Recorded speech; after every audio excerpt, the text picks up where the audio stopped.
Chapter 1. In my younger and more vulnerable years, my father gave me some advice that I've been turning over in my mind ever since. Whenever you feel like criticizing anyone, he told me, just remember that all the people in this world haven't had the advantages that you've had. He didn't say any more, but we've always been unusually communicative in a reserved way, and I understood that he meant a great deal more than that. In consequence, I'm inclined to reserve all judgments, a habit that has opened up many curious natures to me and also made me the victim of not a few veteran bores. The abnormal mind is quick to detect and attach itself to this quality when it appears in a normal person, and so it came about that in college I was unjustly accused of being a politician, because I was privy to the secret griefs of wild, unknown men. Most of the confidences were unsought. Frequently I have feigned sleep, preoccupation, or a hostile levity when I realized by some unmistakable sign that an intimate revelation was quivering on the horizon. For the intimate revelations of young men, or at least the terms in which they express them, are usually plagiaristic and marred by obvious suppressions. Reserving judgments is a matter of infinite hope. I am still a little afraid of missing something if I forget that, as my father snobbishly suggested, and I snobbishly repeat, a sense of the fundamental decencies is parcelled out unequally at birth. And, after boasting this way of my tolerance, I come to the admission that it has a limit. Conduct may be founded on the hard rock or the wet marshes, but after a certain point I don't care what it's founded on. When I came back from the East last autumn, I felt that I wanted the world to be in uniform and at a sort of moral attention forever. I wanted no more riotous excursions with privileged glimpses into the human heart. Only Gatsby, the man who gives his name to this book, was exempt from my reaction. Gatsby, who represented everything for which I have an unaffected scorn. If personality is an unbroken series of successful gestures, then there was something gorgeous about him, some heightened sensitivity to the promises of life, as if he were related to one of those intricate machines that register earthquakes 10,000 miles away. This responsiveness had nothing to do with that flabby impressionability which is dignified under the name of the creative temperament. It was an extraordinary gift for hope, a romantic readiness such as I have never found in any other person, and which it is not likely I shall ever find again. No, Gatsby turned out all right at the end. It is what preyed on Gatsby, what foul dust floated in the wake of his dreams that temporarily closed out my interest in the abortive sorrows and short-winded elations of men. My family have been prominent, well-to-do people in this middle western city for 3 generations. The Carraways are something of a clan, and we have a tradition that we're descended from the Dukes of Buccleuch, but the actual founder of my line was my grandfather's brother, who came here in '51, sent a substitute to the Civil War, and started the wholesale hardware business that my father carries on today. I never saw this great-uncle, but I'm supposed to look like him, with special reference to the rather hard-boiled painting that hangs in Father's office. I graduated from New Haven in 1915, just a quarter of a century after my father, and a little later I participated in that delayed Teutonic migration known as the Great War. I enjoyed the counter-raid so thoroughly that I came back restless.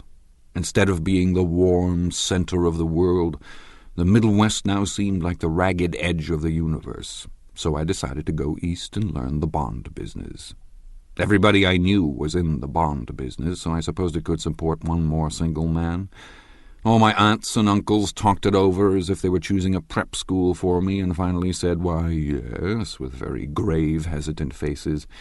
Father agreed to finance me for a year, and after various delays I came east, permanently, I thought, in the spring of '22. The practical thing was to find rooms in the city, but it was a warm season, and I had just left a country of wide lawns and friendly trees. So when a young man at the office suggested that we take a house together in a commuting town, it sounded like a great idea. He found the house, a weather-beaten cardboard bungalow at $80 a month, but at the last minute the firm ordered him to Washington, and I went out to the country alone. I had a dog, or at least I had him for a few days until he ran away, and an old Dodge, and a Finnish woman who made my bed and cooked breakfast and muttered Finnish wisdom to herself over the electric stove.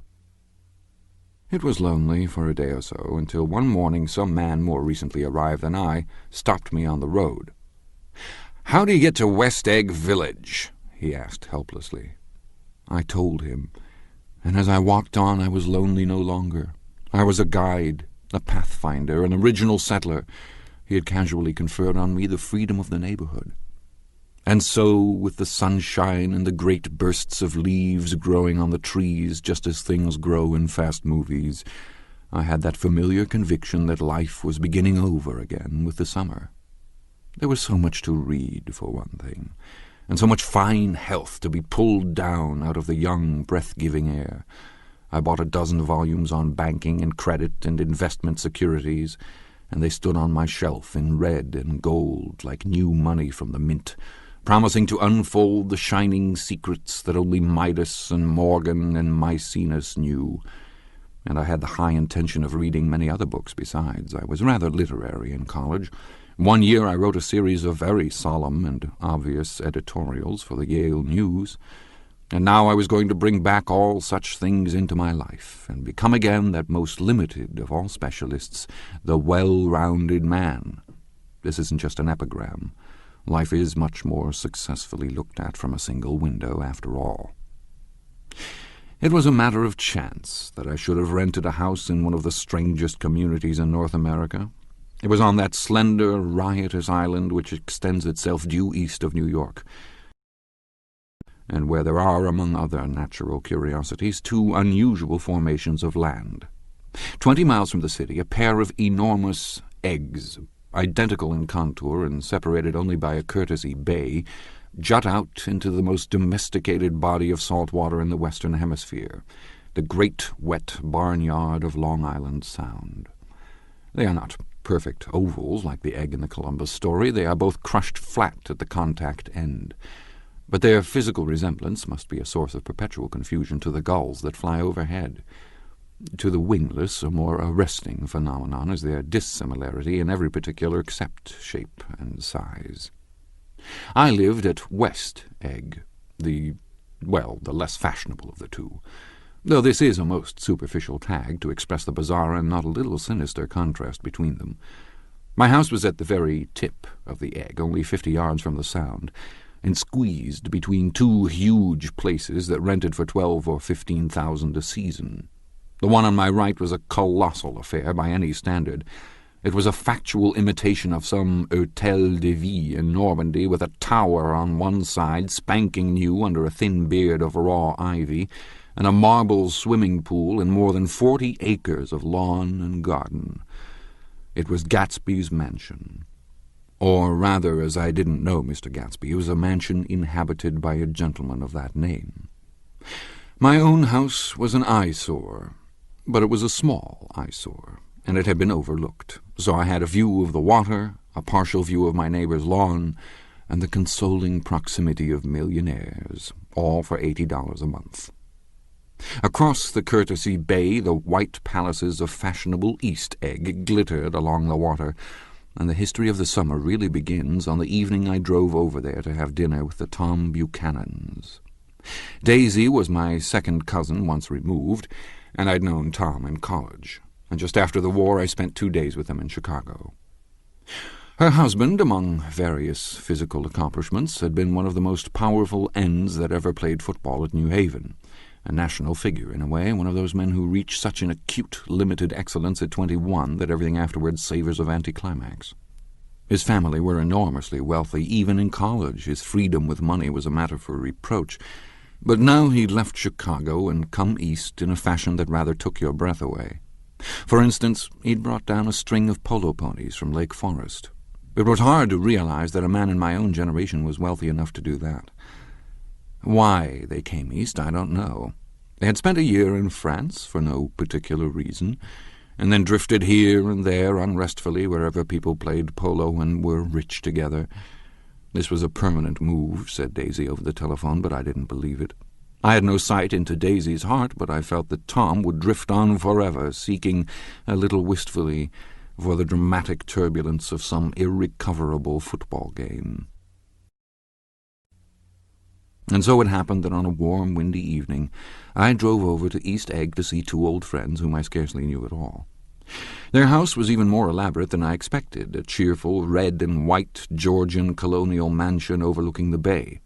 The lawn started at the beach and ran toward the front door for a quarter of a mile, jumping over sundials and brick walks and burning gardens, finally when it reached the house drifting up the side in bright vines as though from the momentum of its run.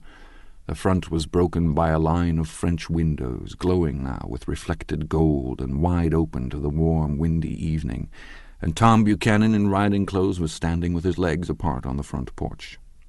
He had changed since his New Haven years. Now he was a sturdy, straw-haired man of 30 with a rather hard mouth and a supercilious manner. Two shining, arrogant eyes had established dominance over his face and gave him the appearance of always leaning aggressively forward. Not even the effeminate swank of his riding clothes could hide the enormous power of that body. He seemed to fill those glistening boots until he strained the top lacing, and you could see a great pack of muscle shifting when his shoulder moved under his thin coat. It was a body capable of enormous leverage, a cruel body. His speaking voice, a gruff, husky tenor, added to the impression of fractiousness he conveyed. There was a touch of paternal contempt in it, even toward people he liked, and there were men at New Haven who had hated his guts. "Now, don't think my opinion on these matters is final," he seemed to say, "just because I'm stronger and more of a man than you are." We were in the same senior society, and while we were not intimate, I always had the impression that he approved of me and wanted me to like him with some harsh, defiant wistfulness of his own. We talked for a few minutes on the sunny porch. "I've got a nice place here," he said, his eyes flashing about restlessly. Turning me around by one arm, he moved a broad, flat hand along the front vista, including in its sweep a sunken Italian garden, a half-acre of deep, pungent roses, and a snub-nosed motorboat that bumped the tide offshore. "It belonged to Demain, the oil man." He turned me around again, politely and abruptly. "We'll go inside." We walked through a high hallway into a bright, rosy-colored space, fragilely bound into the house by French windows at either end. The windows were ajar and gleaming white against the fresh grass outside that seemed to grow a little way into the house. A breeze blew through the room, blew curtains in at one end and out the other like pale flags, twisting them up toward the frosted wedding cake of the ceiling, and then rippled over the wine-colored rug, making a shadow on it as wind does on the sea. The only completely stationary object in the room was an enormous couch, on which two young women were buoyed up as though upon an anchored balloon. They were both in white, and their dresses were rippling and fluttering as if they had just been blown back in after a short flight around the house. I must have stood for a few moments listening to the whip and snap of the curtains and the groan of a picture on the wall. Then there was a boom as Tom Buchanan shut the rear windows, and the caught wind died out about the room and the curtains and the rugs, and the two young women ballooned slowly to the floor. The younger of the two was a stranger to me. She was extended full length at her end of the divan, completely motionless, and with her chin raised a little, as if she were balancing something on it which was quite likely to fall. If she saw me out of the corner of her eye, she gave no hint of it. Indeed, I was almost surprised into murmuring an apology for having disturbed her by coming in. The other girl, Daisy, made an attempt to rise. She leaned slightly forward with a conscientious expression. Then she laughed, an absurd, charming little laugh. And I laughed, too, and came forward into the room. "I'm paralyzed with happiness." She laughed again as if she said something very witty, and held my hand for a moment, looking up into my face, promising that there was no one in the world she so much wanted to see. That was a way she had. She hinted in a murmur that the surname of the balancing girl was Baker. I've heard it said that Daisy's murmur was only to make people lean toward her, an irrelevant criticism that made it no less charming. At any rate, Miss Baker's lips fluttered.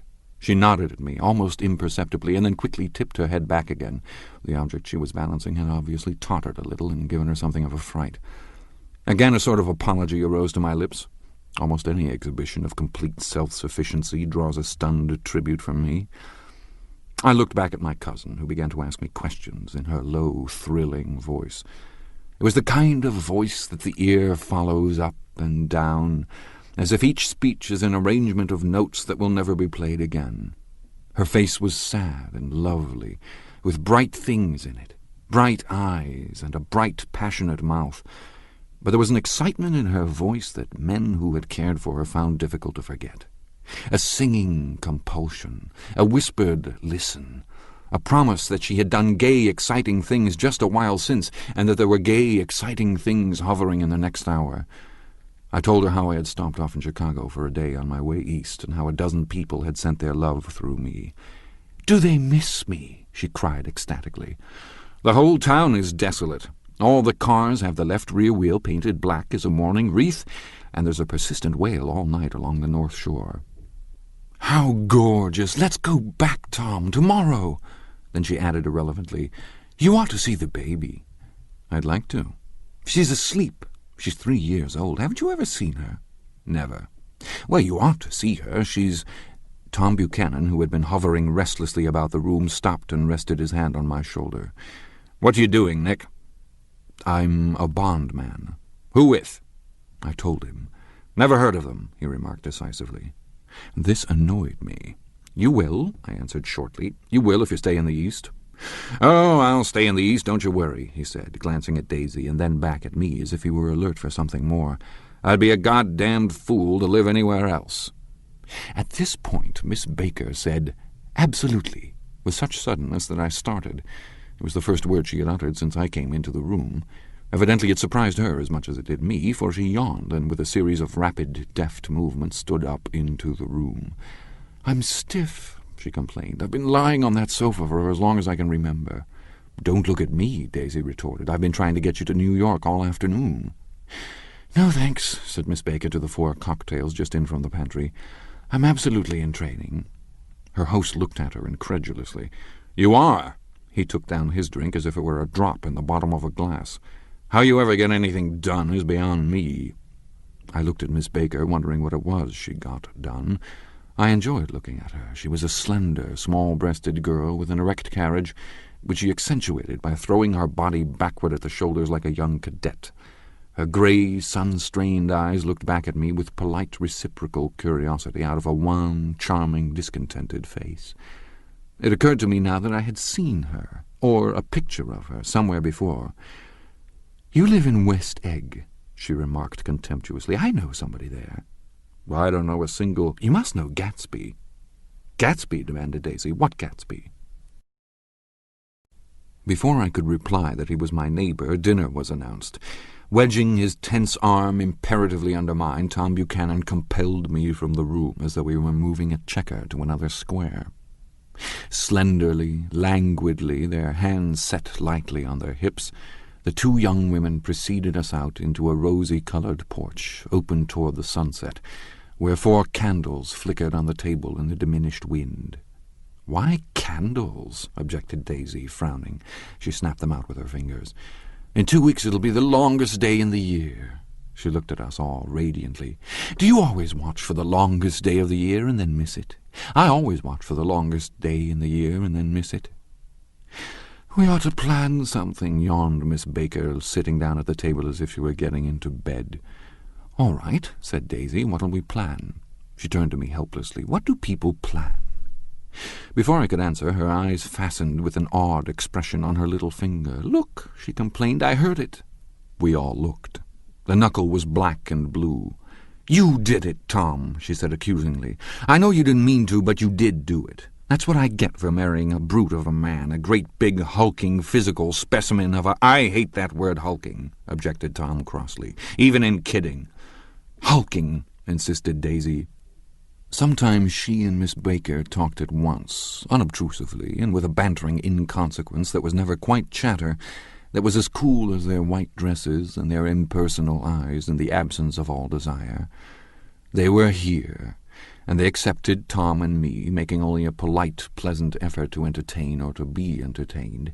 They knew that presently dinner would be over, and a little later the evening too would be over and casually put away. It was sharply different from the West, where an evening was hurried from phase to phase toward its close, in a continually disappointed anticipation, or else in sheer nervous dread of the moment itself. "You make me feel uncivilized, Daisy," I confessed on my second glass of corky but rather impressive claret. "Can't you talk about crops or something?" I meant nothing in particular by this remark, but it was taken up in an unexpected way. "Civilization's going to pieces," broke out Tom violently.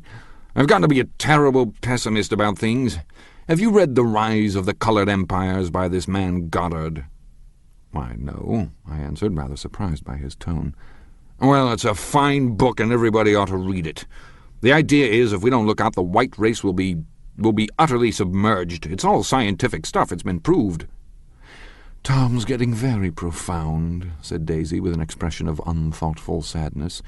"He reads deep books, with long words in them. What was that word we—" "Well, these books are all scientific," insisted Tom, glancing at her impatiently. "This fellow has worked out the whole thing.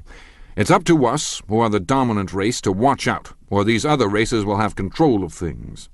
"We've got to beat them down," whispered Daisy, winking ferociously toward the fervent sun. "You ought to live in California," began Miss Baker, but Tom interrupted her by shifting heavily in his chair. "This idea is that we're Nordics. I am, and you are, and you are, and—" After an infinitesimal hesitation he included Daisy, with a slight nod, and she winked at me again. "And we've produced all the things that go to make civilization. Oh, science and art and all that, you see?" There was something pathetic in his concentration, as if his complacency, more acute than of old, was not enough to him any more. When almost immediately the telephone rang inside and the butler left the porch, Daisy seized upon the momentary interruption and leaned toward me. "I'll tell you a family secret," she whispered enthusiastically. "It's about the butler's nose. Do you want to hear about the butler's nose?" "That's why I came over tonight." "Well, he wasn't always a butler. He used to be the silver polisher for some people in New York that had a silver service for 200 people. He had to polish it from morning till night, until finally it began to affect his nose." "Things went from bad to worse," suggested Miss Baker. "Yes, things went from bad to worse, until finally he had to give up his position." For a moment the last sunshine fell with romantic affection upon her glowing face. Her voice compelled me forward breathlessly as I listened. Then the glow faded, each light deserting her with lingering regret, like children leaving a pleasant street at dusk. The butler came back and murmured something close to Tom's ear, whereupon Tom frowned, pushed back his chair, and without a word went inside. As if his absence quickened something within her, Daisy leaned forward again, her voice glowing and singing. "I love to see you at my table, Nick. You remind me of a rose, an absolute rose, doesn't he?" She turned to Miss Baker for confirmation. "An absolute rose?" This was untrue. I am not even faintly like a rose. She was only extemporizing. But a stirring warmth flowed from her, as if her heart was trying to come out to you concealed in one of those breathless, thrilling words. Then suddenly she threw her napkin on the table and excused herself and went into the house. Miss Baker and I exchanged a short glance, consciously devoid of meaning. I was about to speak when she sat up alertly and said, "Shh," in a warning voice. A subdued, impassioned murmur was audible in the room beyond, and Miss Baker leaned forward, unashamed, trying to hear. The murmur trembled on the verge of coherence, sank down, mounted excitedly, and then ceased altogether. "This Mr. Gatsby you spoke of is my neighbor," I said. "Don't talk. I want to hear what happens." "Is something happening?" I inquired innocently. "You mean to say you don't know?" said Miss Baker, honestly surprised. "I thought everybody knew." "I don't." "Why?" she said hesitantly. "Tom's got some woman in New York." "Got some woman?" I repeated blankly. Miss Baker nodded. "She might have the decency not to telephone him at dinner time, don't you think?" Almost before I had grasped her meaning, there was the flutter of a dress and the crunch of leather boots, and Tom and Daisy were back at the table. "It couldn't be helped," cried Daisy with tense gaiety. She sat down, glanced searchingly at Miss Baker and then at me, and continued. "I looked outdoors for a minute, and it's very romantic outdoors. There's a bird on the lawn that I think must be a nightingale come over on the Cunard or White Star Line. "He's singing away," her voice sang. "It's romantic, isn't it, Tom?" "Very romantic," he said, and then miserably to me, "If it's light enough after dinner, I want to take you down to the stables." The telephone rang inside, startlingly, and as Daisy shook her head decisively at Tom, the subject of the stables, in fact all subjects, vanished into air. Among the broken fragments of the last 5 minutes at table, I remember the candles being lit again, pointlessly, and I was conscious of wanting to look squarely at everyone and yet to avoid all eyes. I couldn't guess what Daisy and Tom were thinking, but I doubt if even Miss Baker, who seemed to have mastered a certain hardy skepticism, was able utterly to put this fifth guest's shrill metallic urgency out of mind. To a certain temperament the situation might have seemed intriguing. My own instinct was to telephone immediately for the police. The horses, needless to say, were not mentioned again. Tom and Miss Baker, with several feet of twilight between them, strolled back into the library as if to a vigil beside a perfectly tangible body, while, trying to look pleasantly interested and a little deaf, I followed Daisy around a chain of connecting verandas to the porch in front. In its deep gloom we sat down, side by side, on a wicker settee. Daisy took her face in her hands, as if feeling its lovely shape, and her eyes moved gradually out into the velvet dusk. I saw that turbulent emotions possessed her, so I asked what I thought would be some sedative questions about her little girl. "We don't know each other very well, Nick," she said suddenly, "even if we are cousins. You didn't come to my wedding. I wasn't back from the war." "That's true." She hesitated. "Well, I've had a very bad time, Nick, and I'm pretty cynical about everything." Evidently she had reason to be. I waited, but she didn't say any more, and after a moment I returned rather feebly to the subject of her daughter. "I suppose she talks and eats and everything?" "Oh, yes." She looked at me absently. "Listen, Nick, let me tell you what I said when she was born. Would you like to hear?" "Very much." "It'll show you how I've gotten to feel about things. Well, she was less than an hour old, and Tom was God knows where. I woke up out of the ether with an utterly abandoned feeling and asked the nurse right away if it was a boy or a girl. She told me it was a girl, and so I turned my head away and wept. 'All right,' I said, 'I'm glad it's a girl, and I hope she'll be a fool. That's the best thing a girl can be in this world, a beautiful little fool. You see, I think everything's terrible anyhow,' she went on in a convinced way. 'Everybody thinks so, the most advanced people. And I know I've been everywhere and seen everything and done everything.' Her eyes flashed around her in a defiant way, rather like Tom's, and she laughed with thrilling scorn. 'Sophisticated! God, I'm sophisticated!' The instant her voice broke off, ceasing to compel my attention, my belief, I felt the basic insincerity of what she had said. It made me uneasy, as though the whole evening had been a trick of some sort to exact a contributory emotion from me. I waited, and sure enough, in a moment she looked at me with an absolute smirk on her lovely face, as if she had asserted her membership in a rather distinguished secret society to which she and Tom belonged. Inside, the crimson room bloomed with light. Tom and Miss Baker sat at either end of the long couch, and she read aloud to him from the Saturday Evening Post, the words murmurous and uninflected running together in a soothing tune. The lamplight, bright on his boots and dull on the autumn leaf yellow of her hair, glinted along the paper as she turned a page with a flutter of slender muscles in her arms. When we came in, she held us silent for a moment with a lifted hand. "To be continued," she said, tossing the magazine on the table, "in our very next issue." Her body asserted itself with a restless movement of her knee, and she stood up. 10 o'clock, she remarked, apparently finding the time on the ceiling. "Time for this good girl to go to bed." "Jordan's going to play in the tournament tomorrow," explained Daisy, "over at Westchester." "Oh, you're Jordan Baker." I knew now why her face was familiar. Its pleasing, contemptuous expression had looked out at me from many rotogravure pictures of the sporting life at Asheville and Hot Springs and Palm Beach. I had heard some story of her, too, a critical, unpleasant story, but what it was I had forgotten long ago. "Good night," she said softly. "Wake me at 8, won't you?" "If you'll get up." "I will. Good night, Mr. Carroway. See you anon." "Of course you will," confirmed Daisy. "In fact, I think I'll arrange a marriage. Come over often, Nick, and I'll sort of, fling you together, lock you up accidentally in linen closets and push you out to sea in a boat and all that sort of thing." "Good night," called Miss Baker from the stairs. "I haven't heard a word." "She's a nice girl," said Tom after a moment.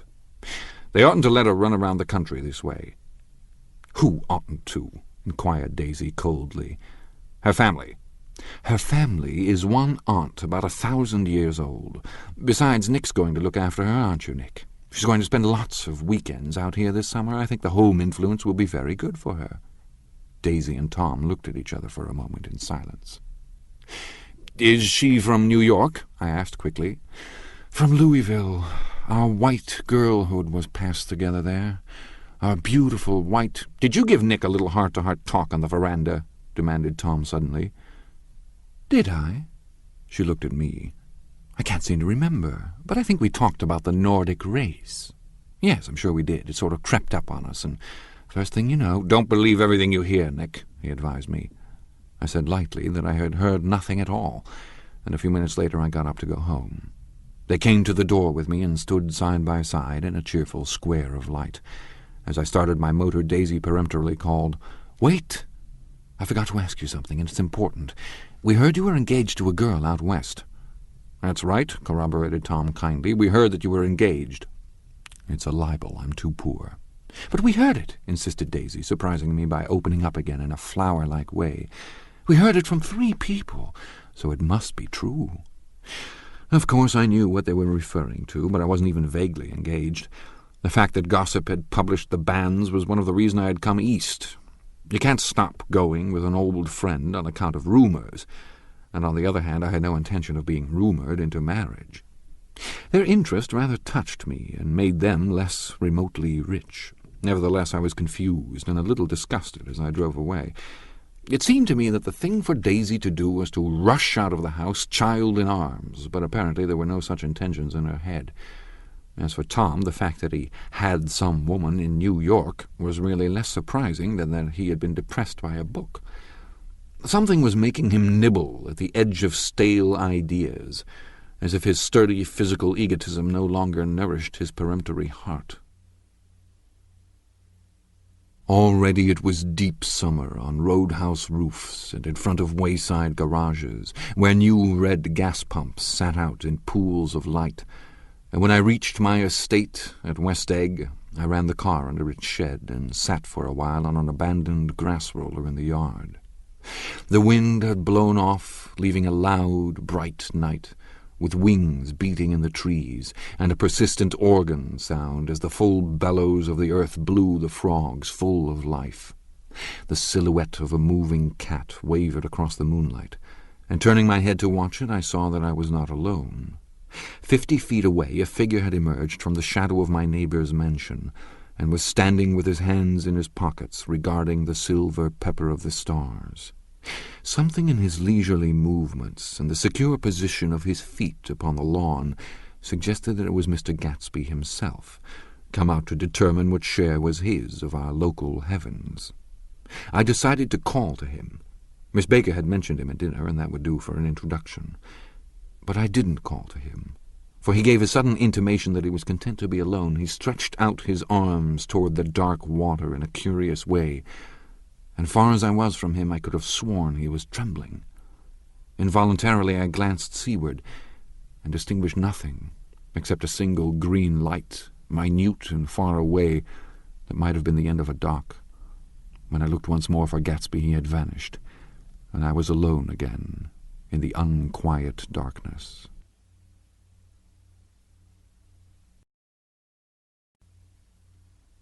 Chapter 2. About halfway between West Egg and New York, the motor road hastily joins the railroad and runs beside it for 1/4 of a mile so as to shrink away from a certain desolate area of land. This is a valley of ashes, a fantastic farm, where ashes grow like wheat into ridges and hills and grotesque gardens, where ashes take the forms of houses and chimneys and rising smoke, and finally, with a transcendent effort, of men who move dimly and already crumbling through the powdery air. Occasionally a line of grey cars crawls along an invisible track, gives out a ghastly creak, and comes to rest, and immediately the ash-grey men swarm up with leaden spades and stir up an impenetrable cloud, which screens their obscure operations from your sight.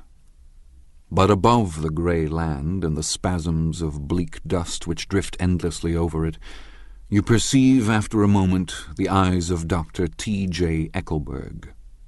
The eyes of Dr. T.J. Eckelberg are blue and gigantic. Their retinas are 1 yard high. They look out of no face, but instead from a pair of enormous yellow spectacles which pass over a non-existent nose. Evidently some wild wag of an oculist set them there to fatten his practice in the borough of Queens, and then sank down himself into eternal blindness, or forgot them and moved away. But his eyes, dimmed a little by many paintless days under sun and rain, brood on over the solemn dumping ground. The Valley of Ashes is bounded on one side by a small, foul river, and when the drawbridge is up to let barges through, the passengers on waiting trains can stare at the dismal scene for as long as half an hour. There is always a halt there of at least a minute, and it was because of this that I first met Tom Buchanan's mistress. The fact that he had one was insisted upon wherever he was known. His acquaintances resented the fact that he turned up in popular restaurants with her, and, leaving her at a table, sauntered about chatting with whomsoever he knew. Though I was curious to see her, I had no desire to meet her, but I did. I went up to New York with Tom on the train one afternoon, and when we stopped by the ash-heaps, he jumped to his feet and, taking hold of my elbow, literally forced me from the car. "We're getting off," he insisted. "I want you to meet my girl." I think he tanked up a good deal at luncheon, and his determination to have my company bordered on violence. The supercilious assumption was that on Sunday afternoon I had nothing better to do. I followed him over a low whitewashed railroad fence, and we walked back 100 yards along the road under Dr. Eckelberg's persistent stare. The only building in sight was a small block of yellow brick sitting on the edge of the wasteland, a sort of compact main street ministering to it and contiguous to absolutely nothing. One of the 3 shops it contained was for rent, and another was an all-night restaurant, approached by a trail of ashes. The third was a garage. Repairs, George B. Wilson, cars bought and sold, and I followed Tom inside. The interior was unprosperous and bare. The only car visible was the dust-covered wreck of a Ford which crouched in a dim corner. It had occurred to me that this shadow of a garage must be a blind, and that sumptuous and romantic apartments were concealed overhead, when the proprietor himself appeared in the door of an office, wiping his hands on a piece of waste. He was a blond, spiritless man, anemic and faintly handsome. When he saw us, a damp gleam of hope sprang into his light blue eyes. "Hello, Wilson, old man," said Tom, slapping him jovially on the shoulder. "How's business?" "I can't complain," answered Wilson unconvincingly. "When are you going to sell me that car?" "Next week. I've got my man working on it now." "Works pretty slow, don't he?" "No, he doesn't," said Tom coldly. "And if you feel that way about it, maybe I'd better sell it somewhere else after all." "I don't mean that," explained Wilson quickly. "I just meant—" His voice faded off, and Tom glanced impatiently around the garage. Then I heard footsteps on the stairs, and in a moment the thickish figure of a woman blocked out the light from the office door. She was in the middle 30s and faintly stout, but she carried her surplus flesh sensuously, as some women can. Her face, above a spotted dress of dark blue crepe de chine, contained no facet or gleam of beauty, but there was an immediately perceptible vitality about her, as if the nerves of her body were continually smouldering. She smiled slowly, and walking through her husband as if he were a ghost, shook hands with Tom, looking him flush in the eye. Then she wet her lips, and without turning around spoke to her husband in a soft, coarse voice. "Get some chairs, why don't you, so somebody can sit down?" "Oh, sure," agreed Wilson hurriedly, and went toward the little office, mingling immediately with the cement color of the walls. A white, ashen dust veiled his dark suit and his pale hair as it veiled everything in the vicinity, except his wife, who moved close to Tom. "I want to see you," said Tom intently. "Get on the next train." "All right. I'll meet you by the newsstand on the lower level." She nodded and moved away from him just as George Wilson emerged with 2 chairs from his office door. We waited for her down the road and out of sight. It was a few days before the 4th of July, and a grey, scrawny Italian child was setting torpedoes in a row along the railroad track. "Terrible place, isn't it?" said Tom, exchanging a frown with Dr. Eckelberg. "Awful. It does her good to get away." "Doesn't her husband object?" "Wilson? He thinks she goes to see her sister in New York. He's so dumb he doesn't know he's alive." So Tom Buchanan and his girl and I went up together to New York. Or not quite together, for Mrs. Wilson sat discreetly in another car. Tom deferred that much to the sensibilities of those East Eggers who might be on the train. She had changed her dress to a brown-figured muslin, which stretched tight over her rather wide hips as Tom helped her to the platform in New York. At the newsstand she bought a copy of Town Tattle and a moving picture magazine, and in the station drugstore some cold cream and a small flask of perfume. Upstairs in the solemn, echoing drive she let 4 taxicabs drive away before she selected a new one, lavender-coloured with grey upholstery, and in this we slid out from the mass of the station into the glowing sunshine. But immediately she turned sharply from the window and, leaning forward, tapped on the front glass. "I want to get one of those dogs," she said earnestly. "I want to get one for the apartment. They're nice to have, a dog." We backed up to a grey old man who bore an absurd resemblance to John D. Rockefeller. In a basket swung from his neck cowered a dozen very recent puppies of an indeterminate breed. "What kind are they?" asked Mrs. Wilson eagerly as he came to the taxi window. "All kinds. What kind do you want, lady?" "I'd like to get one of those police dogs. I don't suppose you got that kind." The man peered doubtfully into the basket, plunged in his hand, and drew one up, wriggling by the back of the neck. "That's no police dog," said Tom. "No, it's not exactly a police dog," said the man with disappointment in his voice. "It's more of an Airedale." He passed his hand over the brown wash-rag of a back. "Look at that coat. Some coat. That's a dog'll never bother you with catching cold." "I think it's cute," said Mrs. Wilson enthusiastically. "How much is it?" "That dog?" He looked at it admiringly. "That dog will cost you $10. The Airedale, undoubtedly there was an Airedale concerned in it somewhere, though its feet were startlingly white, changed hands and settled down into Mrs. Wilson's lap, where she fondled the weatherproof coat with rapture. "Is it a boy or a girl?" she asked delicately. "That dog? That dog's a boy." "It's a bitch," said Tom decisively. "Here's your money. Go and buy 10 more dogs with it." We drove over to Fifth Avenue, so warm and soft, almost pastoral on the summer Sunday afternoon, that I wouldn't have been surprised to see a great flock of white sheep turn the corner. "Hold on," I said. "I have to leave you here." "No, you don't," interposed Tom quickly. "Myrtle'll be hurt if you don't come up to the apartment, won't you, Myrtle?" "Come on," she urged. "I'll telephone my sister, Catherine. She's said to be very beautiful by people who ought to know." Well, I'd like to, but we went on, cutting back again over the park toward the West Hundreds. At 158th Street, the cab stopped at one slice in a long white cake of apartment houses. Throwing a regal, homecoming glance around the neighborhood, Mrs. Wilson gathered up her dog and her other purchases and went haughtily in. "I'm going to have the McKees come up," she announced as we rose in the elevator, "and of course I got to call up my sister, too." The apartment was on the top floor. A small living room, a small dining room, a small bedroom, and a bath. The living room was crowded to the doors with a set of tapestried furniture entirely too large for it, so that to move about was to stumble continually over scenes of ladies swinging in the gardens of Versailles. The only picture was an over-enlarged photograph, apparently a hen sitting on a blurred rock.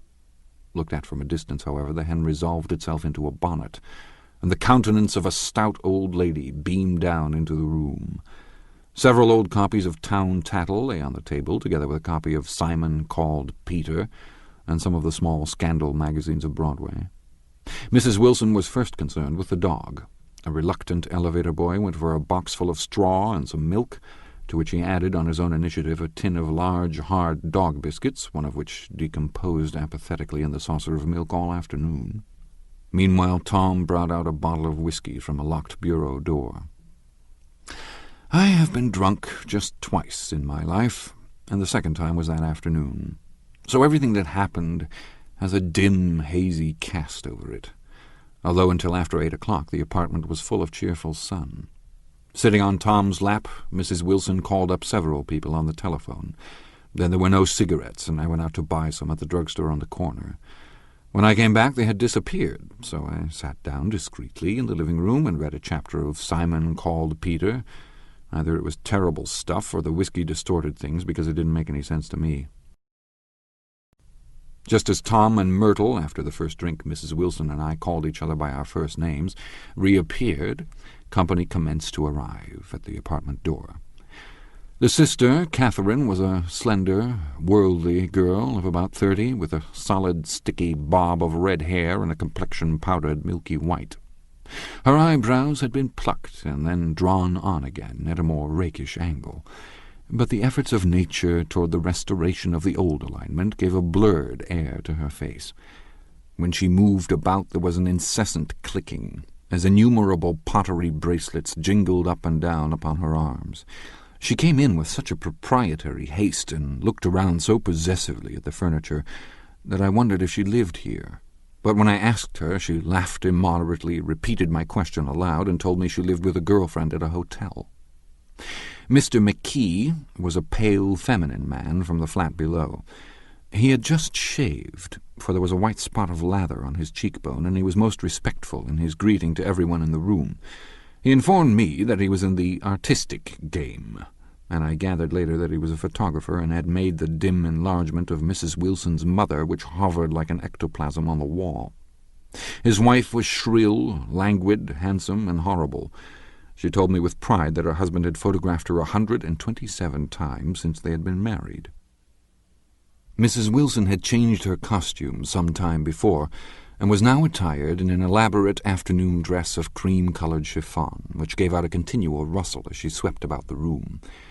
With the influence of the dress, her personality had also undergone a change. The intense vitality that had been so remarkable in the garage was converted into impressive hauteur. Her laughter, her gestures, her assertions became more violently affected moment by moment, and as she expanded, the room grew smaller around her, until she seemed to be revolving on a noisy, creaking pivot through the smoky air.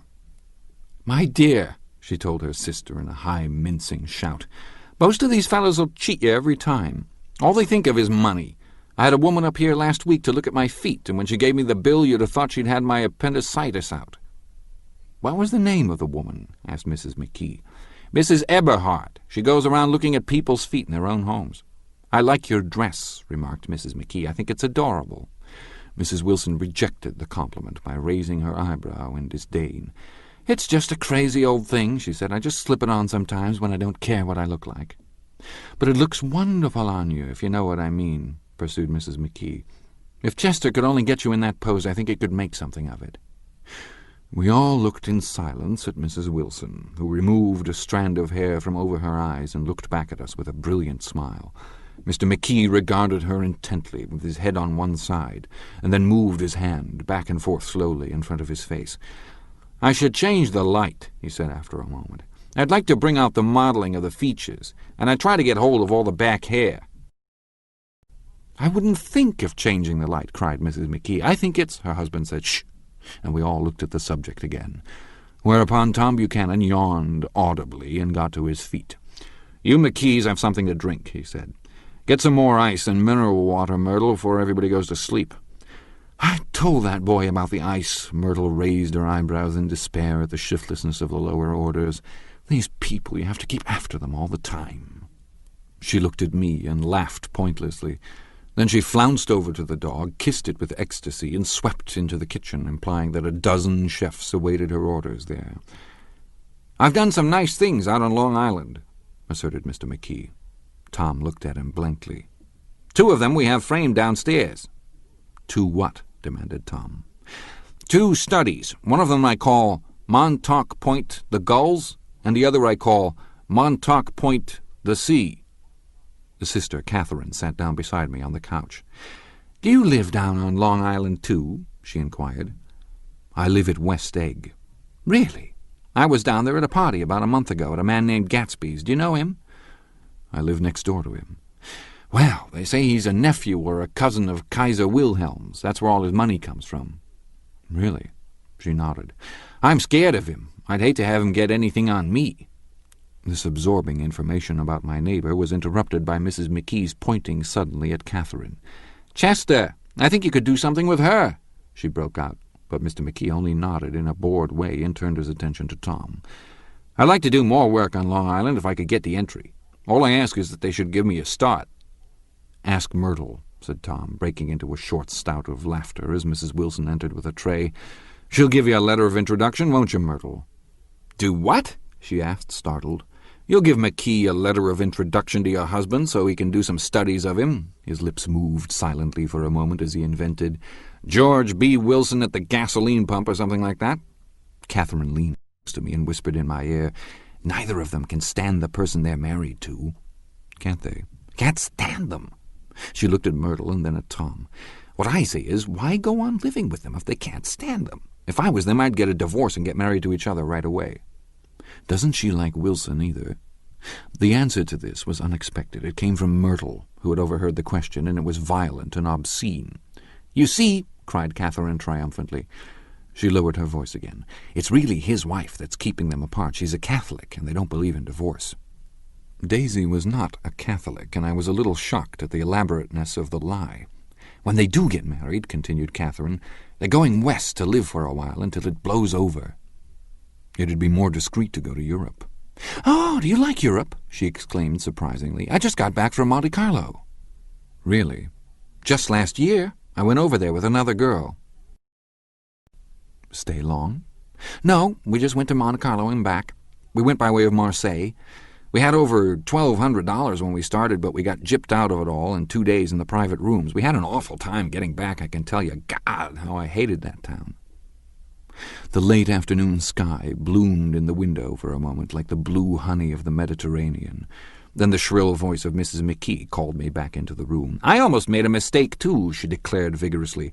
"I almost married a little kike who'd been after me for years. I knew he was below me. Everybody kept saying to me, 'Lucille, that man's way below you,' but if I hadn't met Chester, he'd have got me sure." "Yes, but listen," said Myrtle Wilson, nodding her head up and down. "At least you didn't marry him." "I know I didn't." "Well, I married him," said Myrtle ambiguously, "and that's the difference between your case and mine." "Why did you, Myrtle?" demanded Catherine. "Nobody forced you to." Myrtle considered. "I married him because I thought he was a gentleman," she said finally. "I thought he knew something about breeding, but he wasn't fit to lick my shoe." "You were crazy about him for a while," said Catherine. "Crazy about him?" cried Myrtle incredulously. "Who said I was crazy about him? I never was any more crazy about him than I was about that man there." She pointed suddenly at me, and everyone looked at me accusingly. I tried to show by my expression that I had played no part in her past. "The only crazy I was when I married him. I knew right away I made a mistake. He borrowed somebody's best suit to get married in and never even told me about it, and the man came after it one day when he was out." She looked around to see who was listening. "Oh, is that your suit?" I said. "This is the first I ever heard about it, but I gave it to him, and then I laid down and cried to beat the band all afternoon." "She really ought to get away from him," resumed Catherine to me. "They've been living over that garage for 11 years, and Tom's the first sweetie she ever had." The bottle of whiskey, a second one, was now in constant demand by all present excepting Catherine, who felt just as good on nothing at all. Tom rang for the janitor and sent him for some celebrated sandwiches, which were a complete supper in themselves. I wanted to get out and walk eastward toward the park through the soft twilight, but each time I tried to go I became entangled in some wild, strident argument which pulled me back as if with ropes into my chair. Yet high over the city our line of yellow windows must have contributed their share of human secrecy to the casual watcher in the darkening streets, and I was him too, looking up and wondering. I was within and without, simultaneously enchanted and repelled by the inexhaustible variety of life. Myrtle pulled her chair close to mine, and suddenly her warm breath poured over me the story of her first meeting with Tom. It was on the 2 little seats facing each other that are always the last ones left on the train. I was going up to New York to see my sister and spend the night. He had on a dress suit and patent leather shoes, and I couldn't keep my eyes off him, but every time he looked at me I had to pretend to be looking at the advertisement over his head. When we came into the station, he was next to me and his white shirt front pressed against my arm, and so I told him I'd have to call a policeman, but he knew I lied. I was so excited that when I got into a taxi with him, I didn't hardly know I wasn't getting into a subway train. All I kept thinking about over and over was, "You can't live forever, you can't live forever." She turned to Mrs. McKee, and the room rang full of her artificial laughter. "My dear," she cried, "I'm going to give you this dress as soon as I'm through with it. I've got to get another one tomorrow. I'm going to make a list of all the things I've got to get. A massage and a wave and a collar for the dog and one of those cute little ashtrays where you'd touch a spring and a wreath with a black silk bow from Mother's grave that'll last all summer. I got to write down a list so I won't forget all the things I got to do." It was 9 o'clock. Almost immediately afterward I looked at my watch and found it was 10. Mr. McKee was asleep on a chair with his fists clenched in his lap, like a photograph of a man of action. Taking out my handkerchief, I wiped from his cheek the remains of the spot of dried lather that had worried me all the afternoon. The little dog was sitting on the table, looking with blind eyes through the smoke, and from time to time groaning faintly. People disappeared, reappeared, made plans to go somewhere, and then lost each other, searched for each other, found each other a few feet away. Sometime toward midnight, Tom Buchanan and Mrs. Wilson stood face to face, discussing in impassioned voices whether Mrs. Wilson had any right to mention Daisy's name. "Daisy, Daisy, Daisy," shouted Mrs. Wilson. "I'll say it whenever I want to. Daisy, Making a short, deft movement, Tom Buchanan broke her nose with his open hand.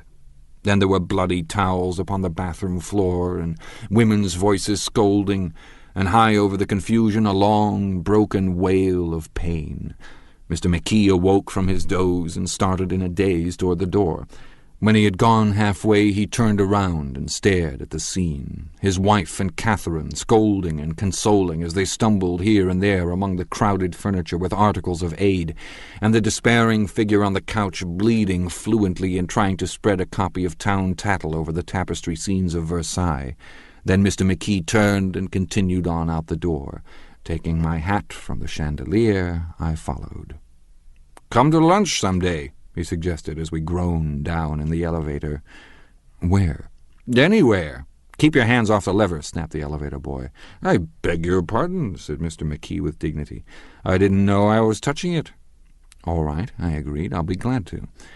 I was standing beside his bed, and he was sitting up between the sheets, clad in his underwear, with a great portfolio in his hands. "Beauty and the Beast? Loneliness? Old Grocery Horse?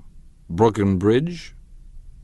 Then I was lying half asleep in the cold lower level of the Pennsylvania station, staring at the Morning Tribune and waiting for the 4 o'clock train. Chapter 3. There was music from my neighbor's house through the summer nights. In his blue gardens, men and girls came and went like moths among the whisperings and the champagne and the stars. At high tide in the afternoon I watched his guests diving from the tower of his raft or taking the sun on the hot sand of his beach, while his 2 motorboats slit the waters of the Sound, drawing aquaplanes over cataracts of foam. On weekends his Rolls-Royce became an omnibus, bearing parties to and from the city between 9 in the morning and long past midnight, while his station wagon scampered like a brisk yellow bug to meet all trains. And on Mondays 8 servants, including an extra gardener, toiled all day with mops and scrubbing brushes and hammers and garden shears, repairing the ravages of the night before. Every Friday 5 crates of oranges and lemons arrived from a fruiterer in New York. Every Monday these same oranges and lemons left his back door in a pyramid of pulpless halves. There was a machine in the kitchen which could extract the juice of 200 oranges in half an hour if a little button was pressed 200 times by a butler's thumb. At least once a fortnight a corps of caterers came down with several hundred feet of canvas and enough colored lights to make a Christmas tree of Gatsby's enormous garden. On buffet tables garnished with glistening hors d'oeuvres, spiced baked hams crowded against salads of harlequin designs and pastry pigs and turkeys bewitched to a dark gold. In the main hall a bar with a real brass rail was set up, and stocked with gins and liquors and with cordials so long forgotten that most of his female guests were too young to know one from another.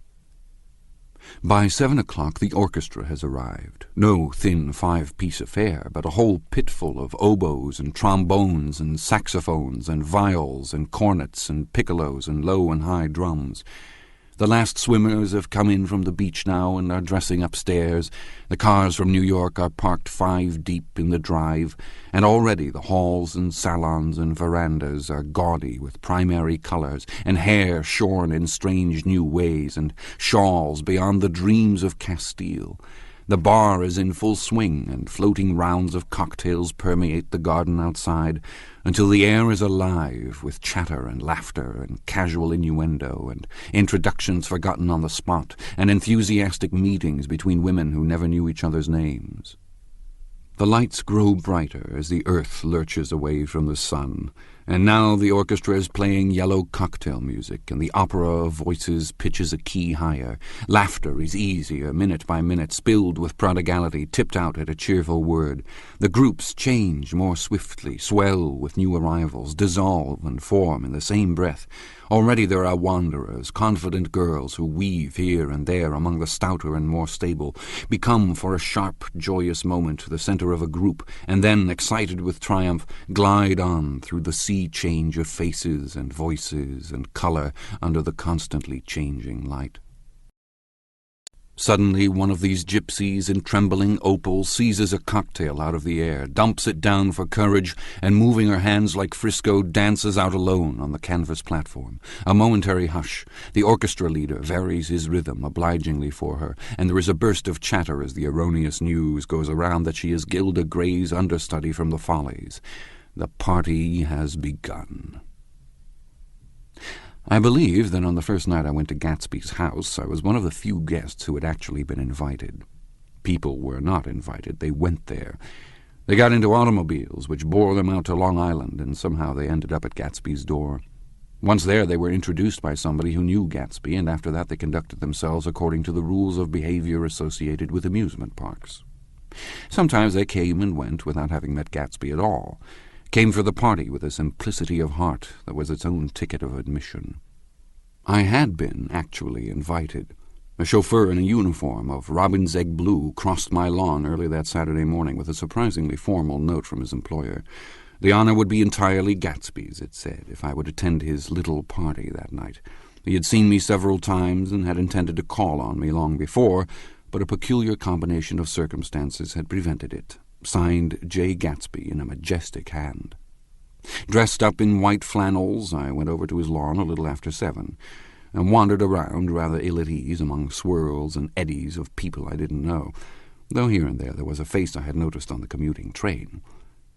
I was immediately struck by the number of young Englishmen dotted about, all well-dressed, all looking a little hungry, and all talking in low, earnest voices to solid and prosperous Americans.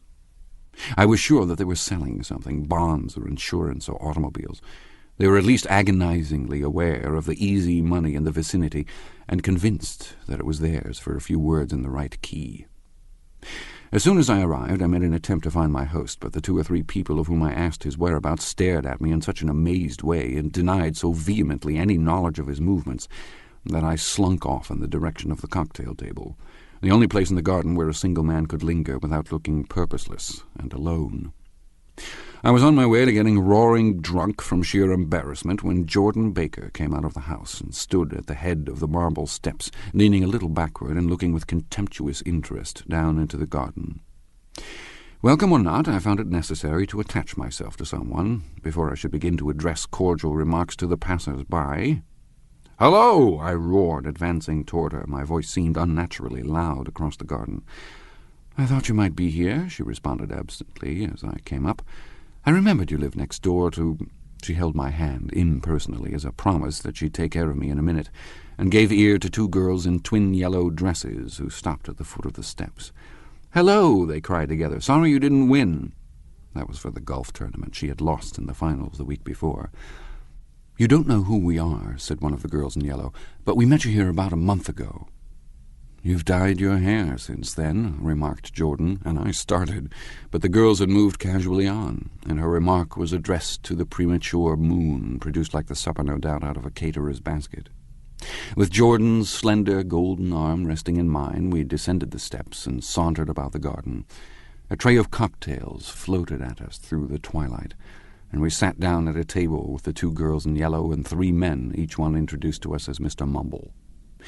"Do you come to these parties often?" inquired Jordan of the girl beside her. "The last one was the one I met you at," answered the girl in an alert, confident voice. She turned to her companion. "Wasn't it for you, Lucille?" "It was for Lucille, too." "I like to come," Lucille said. "I never care what I do, so I always have a good time. When I was here last, I tore my gown on a chair, and he asked me my name and address. Inside of a week, I got a package from Courrier's with a new evening gown in it." "Did you keep it?" asked Jordan. "Sure I did. I was going to wear it tonight, but it was too big in the bust and had to be altered. It was gas blue with lavender beads, $265. "There's something funny about a fellow that'll do a thing like that," said the other girl eagerly. "He doesn't want any trouble with anybody." "Who doesn't?" I inquired. "Gatsby. Somebody told me," the 2 girls and Jordan leaned together confidentially. "Somebody told me they thought he killed a man once." A thrill passed over all of us. The 3 Mr. Mumbles bent forward and listened eagerly. "I don't think it's so much that," argued Lucille skeptically. "It's more that he was a German spy during the war." One of the men nodded in confirmation. "I heard that from a man who knew all about him, grew up with him in Germany," he assured us positively. "Oh, no," said the first girl. "It couldn't be that, because he was in the American army during the war." As our credulity switched back to her, she leaned forward with enthusiasm. "You look at him sometimes when he thinks nobody's looking at him. I'll bet he killed a man." She narrowed her eyes and shivered. Lucille shivered. We all turned and looked around for Gatsby. It was testimony to the romantic speculation he inspired that there were whispers about him from those who had found little that it was necessary to whisper about in this world. The first supper, there would be another one after midnight, was now being served, and Jordan invited me to join her own party, who was spread around a table on the other side of the garden. There were 3 married couples, and Jordan's escort, a persistent undergraduate given to violent innuendo, and obviously under the impression that sooner or later Jordan was going to yield him up her person to a greater or lesser degree. Instead of rambling, this party had preserved a dignified homogeneity and assumed to itself the function of representing the staid nobility of the countryside. East Egg condescending to West Egg, and carefully on guard against its spectroscopic gaiety. "Let's get out," whispered Jordan, after a somehow wasteful and inappropriate half-hour. "This is much too polite for me." We got up, and she explained that we were going to find the host. I had never met him, she said. It was making me uneasy. The undergraduate nodded in a cynical, melancholy way. The bar, where we glanced first, was crowded, but Gatsby was not there. She couldn't find him from the top of the steps, and he wasn't on the veranda. On a chance we tried an important-looking door and walked into a high Gothic library, panelled with carved English oak and probably transported complete from some ruin overseas. A stout, middle-aged man with enormous owl-eyed spectacles was sitting somewhat drunk on the edge of a great table, staring with unsteady concentration at the shelves of books. As we entered, he wheeled excitedly around and examined Jordan from head to foot. "What do you think?" he demanded impetuously. "About what?" He waved his hand toward the bookshelves. "About that. As a matter of fact, you needn't bother to ascertain. I ascertained. They're real." "The books?" He nodded. "Absolutely real. Have pages and everything. I thought they'd be nice, durable cardboard. Matter of fact, they're absolutely real. Pages and... Here, let me show you." Taking our skepticism for granted, he rushed to the bookcases and returned with Volume 1 of the Stoddard Lectures. "See!" he cried triumphantly. "It's a bona fide piece of printed matter. It fooled me. This fellow's a regular Belasco. It's a triumph. What thoroughness, what realism. You went to stop, too, didn't cut the pages. And what do you want? What do you expect?" He snatched the book from me and replaced it hastily on its shelf, muttering that if one brick was removed, the whole library was liable to collapse. "Who brought you?" he demanded. "Or did you just come? I was brought. Most people were brought." Jordan looked at him alertly, cheerfully, without answering. "I was brought by a woman named Roosevelt," he continued. "Mrs. Claude Roosevelt, you know her. Met her somewhere last night. I've been drunk for about a week now, and I thought it might sober me up to sit in the library." "Has it?" "A little bit, I think. I can't tell yet. I've only been here an hour. Did I tell you about the books? They're real. They're—" "You told us." We shook hands with him gravely and went back outdoors. This ends Disc 1. The Great Gatsby, Disc 2. There was dancing now on the canvas in the garden, old men pushing young girls backward in eternal, graceless circles, superior couples holding each other tortuously, fashionably, and keeping in the corners, and a great number of single girls dancing individualistically or relieving the orchestra for a moment of the burden of the banjo or the traps. By midnight the hilarity had increased. A celebrated tenor had sung in Italian, and a notorious contralto had sung in jazz, and between the numbers people were doing stunts all over the garden, while happy, vacuous bursts of laughter rose toward the summer sky. A pair of stage twins, who turned out to be the girls in yellow, did a baby act in costume, and champagne was served in glasses bigger than finger bowls. The moon had risen higher, and floating in the sound was a triangle of silver scales, trembling a little to the stiff, tinny drip of the banjos on the lawn. I was still with Jordan Baker. We were sitting at a table with a man of about my age and a rowdy little girl who gave way upon the slightest provocation to uncontrollable laughter. I was enjoying myself now. I had taken 2 finger bowls of champagne, and the scene had changed before my eyes into something significant, elemental, and profound. At a lull in the entertainment, the man looked at me and smiled. "Your face is familiar," he said politely. "Weren't you in the 3rd Division during the war?" "Why, yes, I was in the 9th Machine Gun Battalion." "I was in the 7th Infantry until June 1918. I knew I'd seen you somewhere before." We talked for a moment about some wet, grey little villages in France. Evidently he lived in this vicinity, for he told me that he had just bought a hydroplane and was going to try it out in the morning. "Want to go with me, old sport? Just near the shore along the Sound." "What time?" "Any time that suits you best." It was on the tip of my tongue to ask his name when Jordan looked around and smiled. "Having a gay time now?" she inquired. "Much better." I turned again to my new acquaintance. "This is an unusual party for me. I haven't even seen the host. I live over there." I waved my hand at the invisible hedge in the distance. "And this man Gatsby sent over his chauffeur with an invitation." For a moment he looked at me as if he failed to understand. "I'm Gatsby," he said suddenly. "What?" I exclaimed. "Oh, I beg your pardon. I thought you knew, old sport. I'm afraid I'm not a very good host." He smiled understandingly, much more than understandingly. It was one of those rare smiles with a quality of eternal reassurance in it that you may come across 4 or 5 times in life. It faced, or seemed to face, the whole external world for an instant, and then concentrated on you with an irresistible prejudice in your favor. It understood you just as far as you wanted to be understood, believed in you as you would like to believe in yourself, and assured you that it had precisely the impression of you that at your best you hoped to convey. Precisely at that point it vanished, and I was looking at an elegant young roughneck, a year or 2 over 30, whose elaborate formality of speech just missed being absurd. Some time before he introduced himself, I'd got a strong impression that he was picking his words with care. Almost at the moment when Mr. Gatsby identified himself, a butler hurried toward him with the information that Chicago was calling him on the wire. He excused himself with a small bow that included each of us in turn. "If you want anything, just ask for it, old sport," he urged me. "Excuse me, I will rejoin you later." When he was gone, I turned immediately to Jordan, constrained to assure her of my surprise. I had expected that Mr. Gatsby would be a florid and corpulent person in his middle years. "Who is he?" I demanded. "Do you know?" "He's just a man named Gatsby." "Where is he from, I mean, and what does he do?" "Now you're started on the subject," she answered with a wan smile. "Well, he told me once he was an Oxford man." A dim background started to take shape behind him, but at her next remark it faded away. "However, I don't believe it." "Why not?"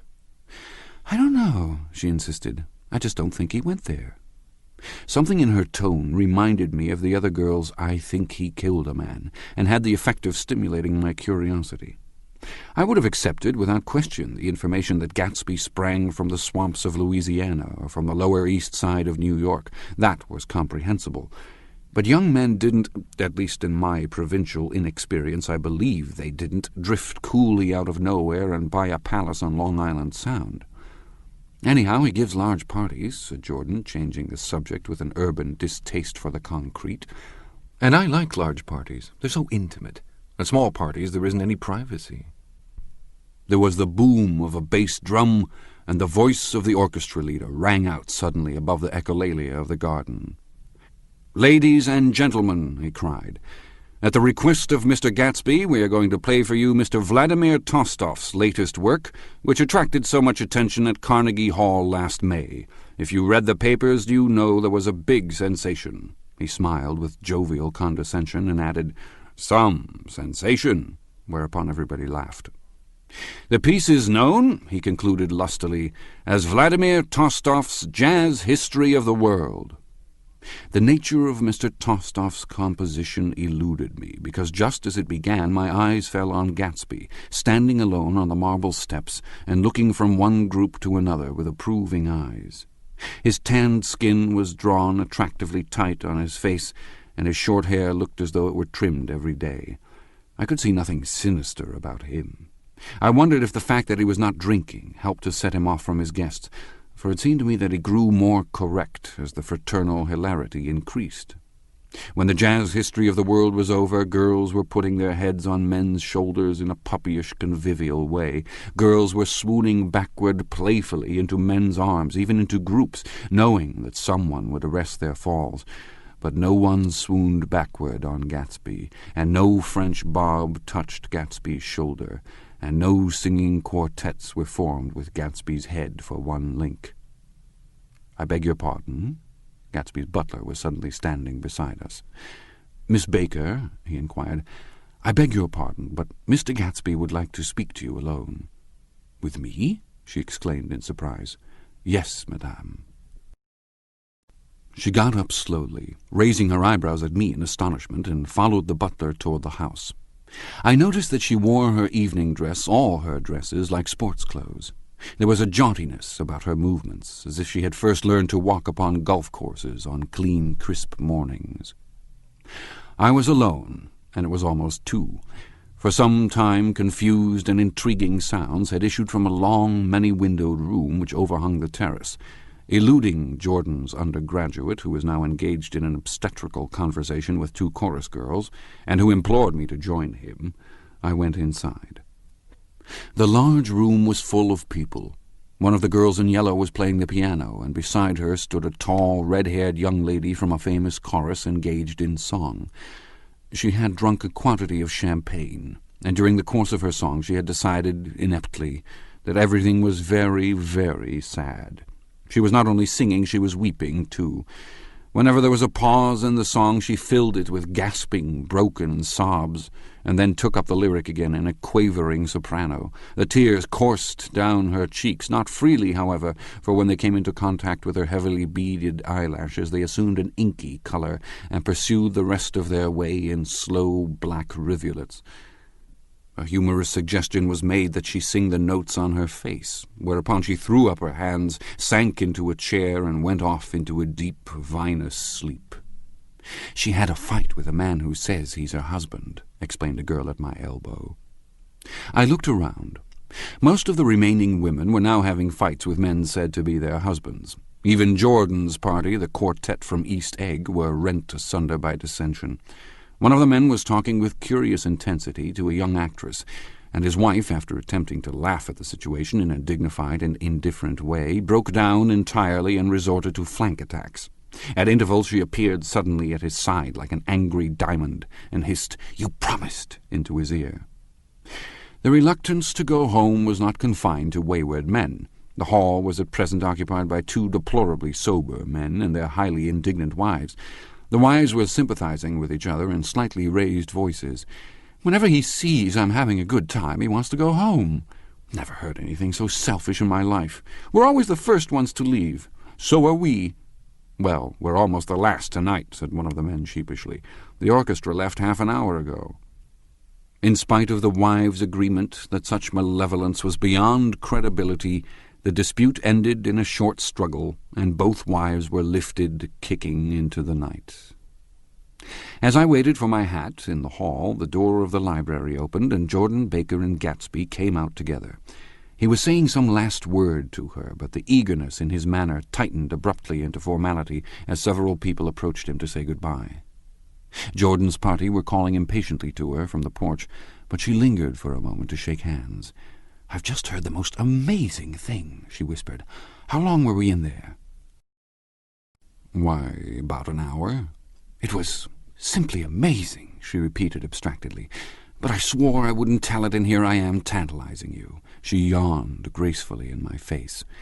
"Please come and see me. Phone book, under the name of Mrs. Sigourney Howard, my aunt." She was hurrying off as she talked. Her brown hand waved a jaunty salute as she melted into her party at the door. Rather ashamed that on my first appearance I had stayed so late, I joined the last of Gatsby's guests, who were clustered around him. I wanted to explain that I'd hunted for him early in the evening, and to apologize for not having known him in the garden. "Don't mention it," he enjoined me eagerly. "Don't give it another thought, old sport." The familiar expression held no more familiarity than the hand which reassuringly brushed my shoulder. "And don't forget we're going up on the hydroplane tomorrow morning at 9 o'clock. Then the butler behind his shoulder. "Philadelphia wants you on the phone, sir." "All right, in a minute. Tell him I'll be right there. Good night, good night, good night." He smiled. And suddenly there seemed to be a pleasant significance in having been among the last to go, as if he had desired it all the time. "Good night, old sport, good night." But as I walked down the steps, I saw that the evening was not quite over. 50 feet from the door, a dozen headlights illuminated a bizarre and tumultuous scene. In the ditch beside the road, right side up, but violently shorn of one wheel, rested a new coupe which had left Gatsby's drive not 2 minutes before.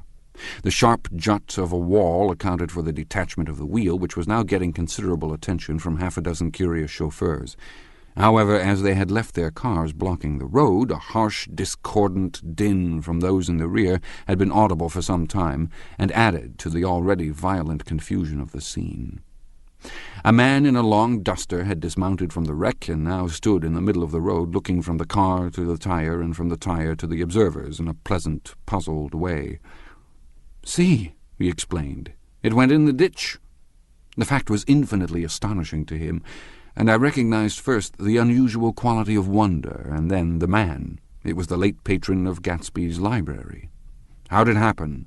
He shrugged his shoulders. "I know nothing whatever about mechanics," he said decisively. "But how did it happen? Did you run into the wall?" "Don't ask me," said Owl Eyes, washing his hands of the whole matter. "I know very little about driving, next to nothing. It happened, and that's all I know." "Well, if you're a poor driver, you oughtn't to try driving at night." "But I wasn't even trying," he explained indignantly. "I wasn't even trying." An awed hush fell upon the bystanders. "Do you want to commit suicide? You're lucky it was just a wheel, a bad driver, and not even trying." "You don't understand," explained the criminal. "I wasn't driving. There's another man in the car." The shock that followed this declaration found voice in a sustained "Ah," as the door of the coupe swung slowly open. The crowd, it was now a crowd, stepped back involuntarily, and when the door had opened wide there was a ghostly pause. Then, very gradually, part by part, a pale, dangling individual stepped out of the wreck, pawing tentatively at the ground with a large, uncertain dancing shoe. Blinded by the glare of the headlights and confused by the incessant groaning of the horns, the apparition stood swaying for a moment before he perceived the man in the duster. "What's the matter?" he inquired calmly. "Did we run out of gas?" "Look!" Half a dozen fingers pointed at the amputated wheel. He stared at it for a moment and then looked upward as though he suspected that it had dropped from the sky.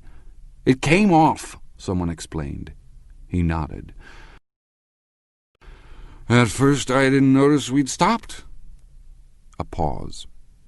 Then, taking a long breath and straightening his shoulders, he remarked in a determined voice, "Wonder if you tell me where there's a gasoline station." At least a dozen men, some of them a little better off than he was, explained to him that wheel and car were no longer joined by any physical bond. "Back out," he suggested after a moment. "Put her in reverse." "But the wheel's off." He hesitated. "No harm in trying," he said. The caterwauling horns had reached a crescendo, and I turned away and cut across the lawn toward home. I glanced back once. A wafer of a moon was shining over Gatsby's house, making the night fine as before, and surviving the laughter and the sound of his still glowing garden. A sudden emptiness seemed to flow now from the windows and the great doors, endowing with complete isolation the figure of the host, who stood on the porch, his hand up in a formal gesture of farewell. Reading over what I have written so far, I see I have given the impression that the events of 3 nights several weeks apart were all that absorbed me. On the contrary, they were merely casual events in a crowded summer, and until much later they absorbed me infinitely less than my personal affairs. Most of the time I worked. In the early morning the sun threw my shadow westward as I hurried down the white chasms of lower New York to the Probity Trust. I knew the other clerks and young bond salesmen by their first names, and lunched with them in dark, crowded restaurants on little pig sausages and mashed potatoes and coffee. I even had a short affair with a girl who lived in Jersey City and worked in the accounting department.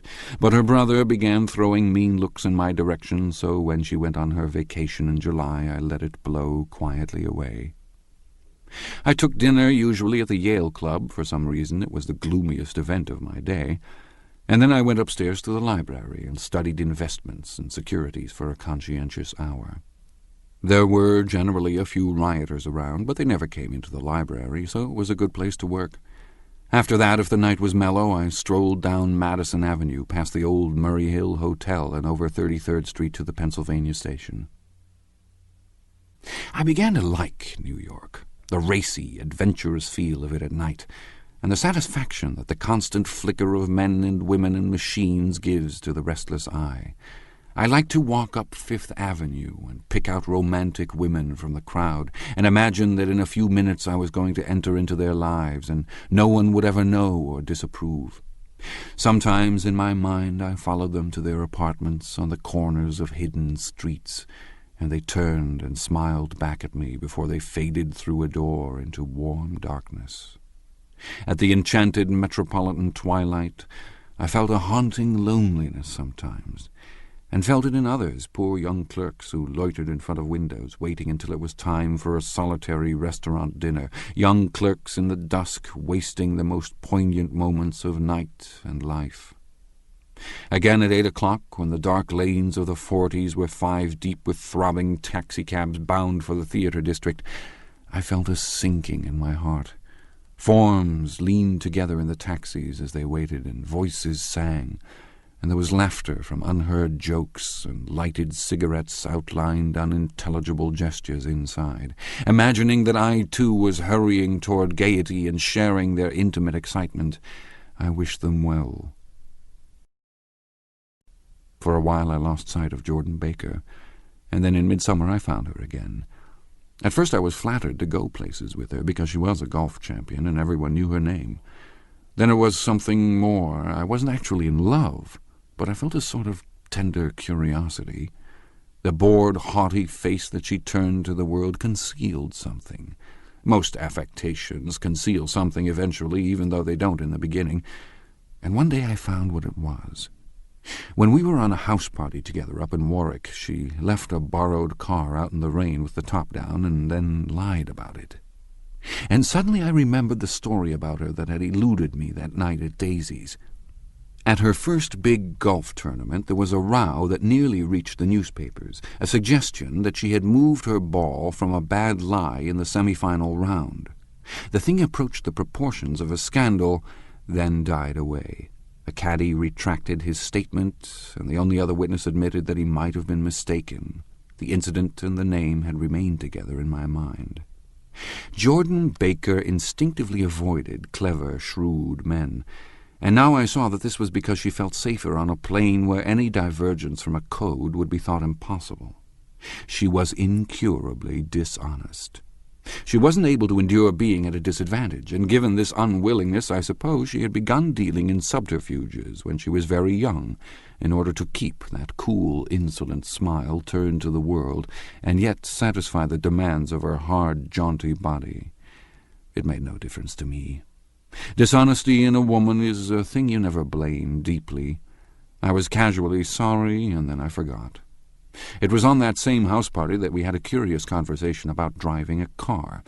It started because she passed so close to some workman that our fender flicked a button on one man's coat. "You're a rotten driver," I protested. "Either you ought to be more careful or you oughtn't to drive at all." "I am careful." "No, you're not." "Well, other people are," she said lightly. "What's that got to do with it?" "They'll keep out of my way," she insisted.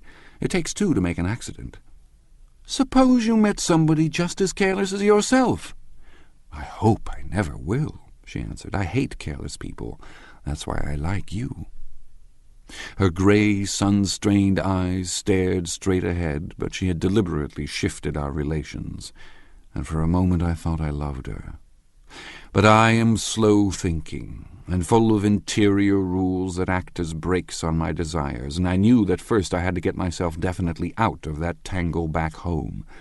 I'd been writing letters once a week and signing them Love Nick, and all I could think of was how, when that certain girl played tennis, a faint moustache of perspiration appeared on her upper lip. Nevertheless, there was a vague understanding that had to be tactfully broken off before I was free. Everyone suspects himself of at least one of the cardinal virtues, and this is mine. I am one of the few honest people that I have ever known.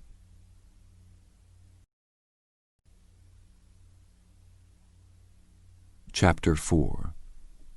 On Sunday morning, while church bells rang in the villages along shore, the world and its mistress returned to Gatsby's house and twinkled hilariously on his lawn.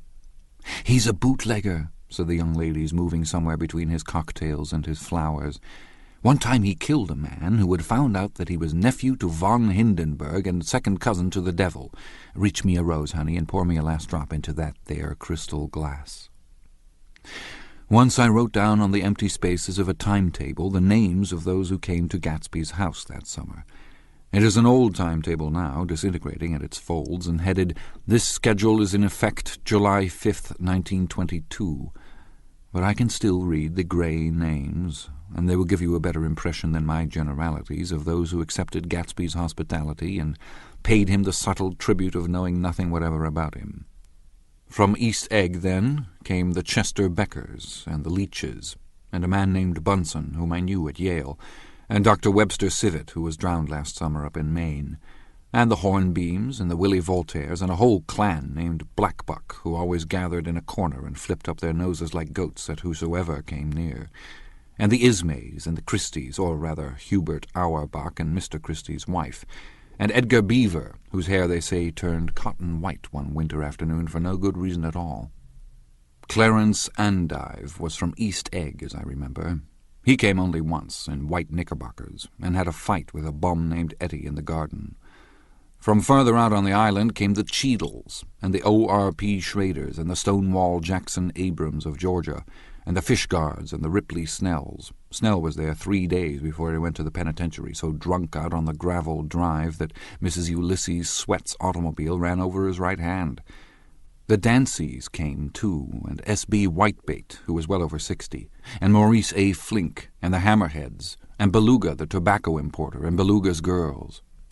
From West Egg came the Mulredys, and Cecil Roebuck, and Cecil Schoen, and Gulick, the state senator, and Newton Orchid, who controlled films par excellence, and Eckhoust, and Clyde Cohen, and Don S. Schwartz, the son, and Arthur McCarty, all connected with the movies in one way or another, and the Catlips, and the Bembergs, and G. Earl Muldoon, brother to that Muldoon who afterwards strangled his wife. Da Fontano, the promoter, came there, and Ed Legros, and James B. Rotgut Ferret, and the de Youngs, and Ernest Lilly, they came to gamble, and when Ferret wandered into the garden it meant he was cleaned out, and associated traction would have to fluctuate profitably next day.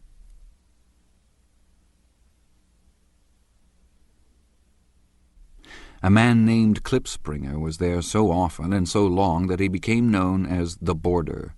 I doubt if he had any other home. Of theatrical people there were Gus Ways and Horace O'Donovan and Lester Meyer and George Duckweed and Francis Bull.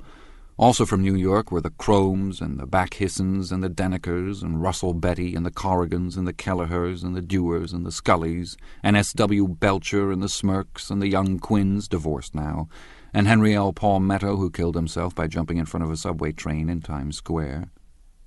Benny McClenahan arrived always with 4 girls. They were never quite the same ones in physical person, but they were so identical one with another that it inevitably seemed they had been there before. I've forgotten their names, Jacqueline, I think, or else Consuela, or Gloria, or Judy, or June, and their last names were either the melodious names of flowers and months, or the sterner ones of the great American capitalists, whose cousins, if pressed, they would confess themselves to be. In addition to all these, I can remember that Faustina O'Brien came there at least once, and the Bedecker girls, and young Brewer, who had his nose shot off in the war, and Mr. Albrucksberger, and Miss Haag, his fiancée, and Ardita Fitzpeters, and Mr. P. Jewett, once head of the American Legion, and Miss Claudia Hipp, with a man reputed to be her chauffeur, and a prince of something, whom we called Duke, and whose name, if I ever knew it, I have forgotten. All these people came to Gatsby's house in the summer. At 9 o'clock one morning late in July, Gatsby's gorgeous car lurched up the rocky drive to my door, and gave out a burst of melody from its 3-noted horn. It was the first time he had called on me, though I had gone to 2 of his parties, mounted in his hydroplane, and, at his urgent invitation, made frequent use of his beach. "Good morning, old sport. You're having lunch with me today, and I thought we'd ride up together." He was balancing himself on the dashboard of his car with that resourcefulness of movement that is so peculiarly American. That comes, I suppose, with the absence of lifting work or rigid sitting in youth, and even more with the formless grace of our nervous, sporadic games.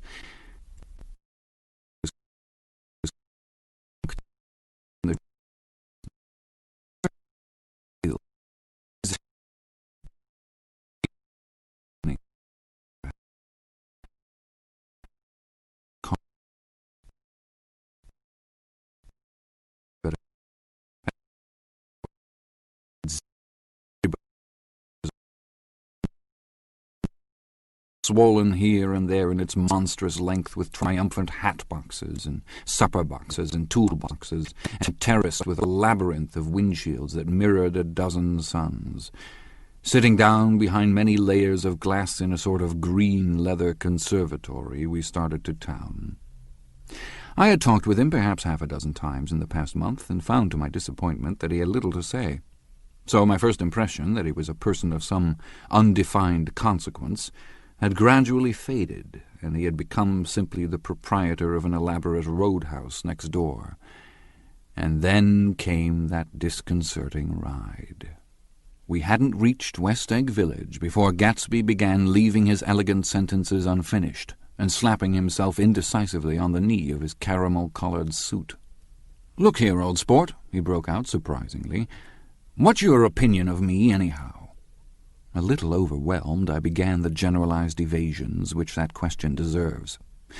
"Well, I'm going to tell you something about my life," he interrupted. "I don't want you to get a wrong idea of me from all these stories you hear." So he was aware of the bizarre accusations that flavoured conversation in his halls. "I'll tell you God's truth." His right hand suddenly ordered divine retribution to stand by. "I am the son of some wealthy people in the Middle West, all dead now. I was brought up in America, but educated at Oxford because all my ancestors have been educated there for many years. It is a family tradition."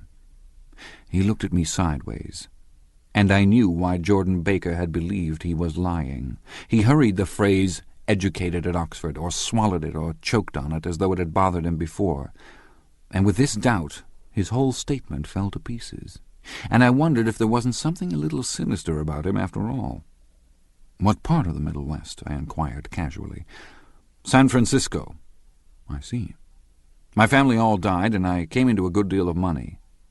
His voice was solemn, as if the memory of that sudden extinction of a clan still haunted him. For a moment I suspected that he was pulling my leg, but a glance at him convinced me otherwise. After that, I lived like a young Raja in all the capitals of Europe. Paris, Venice, Rome, collecting jewels, chiefly rubies, hunting big game, painting a little, things for myself only, and trying to forget something very sad that had happened to me long ago. With an effort, I managed to restrain my incredulous laughter. The very phrases were worn so threadbare that they evoked no image except that of a turbaned character leaking sawdust at every pore as he pursued a tiger through the Bois de Boulogne. Then came the war, old sport. It was a great relief, and I tried very hard to die, but I seemed to bear an enchanted life. I accepted a commission as first lieutenant when it began. In the Argonne forest I took 2 machine-gun detachments so far forward that there was a half-mile gap on either side of us where the infantry couldn't advance. We stayed there 2 days and 2 nights, 130 men with 16 Lewis guns, and when the infantry came up at last they found the insignia of 3 German divisions among the piles of dead. I was promoted to be a major, and every Allied government gave me a decoration. Even Montenegro, little Montenegro down on the Adriatic Sea. Little Montenegro! He lifted up the words and nodded at them with his smile. The smile comprehended Montenegro's troubled history and sympathized with the brave struggles of the Montenegrin people. It appreciated fully the chain of national circumstances which had elicited this tribute from Montenegro's warm little heart. My incredulity was submerged in fascination. Now it was like skimming hastily through a dozen magazines. He reached in his pocket, and a piece of metal slung on a ribbon fell into my palm. "That's the one from Montenegro." To my astonishment, the thing had an authentic look. "Orderie de Danilo," ran the circular legend. "Montenegro, Nicholas Rex." "Turn it." "Major Jay Gatsby," I read, "for valor extraordinary." "Here's another thing I always carry, a souvenir of Oxford days. It was taken in Trinity Quad. The man on my left is now the Earl of Doncaster." It was a photograph of 6 young men in blazers loafing in an archway through which were visible a host of spires. There was Gatsby, looking a little, not much, younger, with a cricket bat in his hand. Then it was all true. I saw the skins of tigers flaming in his palace on the Grand Canal. I saw him opening a chest of rubies to ease with their crimson-lighted depths the gnawings of his broken heart. "I'm going to make a big request of you today," he said, pocketing his souvenirs with satisfaction. "So I thought you ought to know something about me. I didn't want you to think I was just some nobody. You see, I usually find myself among strangers because I drift here and there trying to forget the sad thing that happened to me." He hesitated. "You'll hear about it this afternoon." "At lunch?" "No, this afternoon. I happen to find out that you're taking Miss Baker to tea." "Do you mean you're in love with Miss Baker?" "No, old sport, I'm not. But Miss Baker has kindly consented to speak to you about this matter." I hadn't the faintest idea what this matter was, but I was more annoyed than interested. I hadn't asked Jordan to tea in order to discuss Mr. Jay Gatsby. I was sure the request would be something utterly fantastic, and for a moment I was sorry I'd ever set foot upon his overpopulated lawn. He wouldn't say another word. His correctness grew on him as we neared the city. We passed Port Roosevelt, where there was a glimpse of red-belted ocean-going ships, and sped along a cobbled slum lined with the dark, undeserted saloons of the faded gilt 1900s. Then the Valley of Ashes opened out on both sides of us, and I had a glimpse of Mrs. Wilson straining at the garage pump with panting vitality as we went by. With fenders spread like wings, we scattered light through half Astoria. Only half, for as we twisted among the pillars of the elevated, I heard the familiar jug-jug spat of a motorcycle, and a frantic policeman rode alongside. "All right, old sport," called Gatsby. We slowed down. Taking a white card from his wallet, he waved it before the man's eyes. "Right you are," agreed the policeman, tipping his cap. "Know you next time, Mr. Gatsby. Excuse me." "What was that?" I inquired. "The picture of Oxford?" "I was able to do the commissioner a favour once, and he sends me a Christmas card every year." Over the great bridge, with the sunlight through the girders making a constant flicker upon the moving cars, and the city rising up across the river in white heaps and sugar lumps all built with a wish out of non-olfactory money. The city seen from the Queensborough Bridge is always the city seen for the first time, in its first wild promise of all the mystery and the beauty in the world. A dead man passed us in a hearse heaped with blooms, followed by 2 carriages with drawn blinds, and by more cheerful carriages for friends.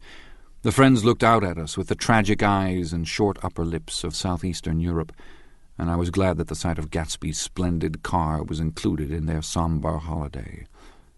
As we crossed Blackwell's Island, a limousine passed us, driven by a white chauffeur, in which sat 3 modish Negroes, 2 bucks and a girl.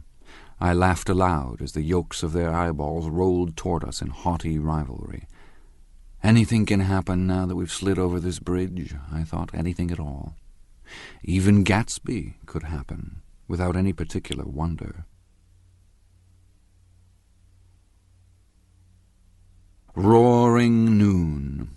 In a well-fanned 42nd Street cellar I met Gatsby for lunch. Blinking away the brightness of the street outside, my eyes picked him out obscurely in the anteroom talking to another man. "Mr. Carroway, this is my friend Mr. Wolfsheim." A small, flat-nosed Jew raised his large head and regarded me with 2 fine growths of hair which luxuriated in either nostril. After a moment I discovered his tiny eyes in the half-darkness. "So I took one look at him," said Mr. Wolfsheim, shaking my hand earnestly. "And what do you think I did?" "What?" I inquired politely. But evidently he was not addressing me, for he dropped my hand and covered Gatsby with his expressive nose. "I handed the money to Catspaw, and I said, 'All right, Catspaw, don't pay him a penny till he shuts his mouth.' He shut it then and there." Gatsby took an arm of each of us and moved forward into the restaurant, whereupon Mr. Wolfsheim swallowed a new sentence he was starting and lapsed into a somnambulatory abstraction. "Highballs?" asked the head waiter. "This is a nice restaurant here," said Mr. Wolfsheim, looking at the Presbyterian nymphs on the ceiling. "But I like across the street better." "Yes, highballs," agreed Gatsby, and then to Mr. Wolfsheim, "It's too hot over there." "Hot and small, yes," said Mr. Wolfsheim, "but full of memories." "What place is that?" I asked. "The old Metropole." "The old Metropole," brooded Mr. Wolfsheim gloomily. "Filled with faces dead and gone, filled with friends gone now forever. I can't forget, so long as I live, the night they shot Rosie Rosenthal there. It was 6 of us at the table, and Rosie had eaten and drunk a lot all evening. When it was almost morning, the waiter came up to him with a funny look and says somebody wants to speak to him outside. 'All right,' says Rosie, begins to get up, and I pulled him down in his chair. 'Let the bastards come in here if they want you, Rosie, but don't you, so help me, move outside this room.' It was 4 o'clock in the morning then, and if we'd have raised the blinds, we'd have seen daylight." "Did he go?" I asked innocently. "Sure he went." Mr. Wolfsheim's nose flashed at me indignantly. "He turned around in the door and says, 'Don't let that waiter take away my coffee.' Then he went out on the sidewalk, and they shot him 3 times in his full belly and drove away." "4 of them were electrocuted," I said, remembering. 5 with Becker." His nostrils turned to me in an interested way. "I understand you're looking for a business connection." The juxtaposition of these 2 remarks was startling. Gatsby answered for me. "Oh, no," he exclaimed, "this isn't the man." "No?" Mr. Wolfsheim seemed disappointed. "This is just a friend. I told you we'd talk about that some other time." "I beg your pardon," said Mr. Wolfsheim. "I had a wrong man." A succulent hash arrived, and Mr. Wolfsheim, forgetting the more sentimental atmosphere of the old Metropole, began to eat with ferocious delicacy. His eyes, meanwhile, roved very slowly all around the room. He completed the arc by turning to inspect the people directly behind. I think that, except for my presence, he would have taken one short glance beneath our own table. "Look here, old sport," said Gatsby, leaning toward me. "I'm afraid I made you a little angry this morning in the car." There was the smile again, but this time I held out against it. "I don't like mysteries," I answered, "and I don't understand why you won't come out frankly and tell me what you want. Why has it all got to come through Miss Baker?" "Oh, it's nothing underhand," he assured me. "Miss Baker's a great sportswoman, you know, and she'd never do anything that wasn't all right." Suddenly he looked at his watch, jumped up, and hurried from the room, leaving me with Mr. Wolfsheim at the table. "He has to telephone," said Mr. Wolfsheim, following him with his eyes. "Fine fellow, isn't he? Handsome to look at, and a perfect gentleman." "Yes." "He's an Oxford man." "Oh." "He went to Oxford College in England. You know Oxford College?" "I've heard of it." "It's one of the most famous colleges in the world." "Have you known Gatsby for a long time?" I inquired. "Several years," he answered in a gratified way. "I made the pleasure of his acquaintance just after the war, but I knew I had discovered a man of fine breeding after I talked with him an hour. I said to myself, there's the kind of man you'd like to take home and introduce to your mother and sister." He paused. "I see you're looking at my cuff buttons." I hadn't been looking at them, but I did now. They were composed of oddly familiar pieces of ivory. "Finest specimens of human molars," he informed me. "Well," I inspected them, "that's a very interesting idea." "Yeah." He flipped his sleeves up under his coat. "Yeah, Gatsby's very careful about women. He would never so much as look at a friend's wife." When the subject of this instinctive trust returned to the table and sat down, Mr. Wolfsheim drank his coffee with a jerk and got to his feet. "I have enjoyed my lunch," he said, "and I'm going to run off from you two young men before I outstay my welcome." "Don't hurry, Meyer," said Gatsby without enthusiasm. Mr. Wolfsheim raised his hand in a sort of benediction. "You're very polite, but I belong to another generation," he announced solemnly. "You sit here and discuss your sports and your young ladies and your—" He supplied an imaginary noun with another wave of his hand. "As for me, I am 50 years old, and I won't impose myself on you any longer." As he shook hands and turned away, his tragic nose was trembling. I wondered if I had said anything to offend him. "He becomes very sentimental sometimes," explained Gatsby. "This is one of his sentimental days. He's quite a character around New York, a denizen of Broadway." "Who is he, anyhow? An actor?" "No." "A dentist?" "Meyer Wolfsheim? No, he's a gambler." Gatsby hesitated, then added coolly, "He's the man who fixed the World Series back in 1919. "Fixed the World Series?" I repeated. The idea staggered me. I remembered, of course, that the World Series had been fixed in 1919, but if I had thought of it at all, I would have thought of it as a thing that merely happened, the end of some inevitable chain. It never occurred to me that one man could start to play with the faith of 50 million people with the single-mindedness of a burglar blowing a safe. "How did he happen to do that?" I asked after a minute. "He just saw the opportunity." "Why isn't he in jail?" "They can't get him, old sport. He's a smart man." I insisted on paying the check. As the waiter brought my change, I caught sight of Tom Buchanan across the crowded room. "Come along with me for a minute," I said. "I've got to say hello to someone." When he saw us, Tom jumped up and took half a dozen steps in our direction. "Where have you been?" he demanded eagerly. "Daisy's furious because you haven't called up." "This is Mr. Gatsby, Mr. Buchanan." They shook hands briefly, and a strained, unfamiliar look of embarrassment came over Gatsby's face. "How have you been, anyhow?" demanded Tom of me. "How'd you happen to come up this far to eat?" "I've been having lunch with Mr. Gatsby." I turned toward Mr. Gatsby, but he was no longer there. "One October day in 1917, said Jordan Baker that afternoon, sitting up very straight on a straight chair in the tea garden at the Plaza Hotel, I was walking along from one place to another, half on the sidewalks and half on the lawns.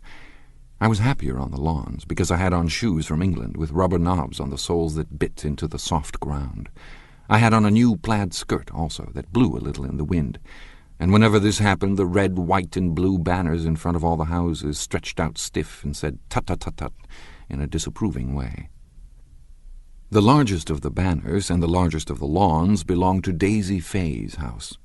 She was just 18, 2 years older than me, and by far the most popular of all the young girls in Louisville. She dressed in white and had a little white roadster, and all day long the telephone rang in her house, and excited young officers from Camp Taylor demanded the privilege of monopolizing her that night, anyways for an hour. When I came opposite her house that morning, her white roadster was beside the curb, and she was sitting in it with a lieutenant I had never seen before. They were so engrossed in each other that she didn't see me until I was 5 feet away.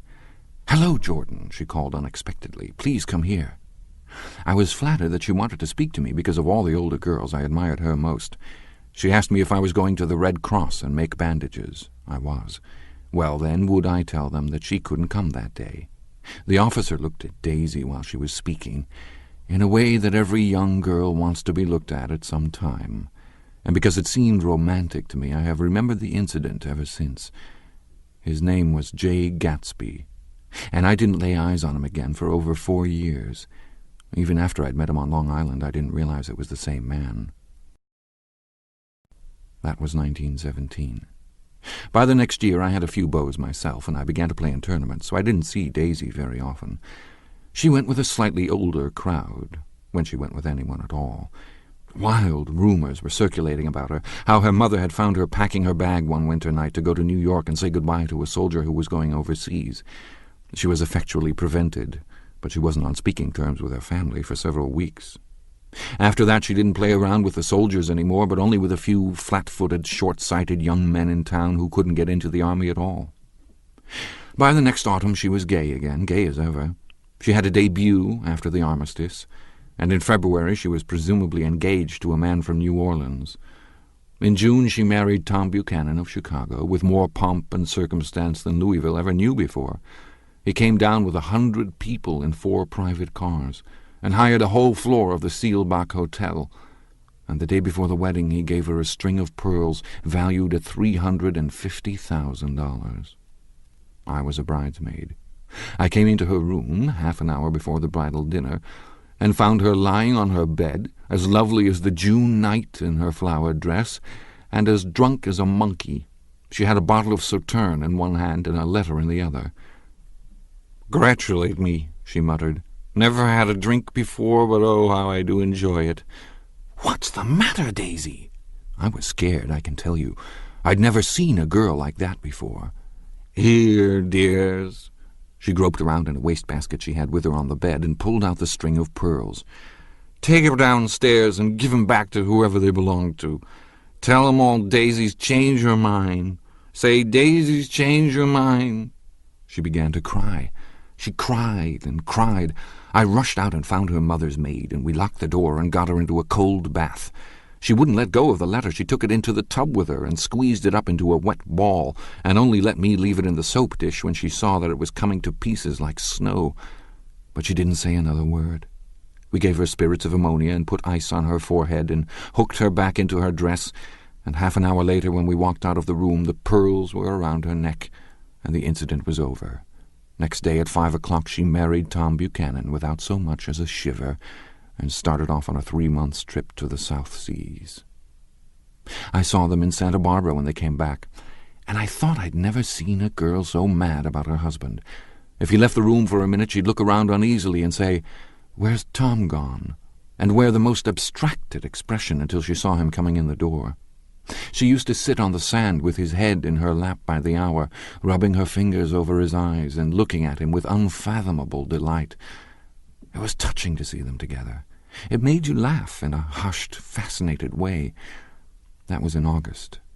A week after I left Santa Barbara, Tom ran into a wagon on the Ventura Road one night and ripped a front wheel off his car. The girl who was with him got into the papers, too, because her arm was broken. She was one of the chambermaids in the Santa Barbara Hotel. The next April, Daisy had her little girl, and they went to France for a year. I saw them one spring in Cannes, and later in Deauville, and then they came back to Chicago to settle down. Daisy was popular in Chicago, as you know. They moved with a fast crowd, all of them young and rich and wild, but she came out with an absolutely perfect reputation. Perhaps because she doesn't drink. It's a great advantage not to drink among hard-drinking people. You can hold your tongue, and moreover you can time any little irregularity of your own so that everybody else is so blind that they don't see or care. Perhaps Daisy never went in for a more at all, and yet there's something in that voice of hers. Well, about 6 weeks ago she heard the name Gatsby for the first time in years. It was when I asked you, do you remember, if you knew Gatsby in West Egg. After you had gone home, she came into my room and woke me up and said, "What Gatsby?"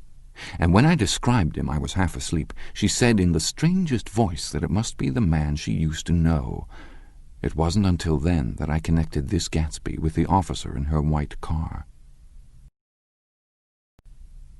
When Jordan Baker had finished telling all this, we had left the plaza for half an hour and were driving in a Victoria through Central Park.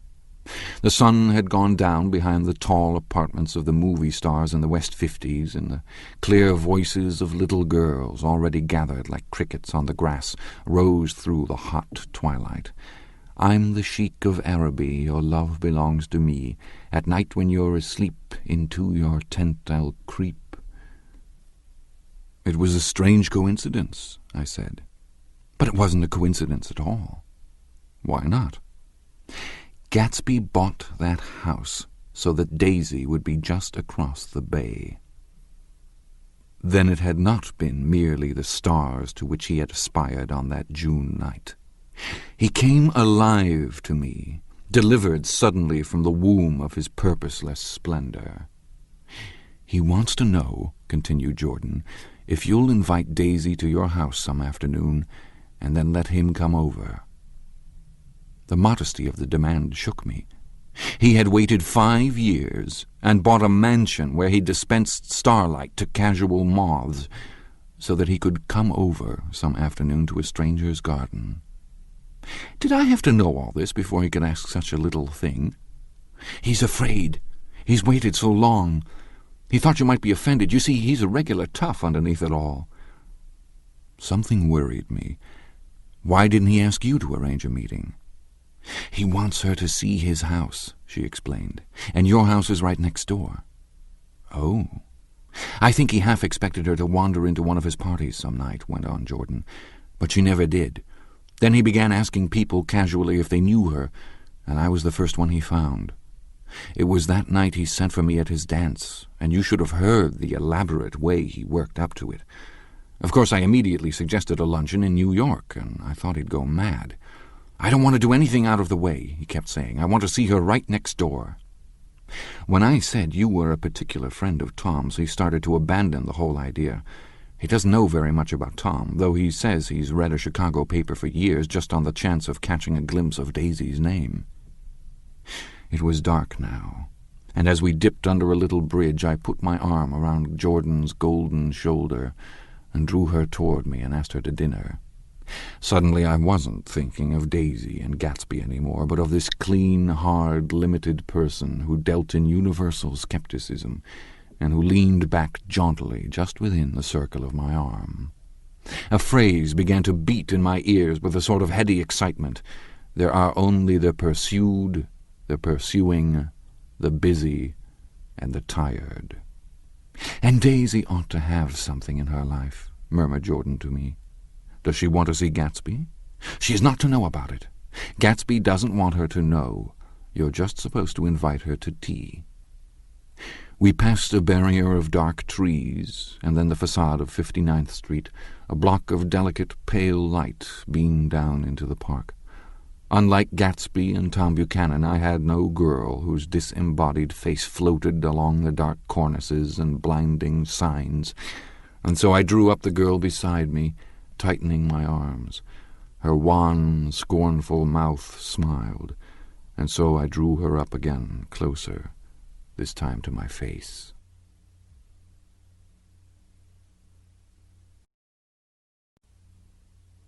Chapter 5. When I came home to West Egg that night, I was afraid for a moment that my house was on fire.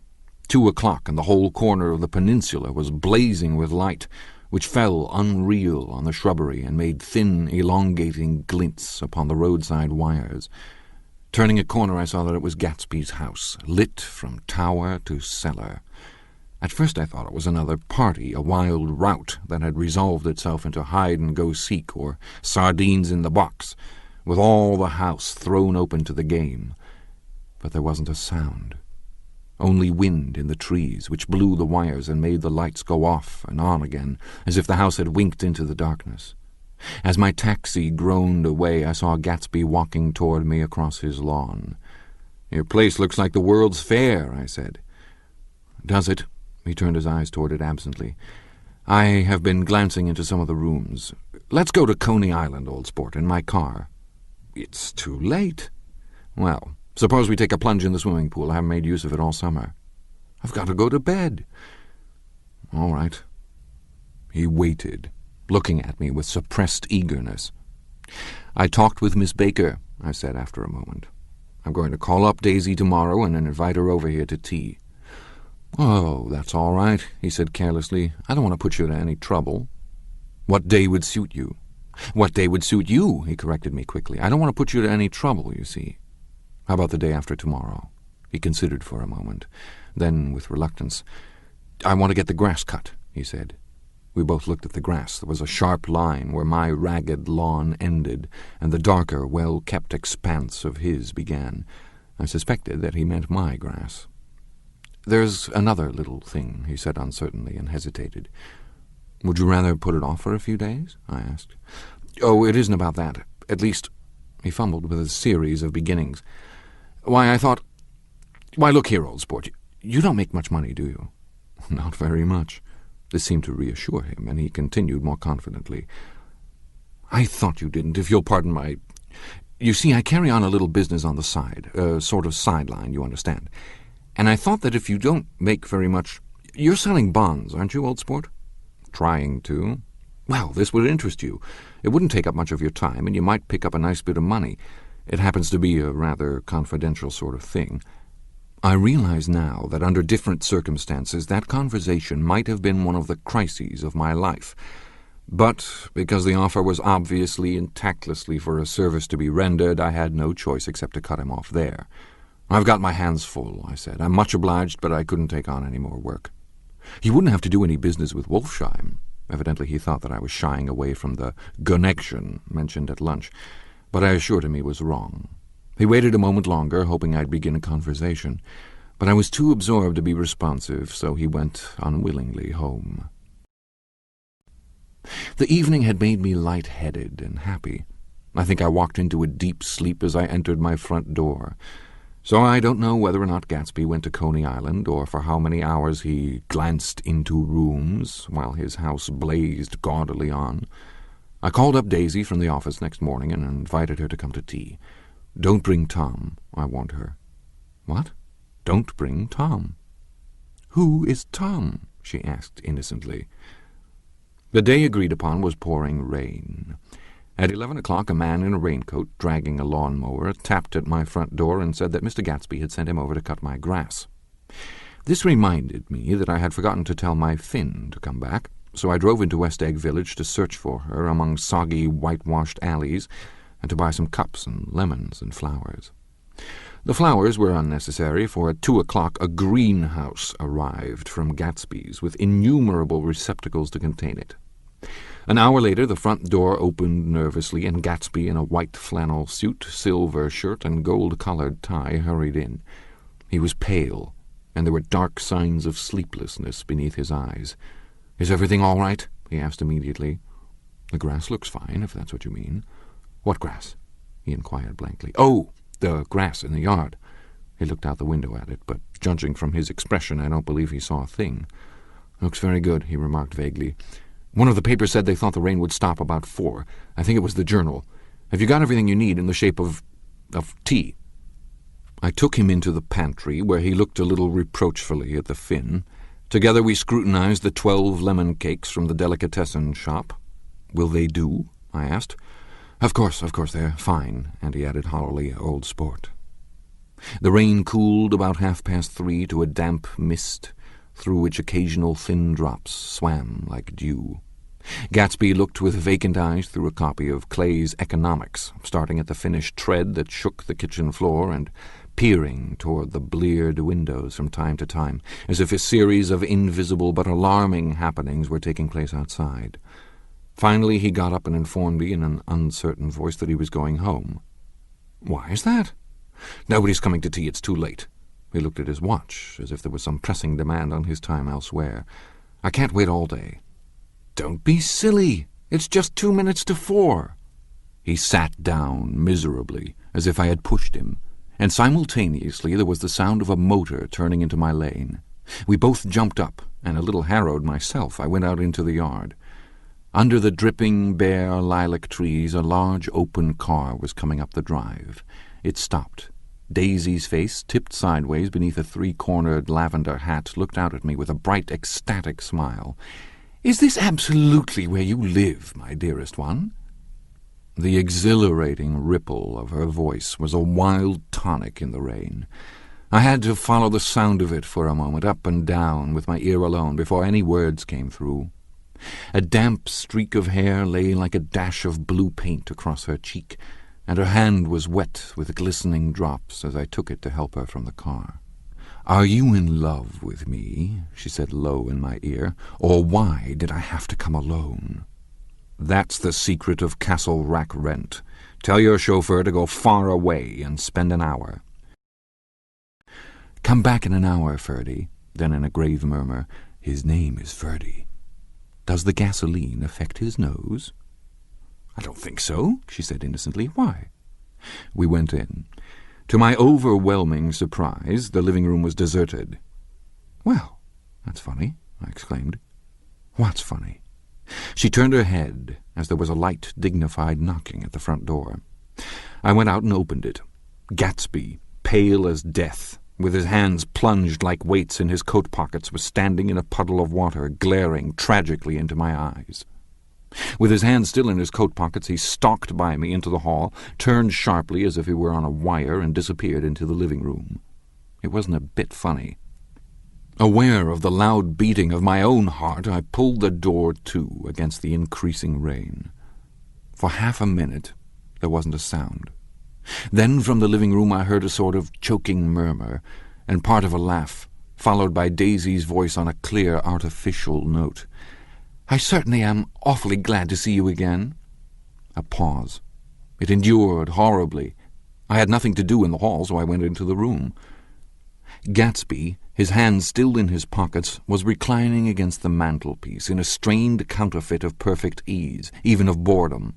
His head leaned back so far that it rested against the face of a defunct mantelpiece clock, and from this position his distraught eyes stared down at Daisy, who was sitting, frightened but graceful, on the edge of a stiff chair. "We've met before," muttered Gatsby.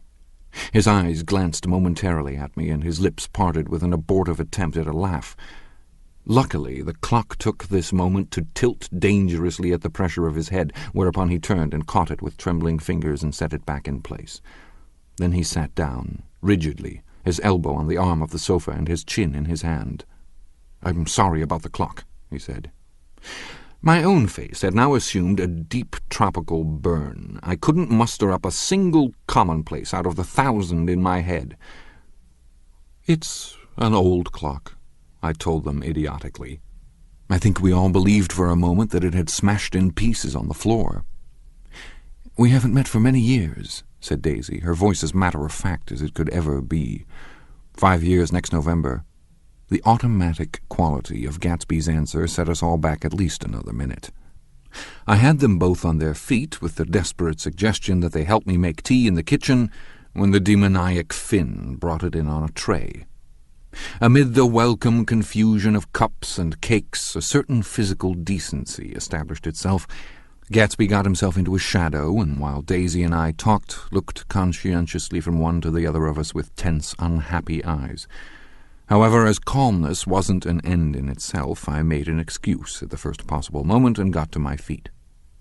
"Where are you going?" demanded Gatsby in immediate alarm. "I'll be back. I've got to speak to you about something before you go." He followed me wildly into the kitchen, closed the door, and whispered, "Oh, God," in a miserable way. "What's the matter?"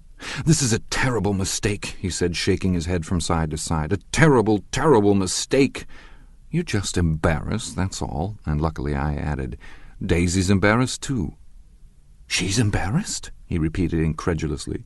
"Just as much as you are." "Don't talk so loud." "You're acting like a little boy," I broke out impatiently. "Not only that, but you're rude. Daisy's sitting in there all alone."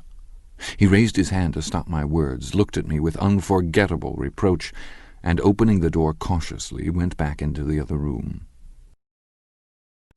I walked out the back way, just as Gatsby had when he had made his nervous circuit of the house half an hour before, and ran for a huge black knotted tree whose massed leaves made a fabric against the rain. Once more it was pouring, and my irregular lawn, well shaved by Gatsby's gardener, abounded in small muddy swamps and prehistoric marshes.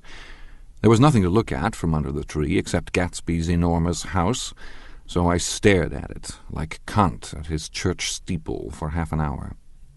A brewer had built it early in the period craze, a decade before, and there was a story that he'd agreed to pay 5 years' taxes on all the neighboring cottages if the owners would have their roofs thatched with straw.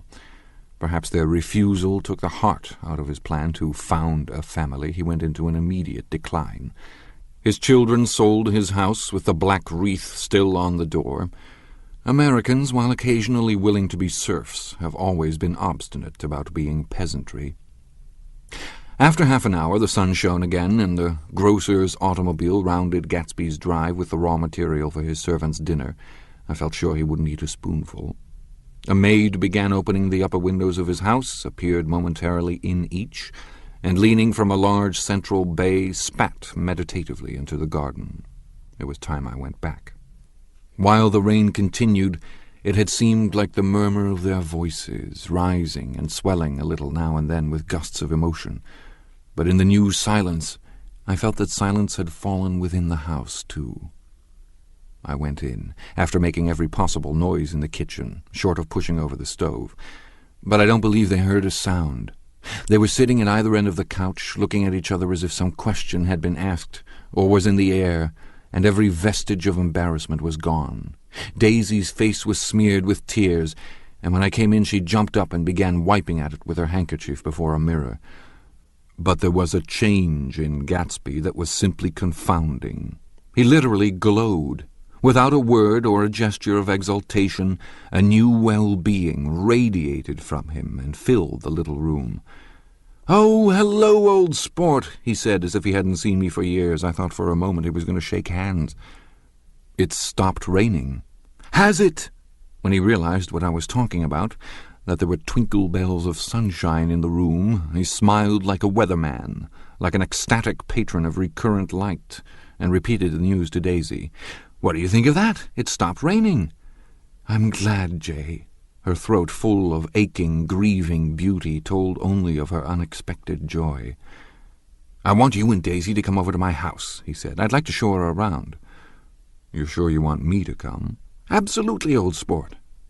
Daisy went upstairs to wash her face, too late, I thought with humiliation of my towels, while Gatsby and I waited on the lawn. "My house looks well, doesn't it?" he demanded. "See how the whole front of it catches the light." I agreed that it was splendid. "Yes." His eyes went over it, every arched door and square tower. "It took me just 3 years to earn the money that bought it." "I thought you inherited your money." "I did, old sport," he said automatically. "But I lost most of it in the big panic, the panic of the war." I think he hardly knew what he was saying, for when I asked him what business he was in, he answered, "That's my affair," before he realized that it wasn't an appropriate reply. "Oh, I've been in several things," he corrected himself. "I was in the drug business, and then I was in the oil business, but I'm not in either one now." He looked at me with more attention. "Do you mean you've been thinking over what I proposed the other night?" Before I could answer, Daisy came out of the house, and 2 rows of brass buttons on her dress gleamed in the sunlight. "That huge place there?" she cried, pointing. "Do you like it?" "Oh, I love it, but I don't see how you live there all alone." "I keep it always full of interesting people, night and day, people who do interesting things, celebrated people." Instead of taking the shortcut along the Sound, we went down to the road and entered by the big postern. With enchanting murmurs, Daisy admired this aspect or that of the feudal silhouette against the sky, admired the gardens, the sparkling odour of jonquils, and the frothy odour of hawthorn, and the pale gold odour of Kiss Me at the Gate. It was strange to reach the marble steps and find no stir of bright dresses in and out of the door, and hear no sound but bird voices in the trees. And inside, as we wandered through Marie Antoinette music rooms and restoration salons, I felt that there were guests concealed behind every couch and table, under orders to be breathlessly silent until we had passed through. As Gatsby closed the door of the Merton College Library, I could have sworn I heard the owl-eyed man break into ghostly laughter. We went upstairs, through period bedrooms swathed in rose and lavender silk and vivid with new flowers, through dressing rooms and pool rooms and bathrooms with sunken baths, intruding into one chamber where a dishevelled man in pyjamas was doing liver exercises on the floor. It was Mr. Klipspringer, the boarder. I had seen him wandering hungrily about the beach that morning. Finally we came to Gatsby's own apartment, a bedroom and a bath and an Adam's study, where we sat down and drank a glass of some chartreuse he took from a cupboard in the wall. He hadn't once ceased looking at Daisy, and I think he revalued everything in his house according to the measure of response it drew from her well-loved eyes. Sometimes, too, he stared around at his possessions in a dazed way, as though in her actual and astounding presence none of it was any longer real. Once he nearly toppled down a flight of stairs. His bedroom was the simplest room of all, except where the dresser was garnished with a toilet set of pure, dull gold. Daisy took the brush with delight and smoothed her hair, whereupon Gatsby sat down and shaded his eyes and began to laugh. "It's the funniest thing, old sport," he said hilariously. "I can't... when I try to—" He had passed visibly through 2 states and was entering upon a third. After his embarrassment and his unreasoning joy, he was consumed with wonder at her presence. He had been full of the idea so long, dreamed it right through to the end, waited with his teeth set, so to speak, at an inconceivable pitch of intensity. Now, in the reaction, he was running down like an overwound clock. Recovering himself in a minute, he opened for us 2 hulking patent cabinets, which held his massed suits and dressing-gowns and ties and his shirts, piled like bricks in stacks a dozen high. "I've got a man in England who buys me clothes. He sends over a selection of things at the beginning of each season, spring and fall." He took out a pile of shirts and began throwing them one by one before us, shirts of sheer linen and thick silk and fine flannel, which lost their folds as they fell and covered the table in many-coloured disarray. While we admired, he brought more, and the soft, rich heap mounted higher, shirts with stripes and scrolls and plaids in coral and apple green and lavender and faint orange, with monograms of Indian blue. Suddenly, with a strained sound, Daisy bent her head into the shirts and began to cry stormily. "They're such beautiful shirts," she sobbed, her voice muffled in the thick folds. "It makes me sad because I've never seen such beautiful shirts before." This ends Disc 2. The Great Gatsby, Disc 3. After the house, we were to see the grounds and the swimming pool and the hydroplane and the midsummer flowers. But outside Gatsby's window it began to rain again, so we stood in a row looking at the corrugated surface of the Sound. "If it wasn't for the mist, we could see your home across the bay," said Gatsby. "You always have a green light that burns all night at the end of your dock." Daisy put her arm through his abruptly, but he seemed absorbed in what he had just said. Possibly it had occurred to him that the colossal significance of that light had now vanished forever. Compared to the great distance that had separated him from Daisy, it had seemed very near to her, almost touching her. It had seemed as close as a star to the moon. Now it was again a green light on a dock. His count of enchanted objects had diminished by 1. I began to walk about the room, examining various indefinite objects in the half-darkness. A large photograph of an elderly man in yachting costume attracted me, hung on the wall over his desk. "Who's this?" "That's Mr. Dan Cody, old sport." The name sounded faintly familiar. "He's dead now. He used to be my best friend years ago." There was a small picture of Gatsby, also in yachting costume, on the bureau. Gatsby, with his head thrown back defiantly, taken apparently when he was about 18. "I adore it," exclaimed Daisy. "The pompadour! You never told me you had a pompadour or a yacht."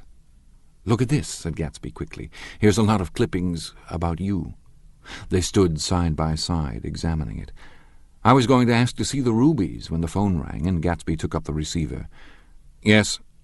Well, I can't talk now." "I can't talk now, old sport. I said a small town. You must know what a small town is." "Well, he's no use to us if Detroit is his idea of a small town." He rang off. "Come here, quick!" cried Daisy at the window. The rain was still falling, but the darkness had parted in the west, and there was a pink and golden billow of foamy clouds above the sea.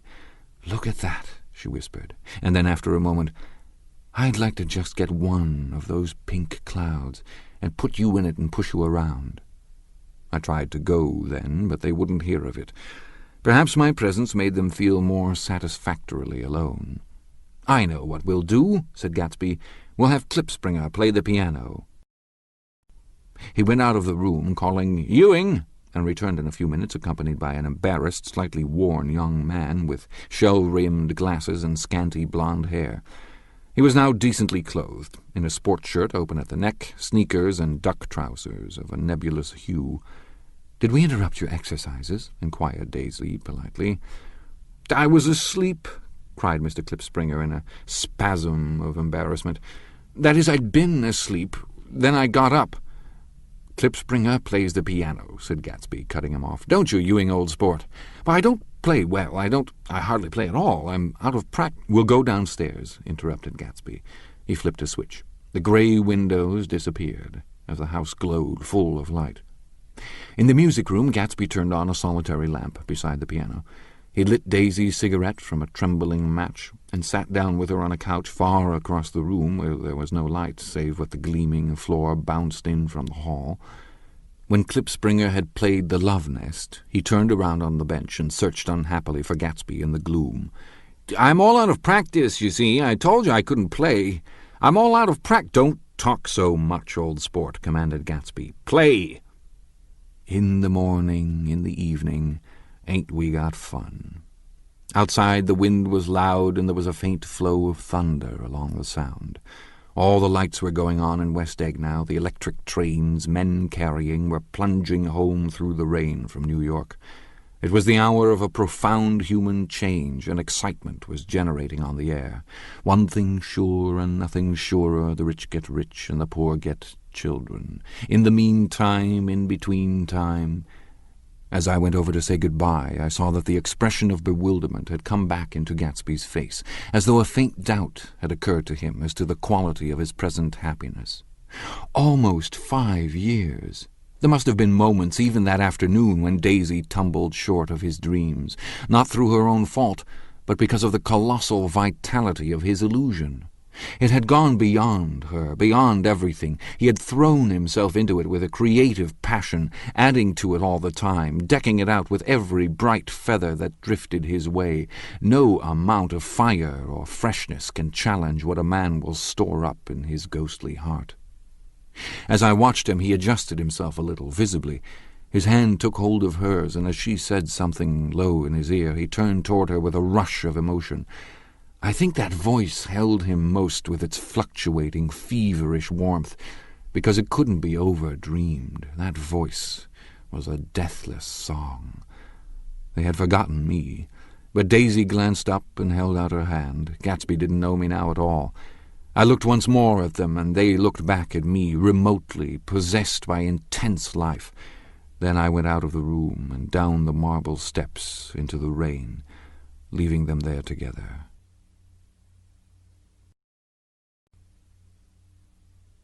Chapter 6.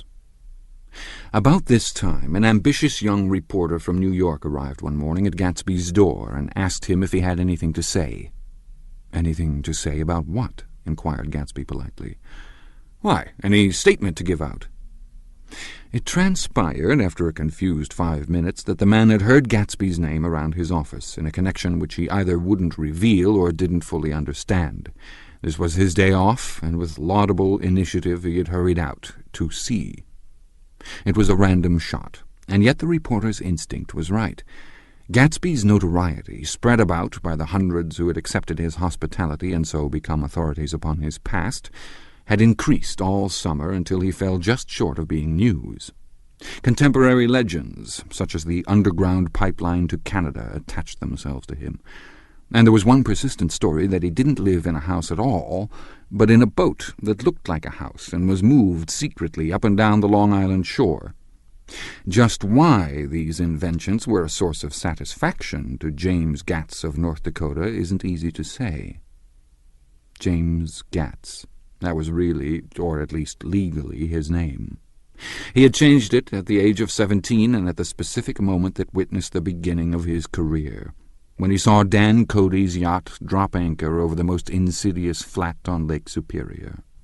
It was James Gatz, who had been loafing along the beach that afternoon in a torn green jersey and a pair of canvas pants, but it was already Jay Gatsby who borrowed a rowboat, pulled out to the Tuolumne, and informed Cody that a wind might catch him and break him up in half an hour.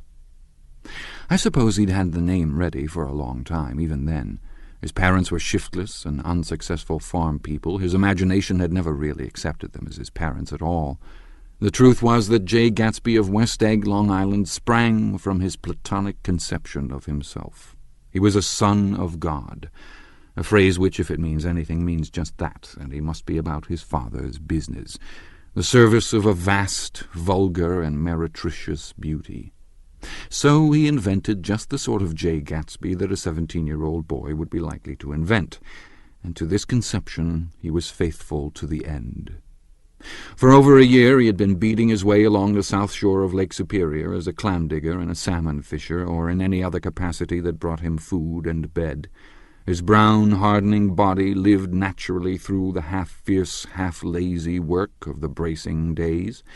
He knew women early, and since they spoiled him, he became contemptuous of them, of young virgins because they were ignorant, of the others because they were hysterical about things which in his overwhelming self-absorption he took for granted.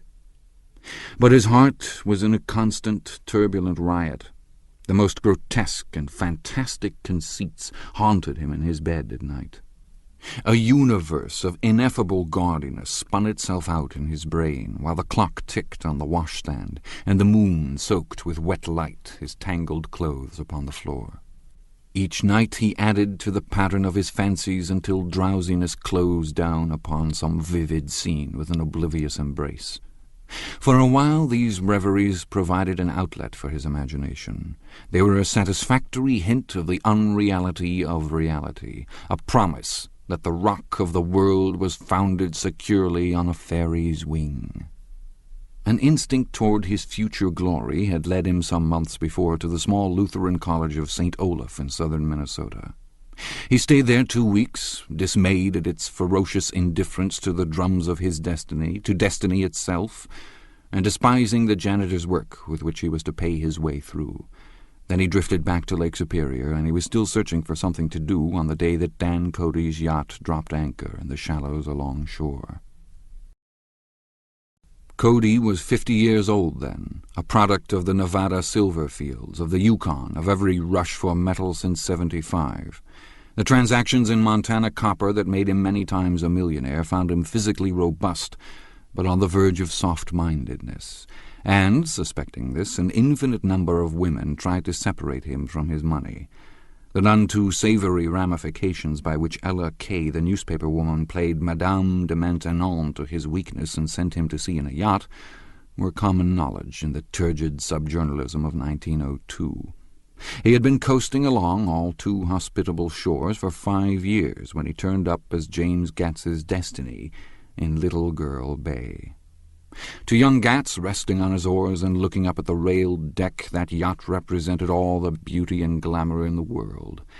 I suppose he smiled at Cody. He had probably discovered that people liked him when he smiled. At any rate, Cody asked him a few questions, one of them elicited the brand-new name, and found that he was quick and extravagantly ambitious. A few days later he took him to Duluth and bought him a blue coat, 6 pairs of white duck trousers, and a yachting cap. And when the 2 alumni left for the West Indies and the Barbary Coast, Gatsby left too.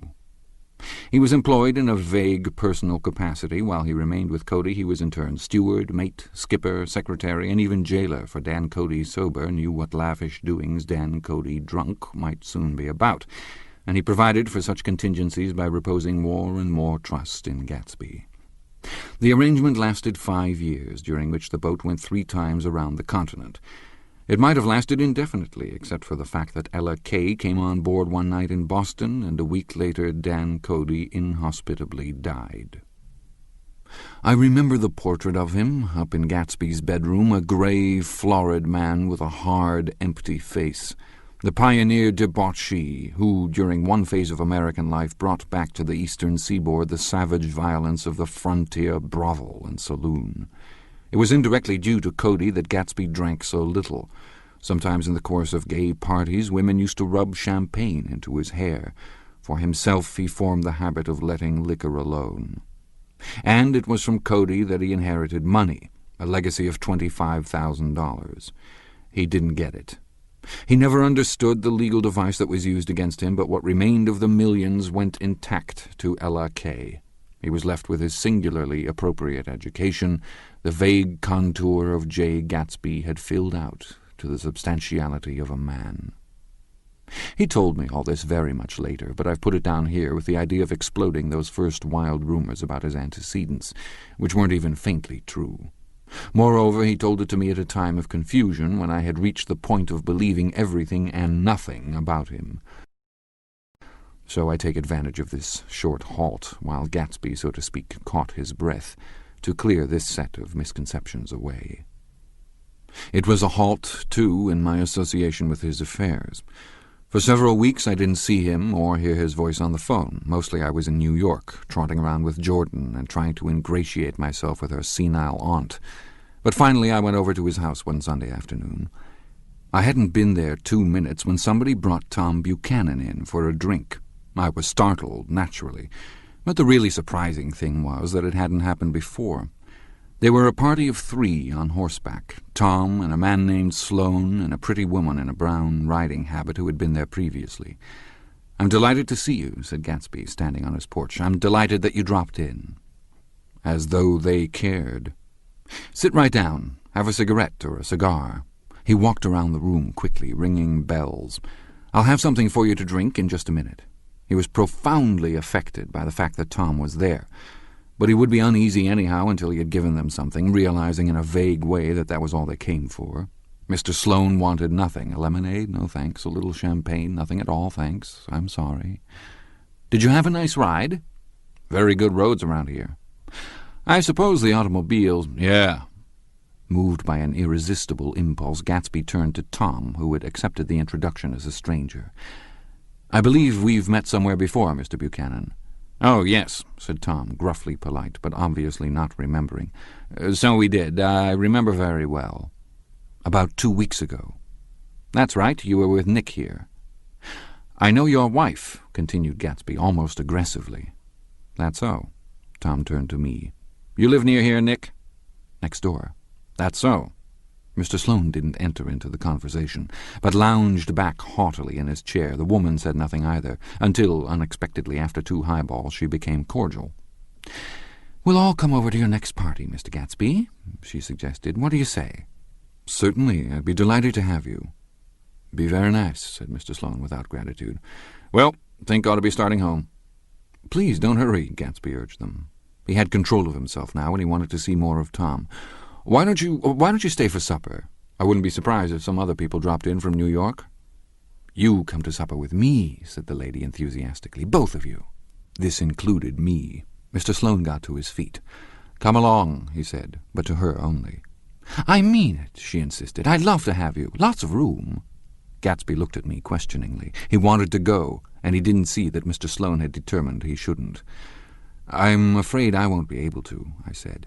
"Well, you come," she urged, concentrating on Gatsby. Mr. Sloane murmured something close to her ear. "We won't be late if we start now," she insisted aloud.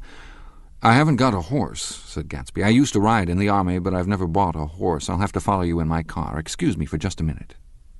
The rest of us walked out on the porch, where Sloane and the lady began an impassioned conversation aside. "My God, I believe the man's coming," said Tom. "Doesn't he know she doesn't want him?" "She says she does want him." "She has a big dinner party, and he won't know a soul there." He frowned. "I wonder where in the devil he met Daisy. By God, I may be old-fashioned in my ideas, but women run around too much these days to suit me. They meet all kinds of crazy fish." Suddenly Mr. Sloane and the lady walked down the steps and mounted their horses. "Come on," said Mr. Sloane to Tom. "We're late. We've got to go." And then to me, "Tell him we couldn't wait, will you?" Tom and I shook hands. The rest of us exchanged a cool nod, and they trotted quickly down the drive, disappearing under the August foliage just as Gatsby, with hat and light overcoat in hand, came out the front door. Tom was evidently perturbed at Daisy's running around alone, for on the following Saturday night he came with her to Gatsby's party. Perhaps his presence gave the evening its peculiar quality of oppressiveness. It stands out in my memory from Gatsby's other parties that summer. There were the same people, or at least the same sort of people, the same profusion of champagne, the same many-coloured, many-keyed commotion. But I felt an unpleasantness in the air, a pervading harshness that hadn't been there before. Or perhaps I had merely grown used to it, grown to accept West Egg as a world complete in itself, with its own standards and its own great figures, second to nothing because it had no consciousness of being so. And now I was looking at it again, through Daisy's eyes. It is invariably saddening to look through new eyes at things upon which you have expended your own powers of adjustment. They arrived at twilight, and as we strolled out among the sparkling hundreds, Daisy's voice was playing murmurous tricks in her throat. "These things excite me so," she whispered. "If you want to kiss me at any time during the evening, Nick, just let me know, and I'll be glad to arrange it for you. Just mention my name, or present a green card. I'm giving out green—" "Look around," suggested Gatsby. "I'm looking around. I'm having a marvelous—" "You must see the faces of many people you've heard about." Tom's arrogant eyes roamed the crowd. "We don't go around very much," he said. "In fact, I was just thinking I don't know a soul here." "Perhaps you know that lady." Gatsby indicated a gorgeous, scarcely human orchid of a woman who sat in state under a white plum tree. Tom and Daisy stared with that peculiarly unreal feeling that accompanies the recognition of a hitherto ghostly celebrity of the movies. "She's lovely," said Daisy. The man bending over her is her director. He took them ceremoniously from group to group. Mrs. Buchanan and Mr. Buchanan. After an instant's hesitation he added, "the polo player." "Oh, no," objected Tom quickly, "not me." But evidently the sound of it pleased Gatsby, for Tom remained the polo player for the rest of the evening. "I've never met so many celebrities," Daisy exclaimed. "I liked that man, what was his name, with a sort of blue nose." Gatsby identified him, adding that he was a small producer. "Well, I liked him anyhow." "I'd a little rather not be the polo player," said Tom pleasantly. "I'd rather look at all these famous people in oblivion." Daisy and Gatsby danced. I remember being surprised by his graceful conservative foxtrot. I had never seen him dance before. Then they sauntered over to my house and sat on the steps for half an hour, while at her request I remained watchfully in the garden, "in case there's a fire or a flood," she explained, "or any act of God." Tom appeared from his oblivion as we were sitting down to supper together. "Do you mind if I eat with some people over here?" he said. "A fellow's getting off some funny stuff." "Go ahead," answered Daisy genially. "And if you want to take down any addresses, here's my little gold pencil." She looked around after a moment and told me the girl was common but pretty, and I knew that except for the half hour she'd been alone with Gatsby, she wasn't having a good time. We were at a particularly tipsy table. That was my fault. Gatsby had been called to the phone, and I'd enjoyed these same people only 2 weeks before. But what had amused me then turned septic on the air now. "How do you feel, Miss Bedecker?" The girl addressed was trying unsuccessfully to slump against my shoulder. At this inquiry she sat up and opened her eyes. "What?" A massive and lethargic woman who had been urging Daisy to play golf with her at the local club tomorrow spoke in Miss Bedecker's defense. "Oh, she's all right now. When she's had 5 or 6 cocktails, she always starts screaming like that. I tell her she ought to leave it alone." "I do leave it alone," affirmed the accused hollowly. "We heard you yelling, so I said to Doc Civet here, 'There's somebody that needs your help, Doc.'" "She's much obliged, I'm sure," said another friend without gratitude. "But you got her dress all wet when you stuck her head in the pool." "Anything I hate is to get my head stuck in a pool," mumbled Miss Bedecker. "They almost drowned me once over in New Jersey." "Then you ought to leave it alone," countered Dr. Civet. "Speak for yourself," cried Miss Bedecker violently. "Your hand shakes. I wouldn't let you operate on me." It was like that. Almost the last thing I remember was standing with Daisy and watching the moving picture director in his star. They were still under the white plum tree, and their faces were touching, except for a pale, thin ray of moonlight between. It occurred to me that he had been very slowly bending toward her all evening to attain this proximity, and even while I watched I saw him stoop one ultimate degree and kiss at her cheek. "I like her," said Daisy. "I think she's lovely." But the rest offended her, and inarguably, because it wasn't a gesture but an emotion. She was appalled by West Egg, this unprecedented place that Broadway had begotten upon a Long Island fishing village, appalled by its raw vigor that chafed under the old euphemisms, and by the too obtrusive fate that herded its inhabitants along a shortcut from nothing to nothing. She saw something awful in the very simplicity she failed to understand. I sat on the front steps with them while they waited for their car. It was dark here in front. Only the bright door sent 10 square feet of light volleying out into the soft black morning. Sometimes a shadow moved against the dressing-room blind above, gave way to another shadow, an indefinite procession of shadows that rouged and powdered in an invisible glass. "Who is this Gatsby, anyhow?" demanded Tom suddenly. "Some big bootlegger?" "Where'd you hear that?" I inquired. "I didn't hear it, I imagined it. A lot of these newly rich people are just big bootleggers, you know." "Not Gatsby," I said shortly. He was silent for a moment. The pebbles of the drive crunched under his feet. "Well, he certainly must have strained himself to get this menagerie together." A breeze stirred the grey haze of Daisy's fur collar. "At least they're more interesting than the people we know," she said with an effort. "You didn't look so interested." "Well, I was." Tom laughed and turned to me.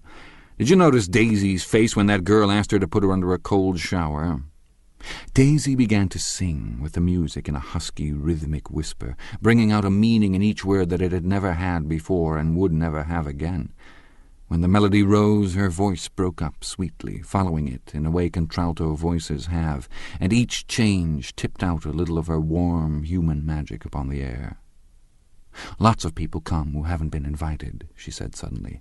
"That girl hadn't been invited. They simply forced their way in, and he's too polite to object." "I'd like to know who he is and what he does," insisted Tom, "and I think I'll make a point of finding out." "I can tell you right now," she answered. "He owns some drugstores, a lot of drugstores. He built them up himself." The dilatory limousine came rolling up the drive. "Good night, Nick," said Daisy. Her glance left me and sought the lighted top of the steps, where 3 o'clock in the morning, a neat, sad little waltz of that year, was drifting out the open door.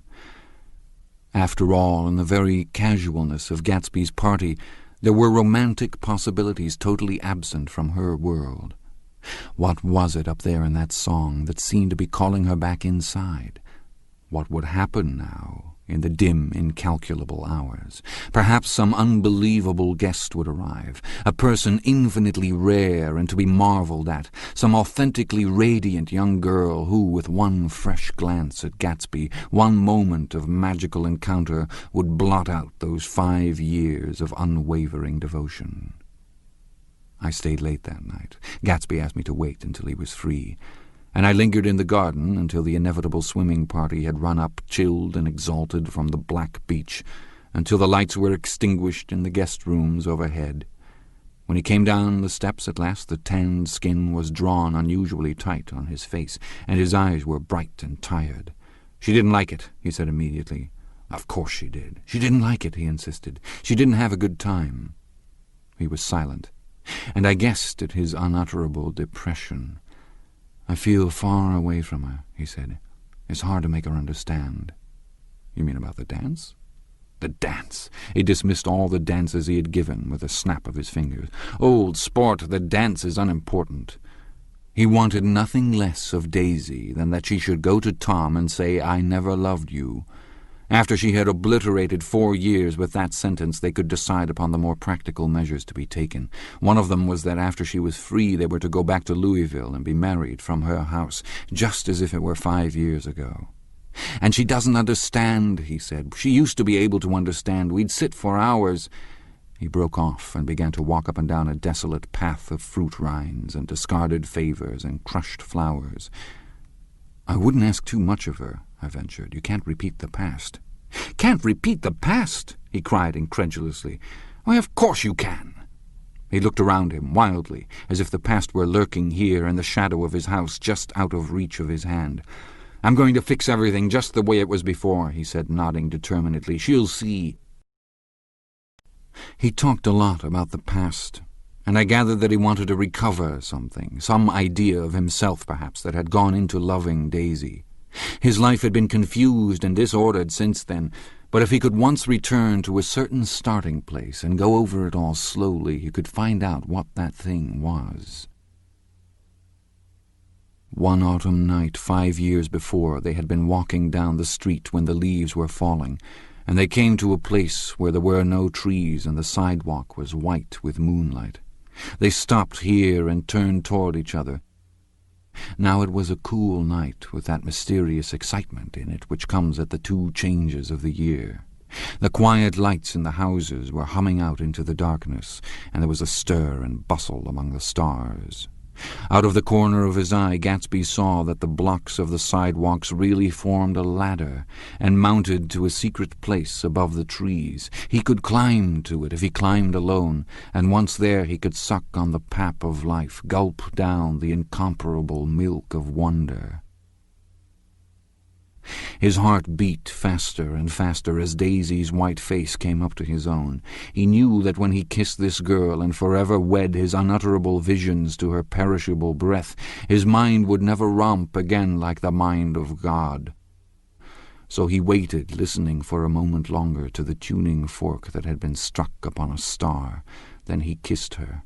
At his lips' touch she blossomed for him like a flower, and the incarnation was complete.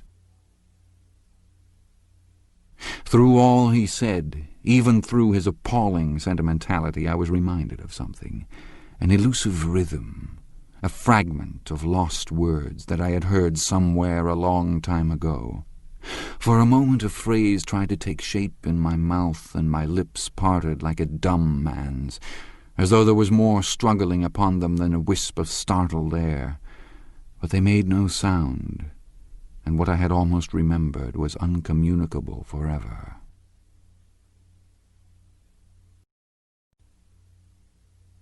Chapter 7. It was when curiosity about Gatsby was at its highest that the lights in his house failed to go on one Saturday night, and as obscurely as it had begun, his career as Trimalchio was over. Only gradually did I become aware that the automobiles which turned expectantly into his drive stayed for just a minute and then drove sulkily away. Wondering if he were sick, I went over to find out. An unfamiliar butler with a villainous face squinted at me suspiciously from the door. "Is Mr. Gatsby sick?" "Nope." After a pause he added, "Sir," in a dilatory, grudging way. I hadn't seen him around, and I was rather worried. "Tell him Mr. Carroway came over." "Who?" he demanded rudely. "Carroway." "Carroway. All right, I'll tell him." Abruptly he slammed the door. My Finn informed me that Gatsby had dismissed every servant in his house a week ago, and replaced them with 6 others, who never went into West Egg Village to be bribed by the tradesmen, but ordered moderate supplies over the telephone. The grocery boy reported that the kitchen looked like a pigsty, and the general opinion in the village was that the new people weren't servants at all. Next day Gatsby called me on the phone. "Going away?" I inquired. "No, old sport. I hear you fired all your servants." I wanted somebody who wouldn't gossip. Daisy comes over quite often, in the afternoons. So the whole caravanserai had fallen in, like a card house, at the disapproval in her eyes. "There are some people Wolfsheim wanted to do something for. They're all brothers and sisters. They used to run a small hotel." "I see." He was calling up at Daisy's request. Would I come to lunch at her house tomorrow? Miss Baker would be there. Half an hour later Daisy herself telephoned and seemed relieved to find that I was coming. Something was up. And yet I couldn't believe that they would choose this occasion for a scene, especially for the rather harrowing scene that Gatsby had outlined in the garden. The next day was broiling, almost the last, certainly the warmest of the summer. As my train emerged from the tunnel into sunlight, only the hot whistles of the National Biscuit Company broke the simmering hush at noon. The straw seats of the car hovered on the edge of combustion. The woman next to me perspired delicately for a while into her white shirtwaist, and then, as her newspaper dampened under her fingers, lapsed despairingly into deep heat with a desolate cry.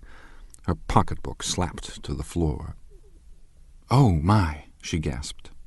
I picked it up with a weary bend and handed it back to her, holding it at arm's length and by the extreme tip of the corners to indicate that I had no designs upon it, but everyone nearby, including the woman, suspected me just the same. "Hot," said the conductor to familiar faces. "Some weather." "Hot. Hot. Hot.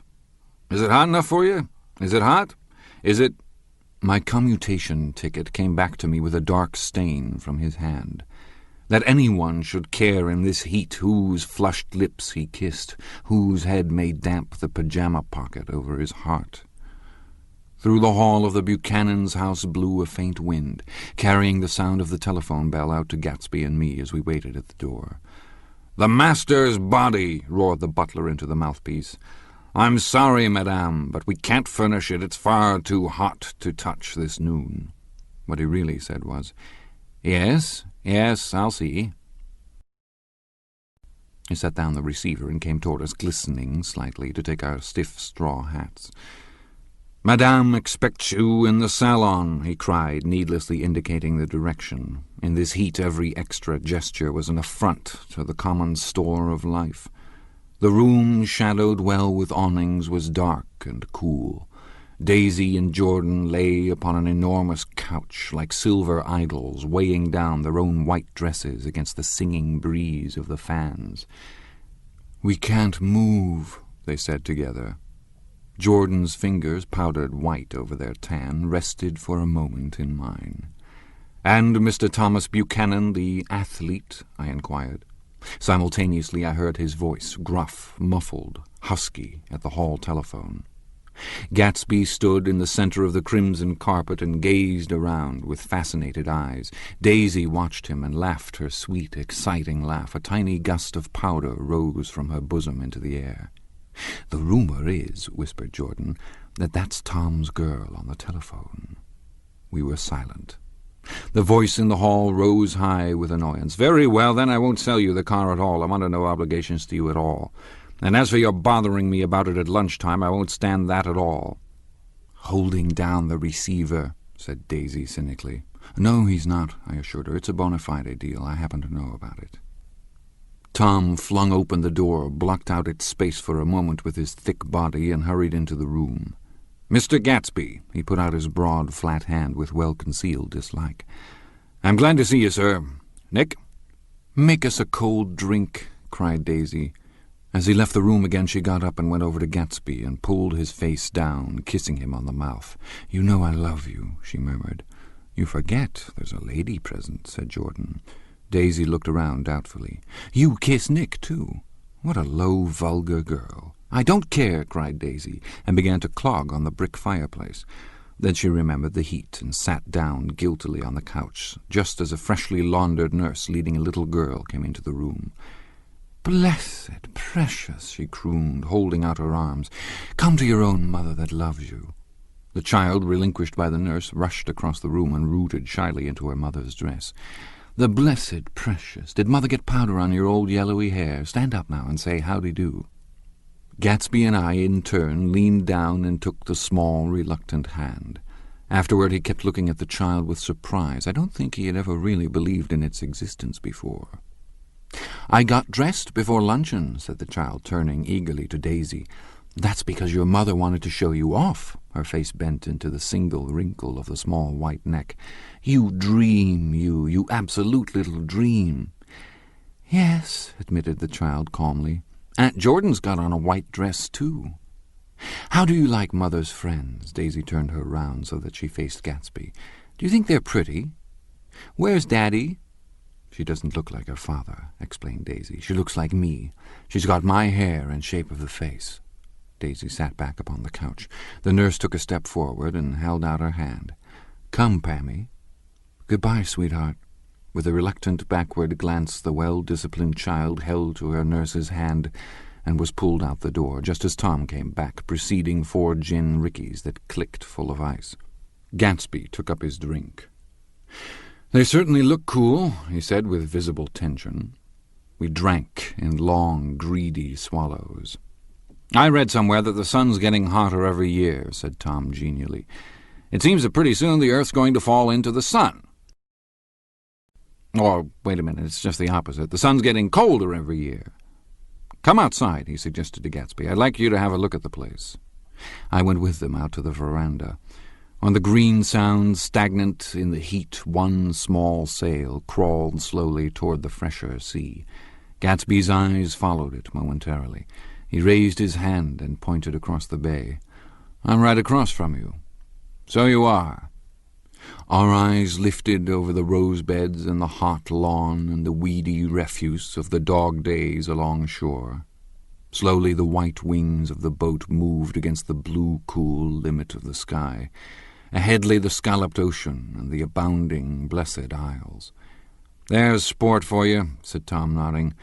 "I'd like to be out there with him for about an hour." We had luncheon in the dining room, darkened too against the heat, and drank down nervous gaiety with the cold ale. "What'll we do with ourselves this afternoon?" cried Daisy, "and the day after that, and the next 30 years?" "Don't be morbid," Jordan said. "Life starts all over again when it gets crisp in the fall." "But it's so hot," insisted Daisy on the verge of tears, "and everything's so confused. Let's all go to town." Her voice struggled on through the heat, beating against it, moulding its senselessness into forms. "I've heard of making a garage out of a stable," Tom was saying to Gatsby, "but I'm the first man who ever made a stable out of a garage." "Who wants to go to town?" demanded Daisy insistently. Gatsby's eyes floated toward her. "Ah," she cried, "you look so cool." Their eyes met, and they stared together at each other alone in space. With an effort she glanced down at the table. "You always look so cool," she repeated. She had told him that she loved him, and Tom Buchanan saw. He was astounded. His mouth opened a little, and he looked at Gatsby and then back at Daisy, as if he had just recognized her as someone he knew a long time ago. "You resemble the advertisement of the man," she went on innocently. "You know the advertisement of the man—" "All right," broke in Tom quickly. "I'm perfectly willing to go to town. Come on, we're all going to town." He got up, his eyes still flashing between Gatsby and his wife. No one moved. "Come on!" His temper cracked a little. "What's the matter, anyhow? If we're going to town, let's start." His hand, trembling with his effort at self-control, bore to his lips the last of his glass of ale. Daisy's voice got us to our feet and out onto the blazing gravel drive. "Are we just going to go?" she objected. "Like this? Aren't we going to let anyone smoke a cigarette first?" Everybody smoked all through lunch. "Oh, let's have fun," she begged him. "It's too hot to fuss." He didn't answer. "Have it your own way," she said. "Come on, Jordan." They went upstairs to get ready, while we 3 men stood there shuffling the hot pebbles with our feet. A silver curve of the moon hovered already in the western sky. Gatsby started to speak, changed his mind, but not before Tom wheeled and faced him expectantly. "Have you got your stables here?" asked Gatsby with an effort. "About a quarter of a mile down the road." "Oh." A pause. "I don't see the idea of going to town," broke out Tom savagely. "Women get these notions in their heads." "Shall we take anything to drink?" called Daisy from an upper window. "I'll get some whiskey," answered Tom. He went inside. Gatsby turned to me rigidly. "I can't say anything in his household, Sport." "She's got an indiscreet voice," I remarked. "It's full of—" I hesitated. "Her voice is full of money," he said suddenly. That was it. I'd never understood before. It was full of money. That was the inexhaustible charm that rose and fell in it, the jingle of it, the cymbal song of it. High in a white palace, the king's daughter, the golden girl. Tom came out of the house, wrapping a quart bottle in a towel, followed by Daisy and Jordan, wearing small, tight hats of metallic cloth and carrying light capes over their arms. "Shall we all go in my car?" suggested Gatsby. He felt the hot green leather of the seat. "I ought to have left it in the shade." "Is it standard shift?" demanded Tom. "Yes." "Well, you take my coupe and let me drive your car to town." The suggestion was distasteful to Gatsby. "I don't think there's much gas," he objected. "Plenty of gas," said Tom boisterously. He looked at the gauge. "And if it runs out, I can stop at a drugstore. You can buy anything at a drugstore nowadays." A pause followed this apparently pointless remark. Daisy looked at Tom, frowning, and an indefinable expression at once definitely unfamiliar and vaguely recognizable, as if I had only heard it described in words, passed over Gatsby's face. "Come on, Daisy," said Tom, pressing her with his hand towards Gatsby's car. "I'll take you in this circus wagon." He opened the door, but she moved out from the circle of his arm. "You take Nick and Jordan. We'll follow you in the coupe." She walked close to Gatsby, touching his coat with her hand. Jordan and Tom and I got into the front seat of Gatsby's car. Tom pushed the unfamiliar gears tentatively, and we shot off into the oppressive heat, leaving them out of sight behind. "Did you see that?" demanded Tom. "See what?"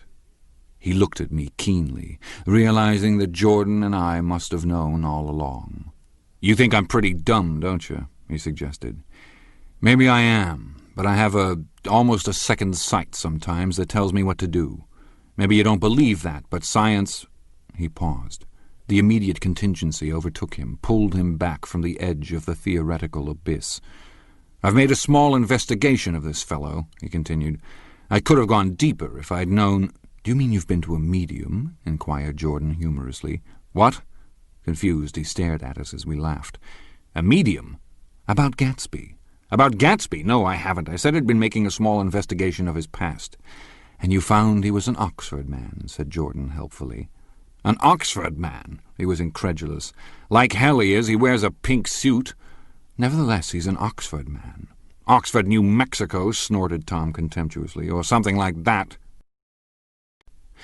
"Listen, Tom, if you're such a snob, why did you invite him to lunch?" demanded Jordan crossly. "Daisy invited him. She knew him before we were married, God knows where." We were all irritable now with the fading ale, and aware of it as we drove for a while in silence. Then, as Dr. T.J. Eckelberg's faded eyes came into sight down the road, I remembered Gatsby's caution about gasoline. "We've got enough to get us to town," said Tom. "But there's a garage right here," objected Jordan. "I don't want to get stalled in this baking heat." Tom threw on both brakes impatiently, and we slid to an abrupt, dusty stop under Wilson's sign. After a moment the proprietor emerged from the interior of his establishment and gazed, hollow-eyed, at the car. "Let's have some gas," cried Tom roughly. "What do you think we stopped for, to admire the view?" "I'm sick," said Wilson without moving. "Been sick all day." "What's the matter?" "I'm all run down." "Well, shall I help myself?" Tom demanded. "You sounded well enough on the phone." With an effort, Wilson left the shade in support of the doorway and, breathing hard, unscrewed the cap of the tank. In the sunlight his face was green. "I didn't mean to interrupt your lunch," he said, "but I need money pretty bad, and I was wondering what you were going to do with your old car." "How do you like this one?" inquired Tom. "I bought it last week." "It's a nice yellow one," said Wilson as he strained at the handle. "Like to buy it?" "Big chance," Wilson smiled faintly. "No, but I could make some money on the other." "What do you want money for all of a sudden?" "I've been here too long. I want to get away. My wife and I want to go west." "Your wife does?" exclaimed Tom, startled. "She's been talking about it for 10 years. He rested for a moment against the pump, shading his eyes. "And now she's going whether she wants to or not. I'm going to get her away."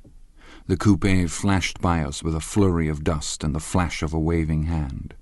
"What do I owe you?" demanded Tom harshly. "I just got wised up to something funny the last 2 days," remarked Wilson. "That's why I want to get away. That's why I've been bothering you about the car." "What do I owe you?" $1.20? The relentless beating heat was beginning to confuse me, and I had a bad moment there before I realized that so far his suspicions hadn't alighted on Tom. He had discovered that Myrtle had some sort of life apart from him in another world, and the shock had made him physically sick.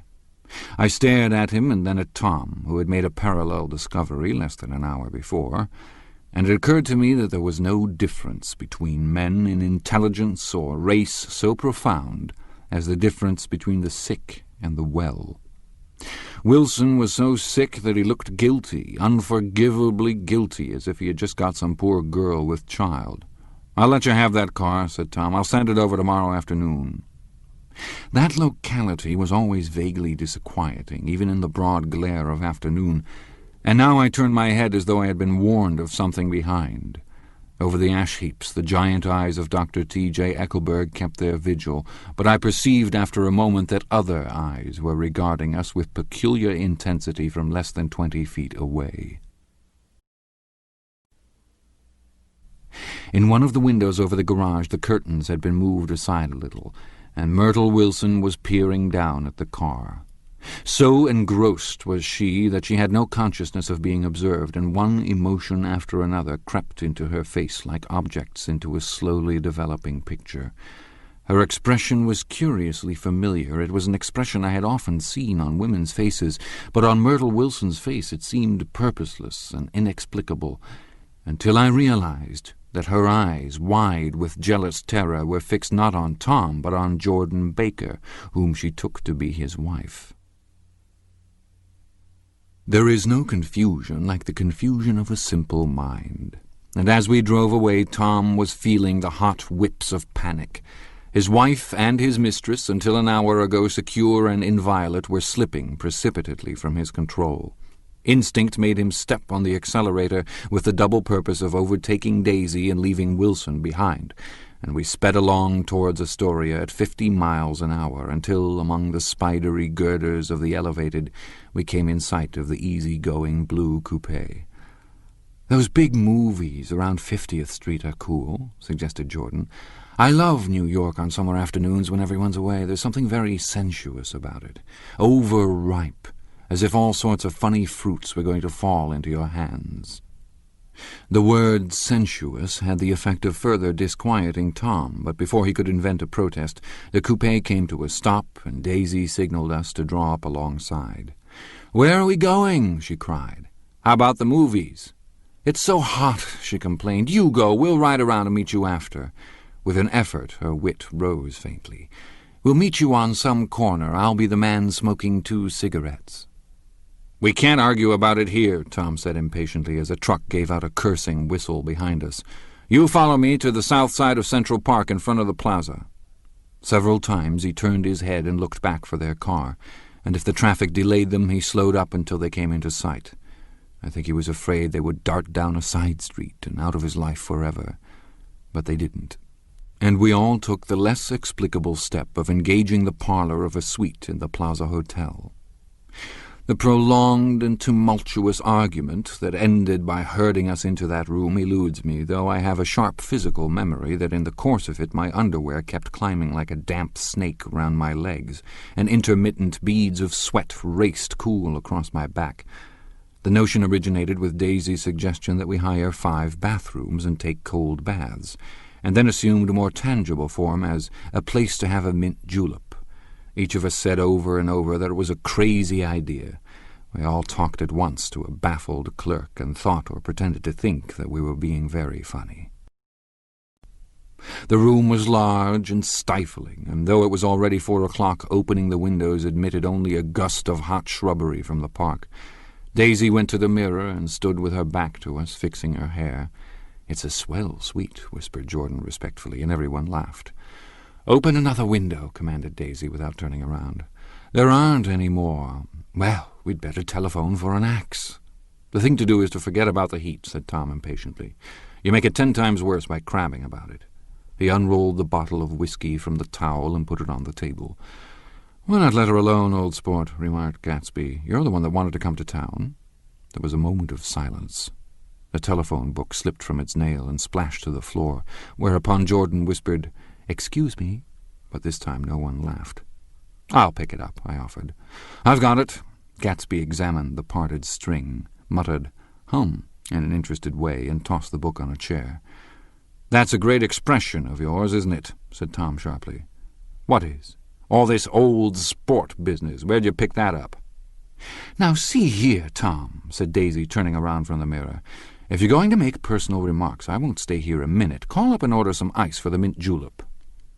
As Tom took up the receiver, the compressed heat exploded into sound, and we were listening to the portentous chords of Mendelssohn's Wedding March from the ballroom below. "Imagine marrying anybody in this heat," cried Jordan dismally. "Still, I was married in the middle of June," Daisy remembered. "Louisville in June. Somebody fainted. Who was it fainted, Tom?" "Biloxi," he answered shortly. "A man named Biloxi. Blocks Biloxi. And he made boxes, that's a fact. And he was from Biloxi, Tennessee." "They carried him into my house," appended Jordan, "because we lived just 2 doors from the church. And he stayed 3 weeks, until Daddy told him he had to get out. The day after he left, Daddy died." After a moment she added, as if she might have sounded irreverent, "There wasn't any connection." "I used to know a Bill Biloxi from Memphis," I remarked. "That was his cousin. I knew his whole family history before he left. He gave me an aluminum putter that I use today." The music had died down as the ceremony began, and now a long cheer floated in at the window, followed by intermittent cries of "yeah, yeah, yeah," and finally by a burst of jazz as the dancing began. "We're getting old," said Daisy. "If we were young, we'd rise and dance." "Remember Biloxi?" Jordan warned her. "Where'd you know him, Tom?" "Biloxi?" He concentrated with an effort. "I didn't know him. He was a friend of Daisy's." "He was not," she denied. "I'd never seen him before. He came down in the private car." "Well, he said he knew you. He said he was raised in Louisville. Asa Bird brought him around at the last minute and asked if we had room for him." Jordan smiled. "He was probably bumming his way home. He told me he was president of your class at Yale." Tom and I looked at each other blankly. "Biloxi? First place, we didn't have any president." Gatsby's foot beat a short, restless tattoo, and Tom eyed him suddenly. "By the way, Mr. Gatsby, I understand you're an Oxford man." "Not exactly." "Oh, yes, I understand you went to Oxford." "Yes, I went there." A pause. Then Tom's voice, incredulous and insulting. "You must have gone there about the time Biloxi went to New Haven." Another pause.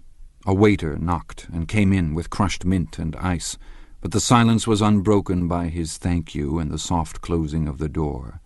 This tremendous detail was to be cleared up at last. "I told you I went there," said Gatsby. "I heard you, but I'd like to know when." "It was in 1919. I only stayed 5 months. That's why I can't really call myself an Oxford man."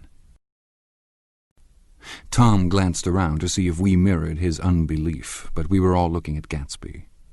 "It was an opportunity they gave to some of the officers after the armistice," he continued. "We could go to any of the universities in England or France. I wanted to get up and slap him on the back.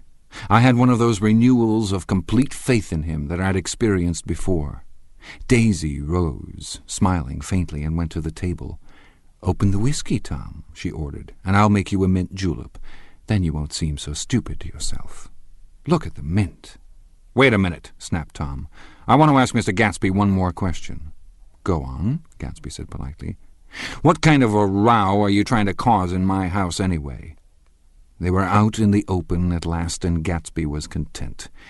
"He isn't causing a row." Daisy looked desperately from one to the other. "You're causing a row. Please have a little self-control."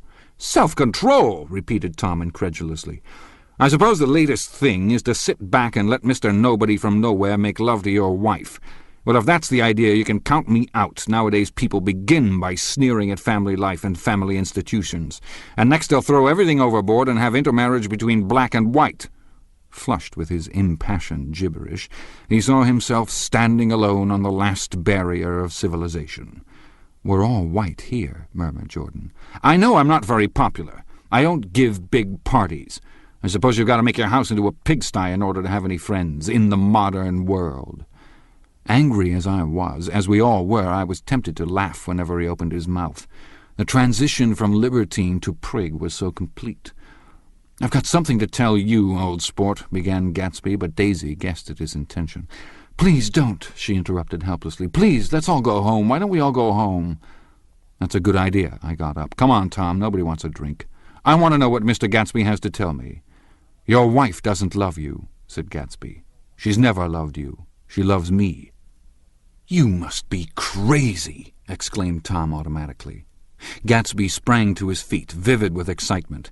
"She never loved you, do you hear?" he cried. "She only married you because I was poor and she was tired of waiting for me. It was a terrible mistake, but in her heart she never loved anyone except me." At this point, Jordan and I tried to go, but Tom and Gatsby insisted with competitive firmness that we remain, as though neither of them had anything to conceal and it would be a privilege to partake vicariously of their emotions. "Sit down, Daisy." Tom's voice groped unsuccessfully for the paternal note. "What's been going on? I want to hear all about it." "I told you what's been going on," said Gatsby. "Going on for 5 years, and you didn't know." Tom turned to Daisy sharply. "You've been seeing this fellow for 5 years." "Not seeing," said Gatsby.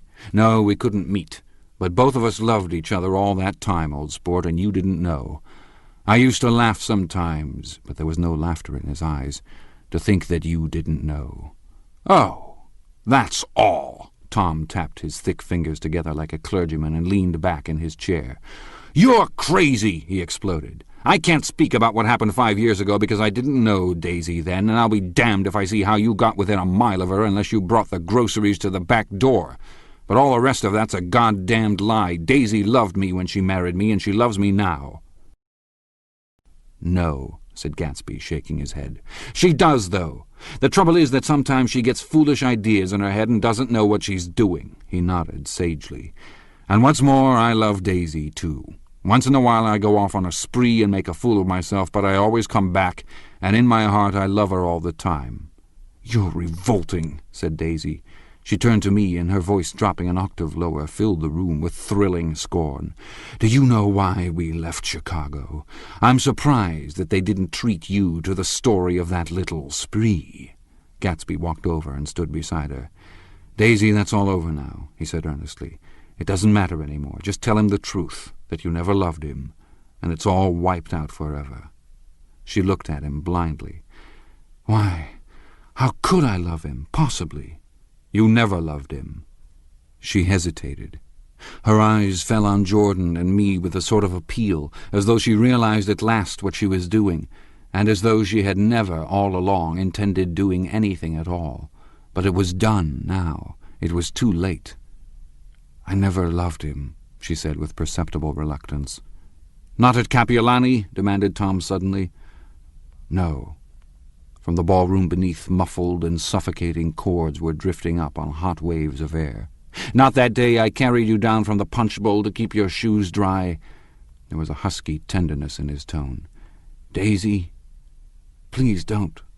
Her voice was cold, but the rancor was gone from it. She looked at Gatsby. "There, Jay," she said. But her hand, as she tried to light a cigarette, was trembling. Suddenly she threw the cigarette and the burning match on the carpet. "Oh, you want too much," she cried to Gatsby. "I love you now. Isn't that enough? I can't help what's past." She began to sob helplessly. "I did love him once, but I loved you too." Gatsby's eyes opened and closed. "You loved me too?" he repeated. "Even that's a lie," said Tom savagely. "She didn't know you were alive. Why, there are things between Daisy and me that you'll never know, things that neither of us can ever forget." The words seemed to bite physically into Gatsby. "I want to speak to Daisy alone," he insisted. "She's all excited now." "Even alone, I can't say I never loved Tom," she admitted in a pitiful voice. "It wouldn't be true." "Of course it wouldn't," agreed Tom. She turned to her husband. "As if it mattered to you," she said. "Of course it matters. I'm going to take better care of you from now on." "You don't understand," said Gatsby with a touch of panic. "You're not going to take care of her any more." "I'm not?" Tom opened his eyes wide and laughed. He could afford to control himself now. "Why's that?" "Daisy's leaving you." "Nonsense." "I am, though," she said with visible effort. "She's not leaving me." Tom's words suddenly leaned down over Gatsby. "Certainly not for a common swindler who'd have to steal the ring he put on her finger." "I won't stand this," cried Daisy. "Oh, please, let's get out."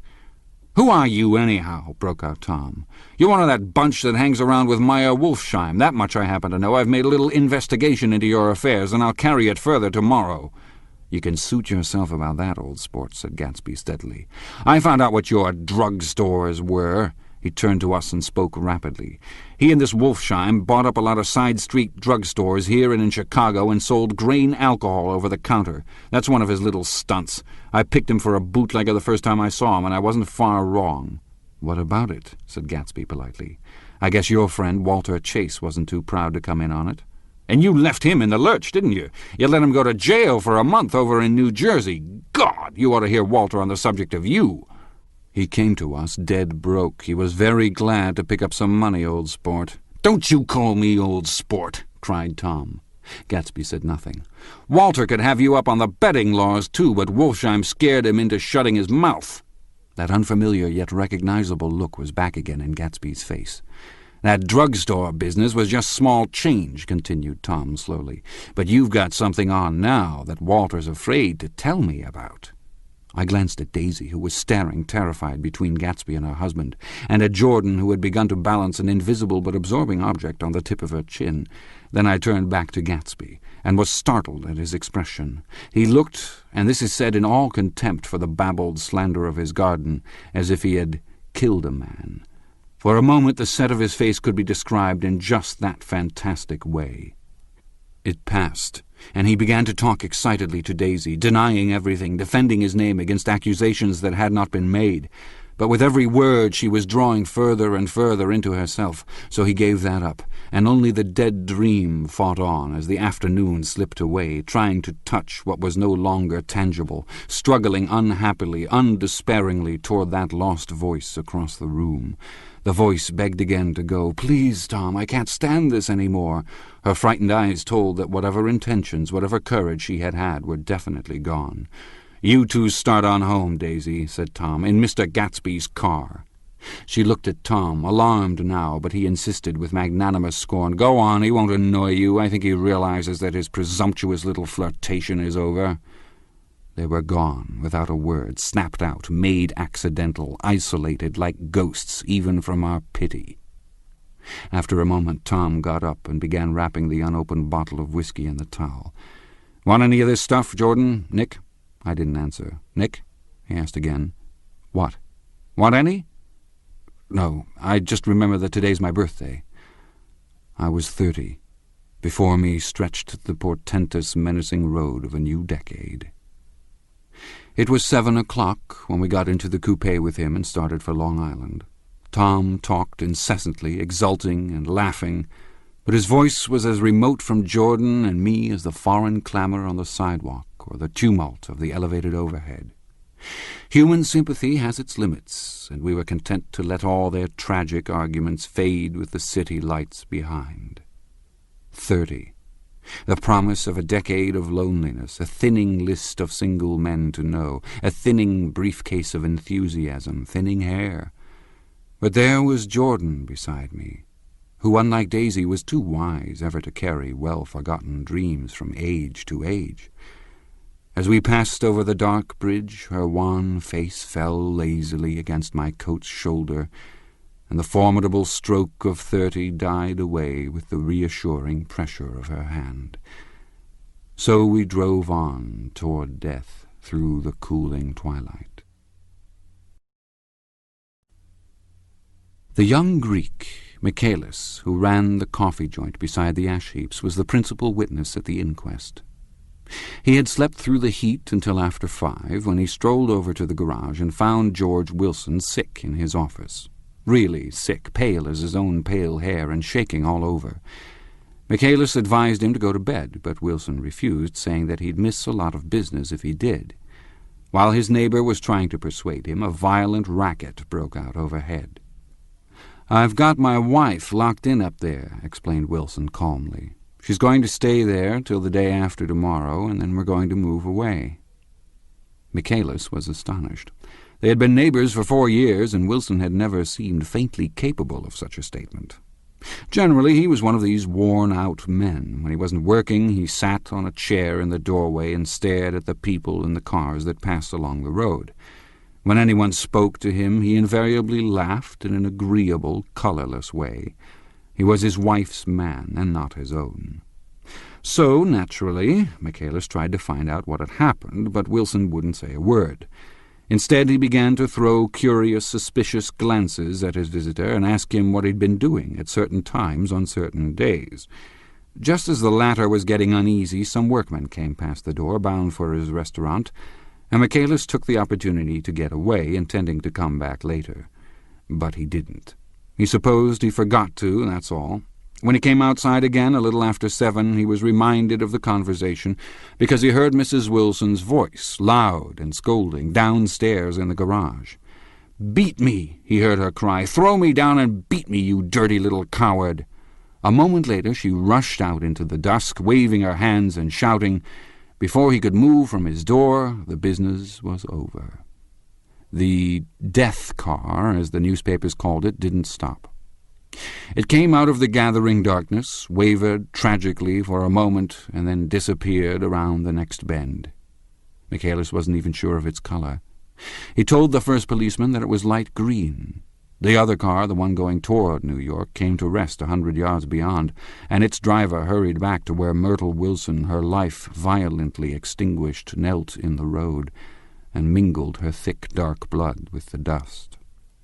Michaelis and this man reached her first, but when they had torn open her shirt-waist, still damp with perspiration, they saw that her left breast was swinging loose like a flap, and there was no need to listen for the heart beneath.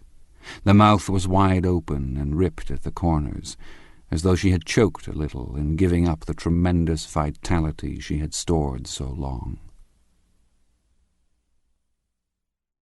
This ends Disc 3. The Great Gatsby, Disc 4. We saw the 3 or 4 automobiles in the crowd when we were still some distance away. "Wreck," said Tom. "That's good. Wilson will have a little business at last." He slowed down, but still without any intention of stopping, until, as we came nearer, the hushed, intent faces of the people at the garage door made him automatically put on the brakes. "We'll take a look," he said doubtfully. "Just a look." I became aware now of a hollow, wailing sound which issued incessantly from the garage, a sound which, as we got out of the coupe and walked toward the door, resolved itself into the words, "Oh, my God," uttered over and over in a gasping moan. "There's some bad trouble here," said Tom excitedly. He reached up on tiptoes and peered over a circle of heads into the garage, which was lit only by a yellow light in a swinging wire basket overhead. Then he made a harsh sound in his throat, and with a violent thrusting movement of his powerful arms pushed his way through. The circle closed up again, with a running murmur of expostulation. It was a minute before I could see anything at all. Then new arrivals deranged the line, and Jordan and I were pushed suddenly inside. Myrtle Wilson's body wrapped in a blanket, and then in another blanket, as though she suffered from a chill in the hot night, lay on a work table by the wall, and Tom, with his back to us, was bending over it, motionless. Next to him stood a motorcycle policeman taking down names with much sweat and correction in a little book. At first I couldn't find the source of the high, groaning words that echoed clamorously through the bare garage.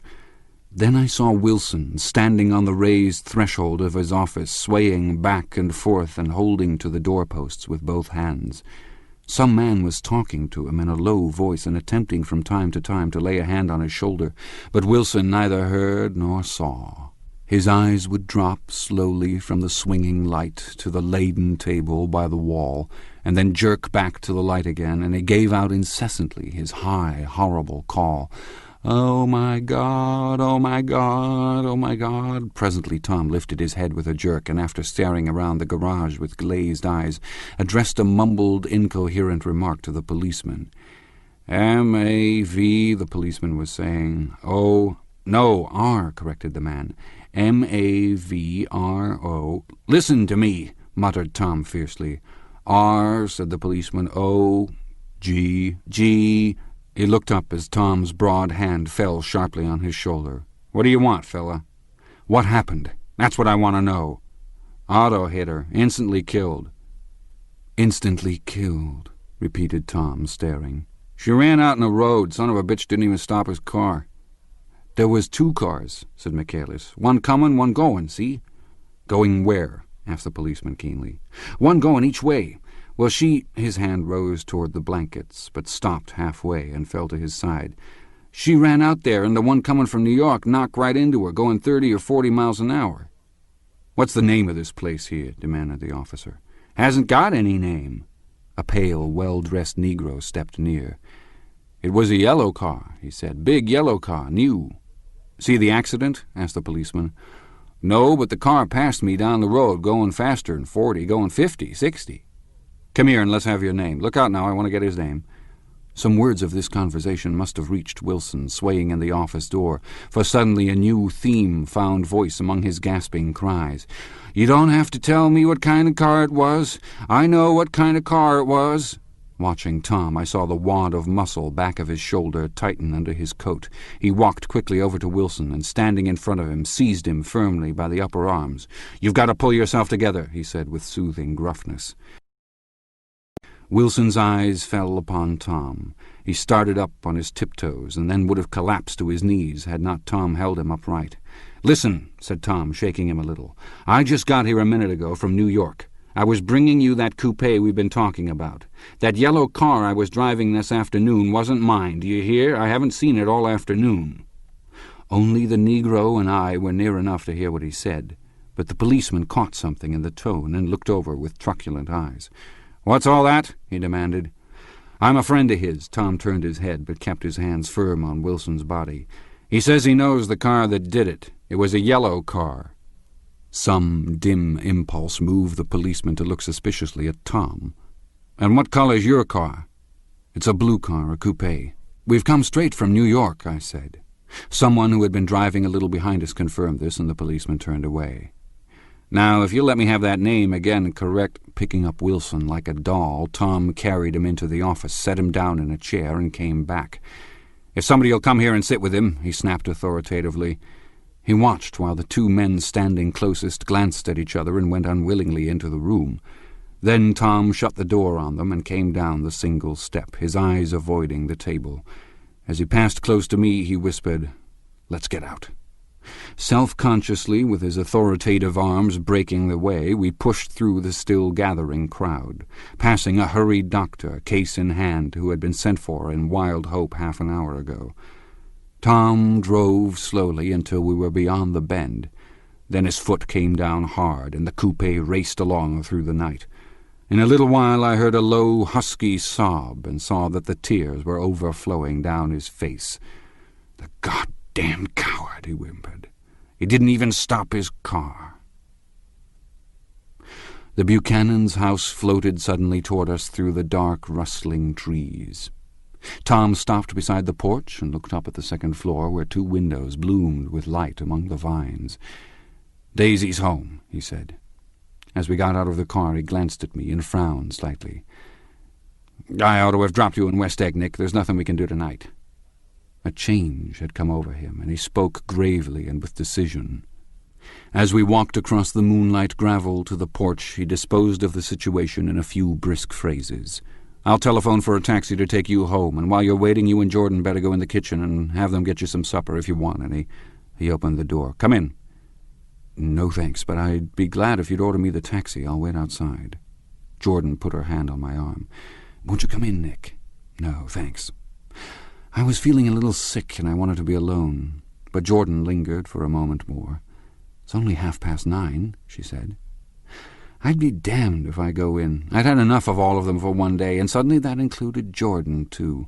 She must have seen something of this in my expression, for she turned abruptly away and ran up the porch steps into the house. I sat down for a few minutes with my head in my hands, until I heard the phone taken up inside and the butler's voice calling a taxi. Then I walked slowly down the drive away from the house, intending to wait by the gate. I hadn't gone 20 yards when I heard my name, and Gatsby stepped from between two bushes into the path.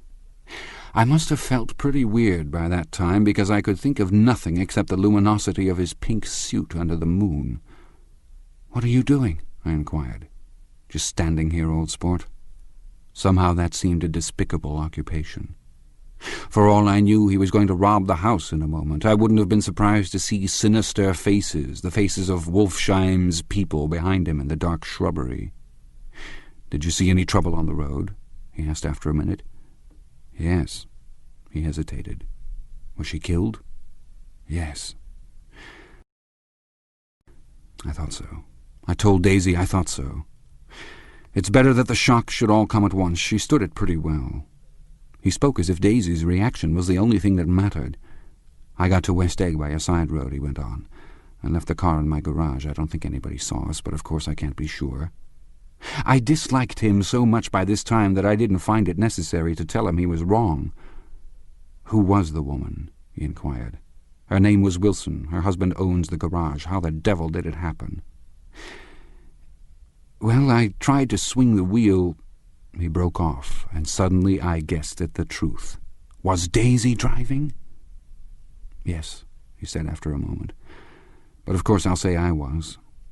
You see, when we left New York she was very nervous, and she thought it would steady her to drive.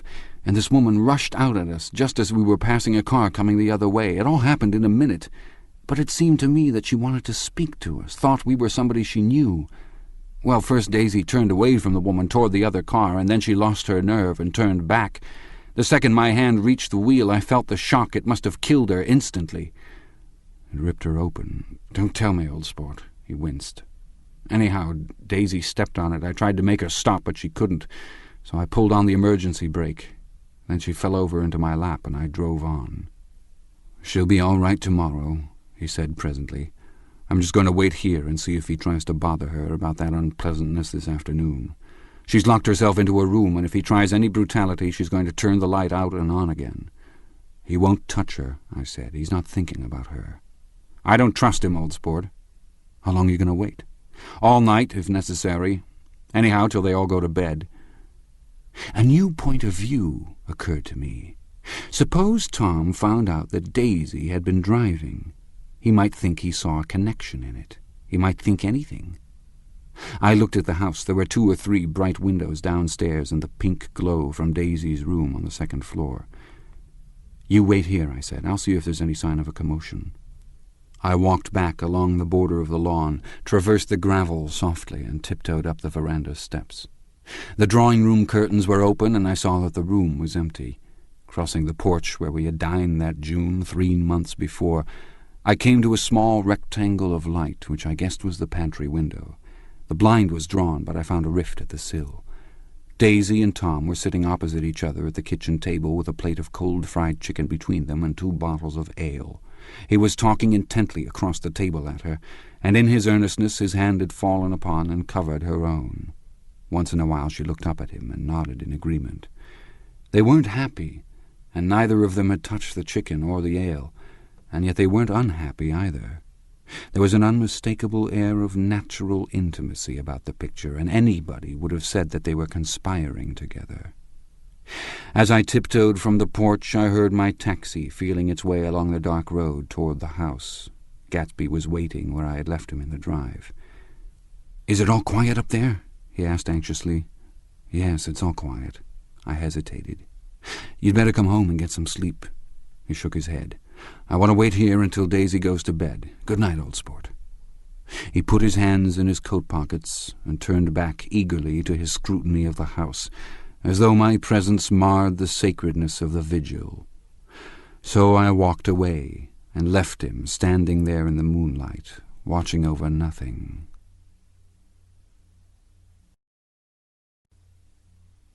Chapter 8. I couldn't sleep all night.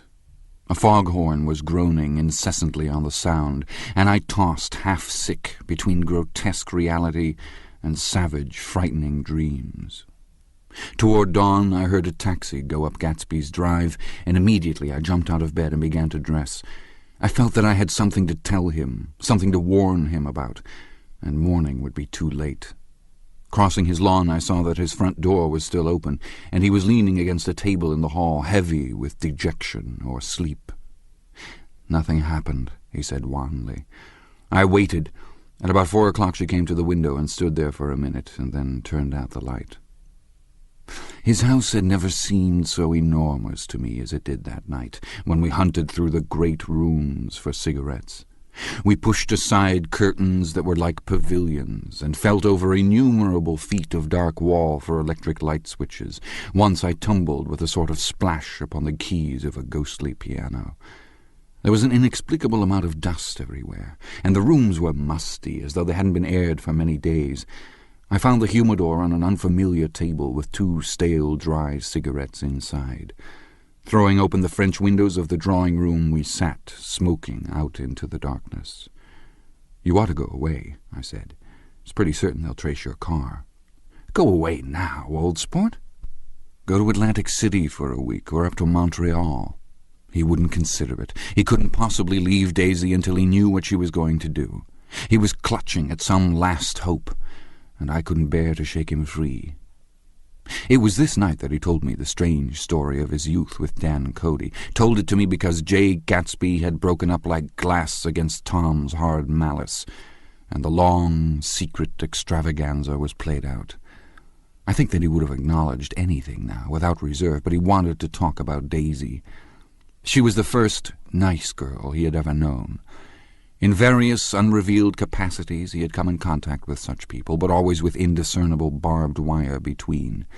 He found her excitingly desirable. He went to her house, at first with other officers from Camp Taylor, then alone. It amazed him. He had never been in such a beautiful house before, but what gave it an air of breathless intensity was that Daisy lived there. It was as casual a thing to her as his tent out at camp was to him.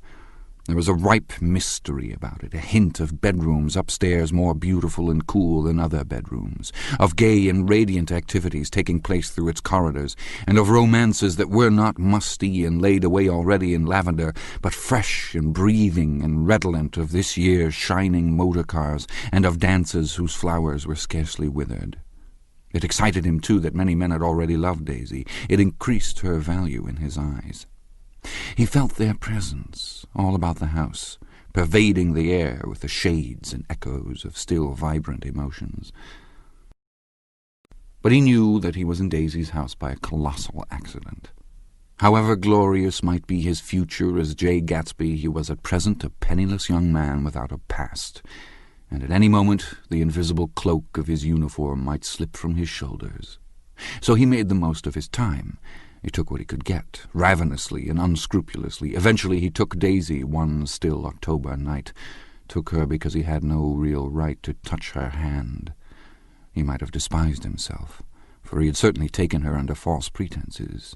I don't mean that he had traded on his phantom millions, but he had deliberately given Daisy a sense of security. He let her believe that he was a person from much the same stratum as herself, that he was fully able to take care of her. As a matter of fact, he had no such facilities. He had no comfortable family standing behind him, and he was liable at the whim of an impersonal government to be blown anywhere about the world.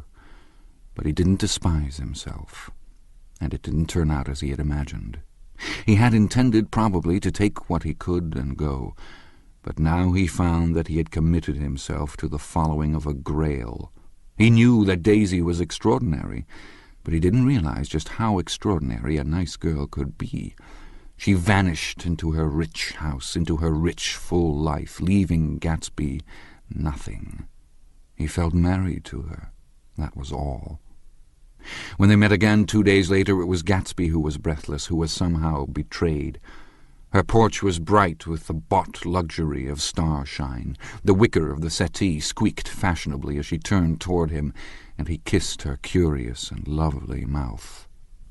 She had caught a cold, and it made her voice huskier and more charming than ever, and Gatsby was overwhelmingly aware of the youth and mystery that wealth imprisons and preserves, of the freshness of many clothes, and of Daisy gleaming like silver, safe and proud above the hot struggles of the poor.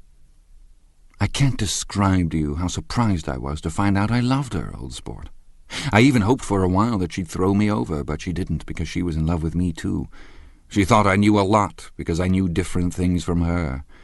Well, there I was, way off my ambitions, getting deeper in love every minute, and all of a sudden I didn't care. What was the use of doing great things if I could have a better time telling her what I was going to do? On the last afternoon before he went abroad, he sat with Daisy in his arms for a long, silent time. It was a cold fall day, with fire in the room, and her cheeks flushed. Now and then she moved, and he changed his arm a little, and once he kissed her dark, shining hair. The afternoon had made them tranquil for a while, as if to give them a deep memory for the long parting the next day promised. They had never been closer in their month of love, nor communicated more profoundly one with another than when she brushed silent lips against his coat shoulder, or when he touched the end of her fingers gently as though she were asleep. He did extraordinarily well in the war. He was a captain before he went to the front, and following the Argonne battles he got his majority and the command of the divisional machine guns. After the armistice he tried frantically to get home, but some complication or misunderstanding sent him to Oxford instead. He was worried now. There was a quality of nervous despair in Daisy's letters. She didn't see why he couldn't come. She was feeling the pressure of the world outside, and she wanted to see him and feel his presence beside her and be reassured that she was doing the right thing after all. For Daisy was young, and her artificial world was redolent of orchids and pleasant, cheerful snobbery and orchestras which set the rhythm of the year, summing up the sadness and suggestiveness of life in new tunes. All night the saxophones wailed the hopeless comment of the Beale Street blues, while 100 pairs of golden and silver slippers shuffled the shining dust. At the grey tea hour there were always rooms that throbbed incessantly with this low, sweet fever, while fresh faces drifted here and there like rose petals blown by the sad horns around the floor. Through this twilight universe Daisy began to move again with the season. Suddenly she was again keeping 6 dates a day with 6 men, and drowsing asleep at dawn with the beads and chiffon of an evening dress tangled among dying orchids on the floor beside her bed. And all the time something within her was crying for a decision. She wanted her life shaped now, immediately, and the decision must be made by some force, of love, of money, of unquestionable practicality that was close at hand. That force took shape in the middle of spring with the arrival of Tom Buchanan. There was a wholesome bulkiness about his person and his position, and Daisy was flattered. Doubtless there was a certain struggle and a certain relief. The letter reached Gatsby while he was still at Oxford. It was dawn now on Long Island, and we went about opening the rest of the windows downstairs, filling the house with grey-turning, gold-turning light. The shadow of a tree fell abruptly across the dew, and ghostly birds began to sing among the blue leaves. There was a slow, pleasant movement in the air, scarcely a wind, promising a cool, lovely day. "I don't think she ever loved him." Gatsby turned around from a window and looked at me challengingly. "You must remember, old sport, she was very excited this afternoon. He told her those things in a way that frightened her, that made it look as if I was some kind of cheap sharper, and the result was she hardly knew what she was saying." He sat down gloomily. "Of course she might have loved him for just a minute when they were first married, and loved me more even then, do you see?" Suddenly he came out with a curious remark. "In any case," he said, "it was just personal." And what could you make of that, except to suspect some intensity in his conception of the affair that couldn't be measured? He came back from France when Tom and Daisy were still on their wedding trip, and made a miserable but irresistible journey to Louisville on the last of his army pay. He stayed there a week, walking the streets where their footsteps had clicked together through the November night, and revisiting the out-of-the-way places to which they had driven in her white car. Just as Daisy's house had always seemed to him more mysterious and gay than other houses, so his idea of the city itself, even though she was gone from it, was pervaded with a melancholy beauty. He left feeling that if he had searched harder he might have found her, that he was leaving her behind. The day coach, he was penniless now, was hot. He went out to the open vestibule and sat down on a folding chair, and the station slid away and the backs of unfamiliar buildings moved by. Then out into the spring fields, where a yellow trolley raced them for a minute, with people in it who might once have seen the pale magic of her face along the casual street. The track curved, and now it was going away from the sun, which, as it sank lower, seemed to spread itself in benediction over the vanishing city where she had drawn her breath. He stretched out his hand desperately, as if to snatch only a wisp of air, to save a fragment of the spot that she had made lovely for him. But it was all going by too fast now for his blurred eyes, and he knew that he had lost that part of it, the freshest and the best, forever. It was 9 o'clock when we finished breakfast and went out on the porch. The night had made a sharp difference in the weather, and there was an autumn flavour in the air. The gardener, the last one of Gatsby's former servants, came to the foot of the steps. "I'm going to drain the pool today, Mr. Gatsby. Leaves will start falling pretty soon, and then there's always trouble with the pipes." "Don't do it today," Gatsby answered. He turned to me apologetically. "You know, old sport, I've never used that pool all summer." I looked at my watch and stood up. 12 minutes to my train. I didn't want to go to the city. I wasn't worth a decent stroke of work, but it was more than that. I didn't want to leave Gatsby. I missed that train, and then another before I could get myself away. "I'll call you up," I said finally. "Do, old sport. I'll call you about noon." We walked slowly down the steps. "I suppose Daisy'll call too." He looked at me anxiously, as if he hoped I'd corroborate this. "I suppose so." "Well, goodbye." We shook hands, and I started away. Just before I reached the hedge, I remembered something and turned around. "They're a rotten crowd," I shouted across the lawn. "You're worth the whole damn bunch put together." I've always been glad I said that. It was the only compliment I ever gave him, because I disapproved of him from beginning to end. First he nodded politely, and then his face broke into that radiant and understanding smile, as if we'd been in ecstatic cahoots on that fact all the time. His gorgeous pink rag of a suit made a bright spot of colour against the white steps, and I thought of the night when I first came to his ancestral home 3 months before. The lawn and drive had been crowded with the faces of those who guessed at his corruption, and he had stood on those steps concealing his incorruptible dream as he waved them goodbye. I thanked him for his hospitality. We were always thanking him for that, I and the others. "Goodbye," I called. "I enjoyed breakfast, Gatsby." Up in the city I tried for a while to list the quotations on an interminable amount of stock. Then I fell asleep in my swivel chair. Just before noon the phone woke me, and I started up with sweat breaking out on my forehead. It was Jordan Baker. She often called me up at this hour, because the uncertainty of her own movements between hotels and clubs and private houses made her hard to find in any other way. Usually her voice came over the wire as something fresh and cool, as if a divot from the green golf links had come sailing in at the office window, but this morning it seemed harsh and dry. "I've left Daisy's house," she said. "I'm at Hempstead, and I'm going down to Southampton this afternoon." Probably it had been tactful to leave Daisy's house, but the act annoyed me, and her next remark made me rigid. "You weren't so nice to me last night." "How could it have mattered then?" Silence for a moment. Then, "However, I want to see you. I want to see you, too. Suppose I don't go to Southampton and come into town this afternoon." "No, I don't think this afternoon." "Very well. It's impossible this afternoon. We talked like that for a while, and then abruptly we weren't talking any longer. I don't know which of us hung up with a sharp click, but I know I didn't care. I couldn't have talked to her across a tea table that day if I never talked to her again in this world. I called Gatsby's house a few minutes later, but the line was busy. I tried 4 times. Finally, an exasperated central told me the wire was being kept open for long distance from Detroit. Taking out my timetable, I drew a small circle around the 3:50 train. Then I leaned back in my chair and tried to think. It was just noon. When I passed the ash heaps on the train that morning, I had crossed deliberately to the other side of the car.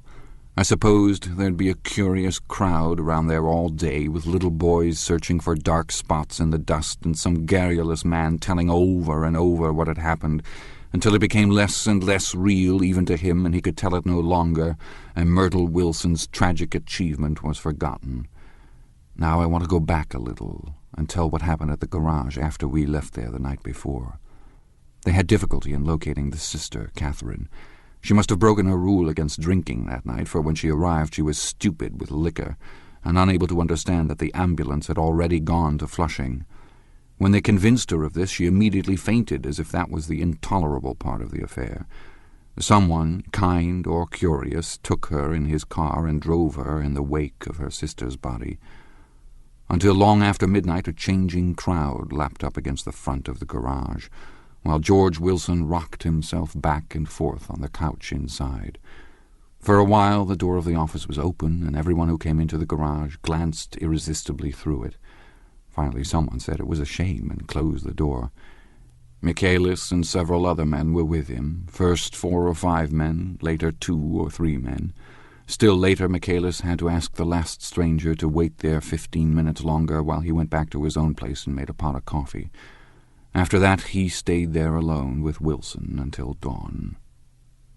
About 3 o'clock the quality of Wilson's incoherent muttering changed. He grew quieter and began to talk about the yellow car. He announced that he had a way of finding out whom the yellow car belonged to, and then he blurted out that a couple of months ago his wife had come from the city with her face bruised and her nose swollen. But when he heard himself say this, he flinched and began to cry, "Oh, my God," again in his groaning voice. Michaelis made a clumsy attempt to distract him. "How long have you been married, George? Come on there, try and sit still a minute and answer my question. How long have you been married?" 12 years. Ever had any children? Come on, George, sit still. I asked you a question. Did you ever have any children? The hard brown beetles kept thudding against the dull light, and whenever Michaelis heard a car go tearing along the road outside, it sounded to him like the car that hadn't stopped a few hours before. He didn't like to go into the garage because the workbench was stained where the body had been lying, so he moved uncomfortably around the office. He knew every object in it before morning, and from time to time sat down beside Wilson, trying to keep him more quiet. "Have you got a church you go to sometimes, George? Maybe even if you haven't been there for a long time?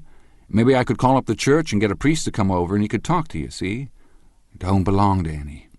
You ought to have a church, George, for times like this. You must have gone to church once. Didn't you get married in a church? Listen, George, listen to me. Didn't you get married in a church?" That was a long time ago. The effort of answering broke the rhythm of his rocking. For a moment he was silent. Then the same half-knowing, half-bewildered look came back into his faded eyes. "Look in the drawer there," he said, pointing at the desk. "Which drawer?" "That drawer, that one." Michaelis opened the drawer nearest his hand. There was nothing in it but a small, expensive dog leash, made of leather and braided silver. It was apparently new. "This?" he inquired, holding it up. Wilson stared and nodded. "I found it yesterday afternoon. She tried to tell me about it, but I knew it was something funny." "You mean your wife bought it?" "She had it wrapped in tissue paper on her bureau." Michaelis didn't see anything odd in that, and he gave Wilson a dozen reasons why his wife might have bought the dog-leash. But conceivably Wilson had heard some of these same explanations before from Myrtle, because he began saying, "Oh, my God," again in a whisper. His comforter left several explanations in the air. "Then he killed her," said Wilson. His mouth dropped open suddenly. "Who did?" "I have a way of finding out." "You're morbid, George," said his friend. "This has been a strain to you, and you don't know what you're saying. You better try and sit quiet till morning." "He murdered her." "It was an accident, George." Wilson shook his head. His eyes narrowed and his mouth widened slightly with the ghost of a superior, "I know," he said definitely. "I'm one of these trusting fellas, and I don't think any harm to nobody, but when I get to know a thing, I know it. It was the man in that car. She ran out to speak to him, and he wouldn't stop." Michaelis had seen this too, but it hadn't occurred to him that there was any special significance in it. He believed that Mrs. Wilson had been running away from her husband, rather than trying to stop any particular car. How could she have been like that? "She's a deep one," said Wilson, as if that answered the question. He began to rock again, and Michaelis stood twisting the leash in his hand. "Maybe you got some friend that I could telephone for, George?" This was a forlorn hope. He was almost sure that Wilson had no friend. There was not enough of him for his wife. He was glad a little later when he noticed a change in the room, a blue quickening by the window, and realized that dawn wasn't far off. About 5 o'clock it was blue enough outside to snap off the light. Wilson's glazed eyes turned out to the ash heaps, where small grey clouds took on fantastic shapes and scurried here and there in the faint dawn wind. "I spoke to her," he muttered after a long silence. "I told her she might fool me, but she couldn't fool God. I took her to the window." With an effort he got up and walked to the rear window and leaned with his face pressed against it, and I said, "God knows what you've been doing, everything you've been doing. You may fool me, but you can't fool God." Standing behind him, Michaela saw with a shock that he was looking at the eyes of Dr. T.J. Eckelberg, which had just emerged, pale and enormous, from the dissolving night. "God sees everything," repeated Wilson. "That's an advertisement," Michaelis assured him. Something made him turn away from the window and look back into the room. But Wilson stood there a long time, his face close to the window pane, nodding into the twilight. By 6 o'clock Michaelis was worn out, and grateful for the sound of a car stopping outside. It was one of the watchers of the night before who had promised to come back, so he cooked breakfast for 3, which he and the other man ate together. Wilson was quieter now, and Michaelis went home to sleep. When he awoke 4 hours later and hurried back to the garage, Wilson was gone. His movements, he was on foot all the time, were afterward traced to Port Roosevelt and then to Gad's Hill, where he bought a sandwich that he didn't eat and a cup of coffee. He must have been tired and walking slowly, for he didn't reach Gad's Hill until noon. Thus far there was no difficulty in accounting for his time. There were boys who had seen a man acting sort of crazy, and motorists at whom he stared oddly from the side of the road. Then for 3 hours he disappeared from view. The police, on the strength of what he said to Michaelis that he had a way of finding out, supposed that he spent that time going from garage to garage thereabout, inquiring for a yellow car. On the other hand, no garage man who had seen him ever came forward, and perhaps he had an easier, surer way of finding out what he wanted to know. By 2:30 he was in West Egg, where he asked someone the way to Gatsby's house. So by that time he knew Gatsby's name. At 2 o'clock Gatsby put on his bathing suit and left word with the butler that if anyone phoned, word was to be brought to him at the pool. He stopped at the garage for a pneumatic mattress that had amused his guests during the summer, and the chauffeur helped him pump it up. Then he gave instructions that the open car wasn't to be taken out under any circumstances, and this was strange because the front right fender needed repair. Gatsby shouldered the mattress and started for the pool. Once he stopped and shifted it a little, and the chauffeur asked him if he needed help, but he shook his head and in a moment disappeared among the yellowing trees. No telephone message arrived, but the butler went without his sleep and waited for it until 4 o'clock. Until long after there was anyone to give it to if it came. I have an idea that Gatsby himself didn't believe it would come, and perhaps he no longer cared. If that was true, he must have felt that he had lost the old warm world, paid a high price for living too long with a single dream. He must have looked up at an unfamiliar sky through frightening leaves and shivered as he found what a grotesque thing a rose is, and how raw the sunlight was upon the scarcely created grass. A new world, material without being real, where poor ghosts breathing dreams like air drifted fortuitously about, like that ashen, fantastic figure gliding toward him through the amorphous trees. The chauffeur, he was one of Wolfsheim's protégés, heard the shots. Afterward he could only say that he hadn't thought anything much about them. I drove from the station directly to Gatsby's house, and my rushing anxiously up the front steps was the first thing that alarmed anyone. But they knew then, I firmly believe. With scarcely a word said, 4 of us, the chauffeur, butler, gardener, and I, hurried down to the pool. There was a faint, barely perceptible movement of the water as the fresh flow from one end urged its way toward the drain at the other. With little ripples that were hardly the shadows of waves, the laden mattress moved irregularly down the pool. A small gust of wind that scarcely corrugated the surface was enough to disturb its accidental course with its accidental burden. The touch of a cluster of leaves revolved it slowly, tracing, like the leg of transit, a thin red circle in the water.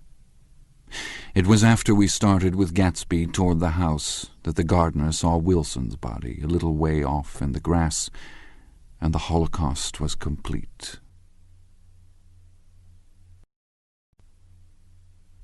Chapter 9. After 2 years, I remember the rest of that day and that night and the next day only as an endless drill of police and photographers and newspaper men in and out of Gatsby's front door. A rope stretched across the main gate, and a policeman by it kept out the curious, but little boys soon discovered that they could enter through my yard, and there were always a few of them clustered open-mouthed about the pool. Someone with a positive manner, perhaps a detective, used the expression madman as he bent over Wilson's body that afternoon, and the adventitious authority of his voice set the key for the newspaper reports next morning.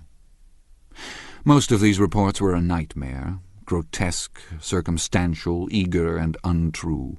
When Michaelis's testimony at the inquest brought to light Wilson's suspicions of his wife, I thought the whole tale would shortly be served up in racy pasquinade.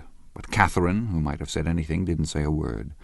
She showed a surprising amount of character about it, too, looked at the coroner with determined eyes under that corrected brow of hers, and swore that her sister had never seen Gatsby, that her sister was completely happy with her husband, that her sister had been into no mischief whatever. She convinced herself of it, and cried into her handkerchief as if the very suggestion was more than she could endure. So Wilson was reduced to a man deranged by grief, in order that the case might remain in its simplest form, and it rested there. But all this part of it seemed remote and unessential. I found myself on Gatsby's side and alone. From the moment I telephoned news of the catastrophe to West Egg, every surmise about him and every practical question was referred to me. At first I was surprised and confused.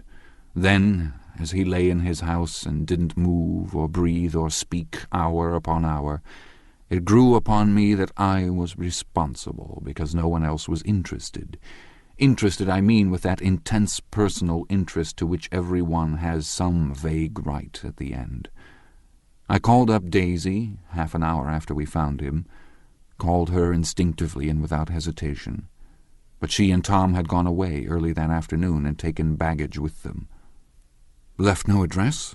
No. Say when they'd be back? No. Any idea where they are, how I could reach them? I don't know, can't say. I wanted to get somebody for him. I wanted to go into the room where he lay and reassure him, "I'll get somebody for you, Gatsby. Don't worry. Just trust me and I'll get somebody for you." Meyer Wolfsheim's name wasn't in the phone book. The butler gave me his office address on Broadway and I called information, but by the time I had the number it was long after 5 and no one answered the phone. "Will you ring again?" "I've rung them 3 times. "It's very important." "Sorry, I'm afraid no one's there." I went back to the drawing-room and thought for an instant that they were chance visitors, all these official people who suddenly filled it. But as they drew back the sheet and looked at Gatsby with unmoved eyes, his protest continued in my brain. "Look here, old sport, you've got to get somebody for me. You've got to try hard. I can't go through this alone." Someone started to ask me questions, but I broke away and, going upstairs, looked hastily through the unlocked parts of his desk. He'd never told me definitely that his parents were dead. But there was nothing, only the picture of Dan Cody, a token of forgotten violence, staring down from the wall. Next morning I sent the butler to New York with a letter to Wolfsheim, which asked for information and urged him to come out on the next train. That request seemed superfluous when I wrote it. I was sure he'd start when he saw the newspapers, just as I was sure there'd be a wire from Daisy before noon. But neither a wire nor Mr. Wolfsheim arrived. No one arrived, except more police and photographers and newspaper men. When the butler brought back Wolfsheim's answer, I began to have a feeling of defiance, of scornful solidarity between Gatsby and me against them all. "Dear Mr. Carraway, this has been one of the most terrible shocks of my life to me. I can hardly believe that it is true at all. Such a mad act as that man did should make us all think. I cannot come down now, as I am tied up some very important business and cannot get mixed up in this thing now. If there is anything I can do a little later, let me know in a letter by Edgar. I hardly know where I am when I hear about a thing like this, and am completely knocked down and out. Yours truly, Meyer Wolfsheim. And then hasty addenda beneath. Let me know about the funeral, etc. Do not know his family at all. When the phone rang that afternoon and long distance said Chicago was calling, I thought this would be Daisy at last, but the connection came through as a man's voice, very thin and far away. "This is Slagle speaking." Yes, the name was unfamiliar. "Hell of a note, isn't it? Get my wire?"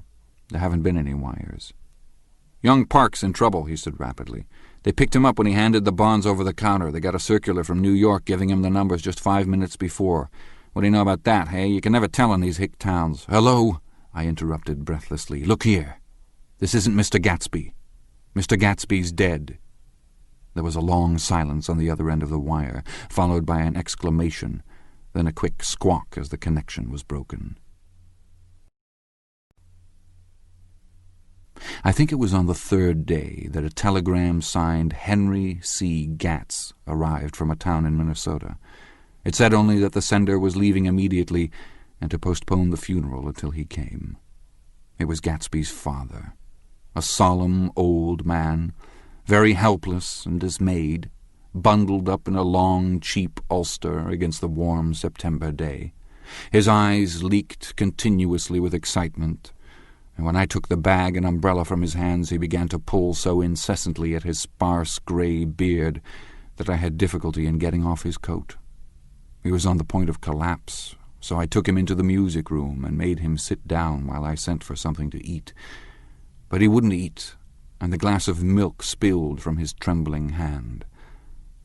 "I saw it in the Chicago newspaper," he said. "It was all in the Chicago newspaper. I started right away. I didn't know how to reach you." His eyes, seeing nothing, moved ceaselessly about the room. "It was a madman," he said. "He must have been mad." "Wouldn't you like some coffee?" I urged him. "I don't want anything. I'm all right now, Mr. Carroway." "Well, I'm all right now. Where have they got Jimmy?" I took him into the drawing-room where his son lay and left him there. Some little boys had come up on the steps and were looking into the hall. When I told them who had arrived, they went reluctantly away.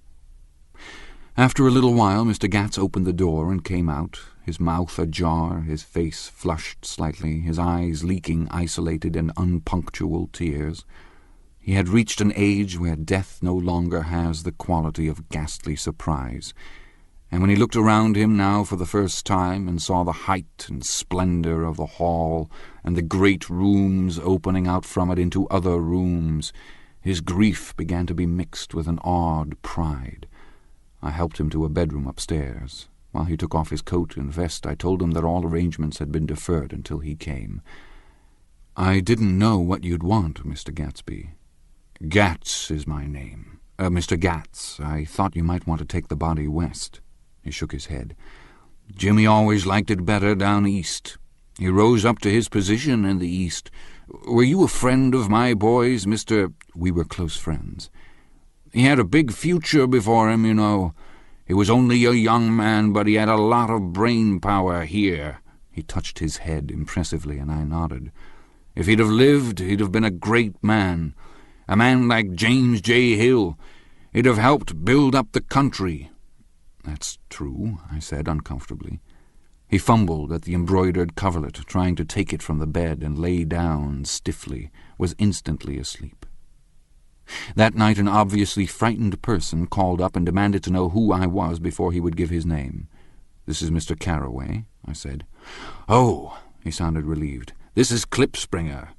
I was relieved too, for that seemed to promise another friend at Gatsby's grave.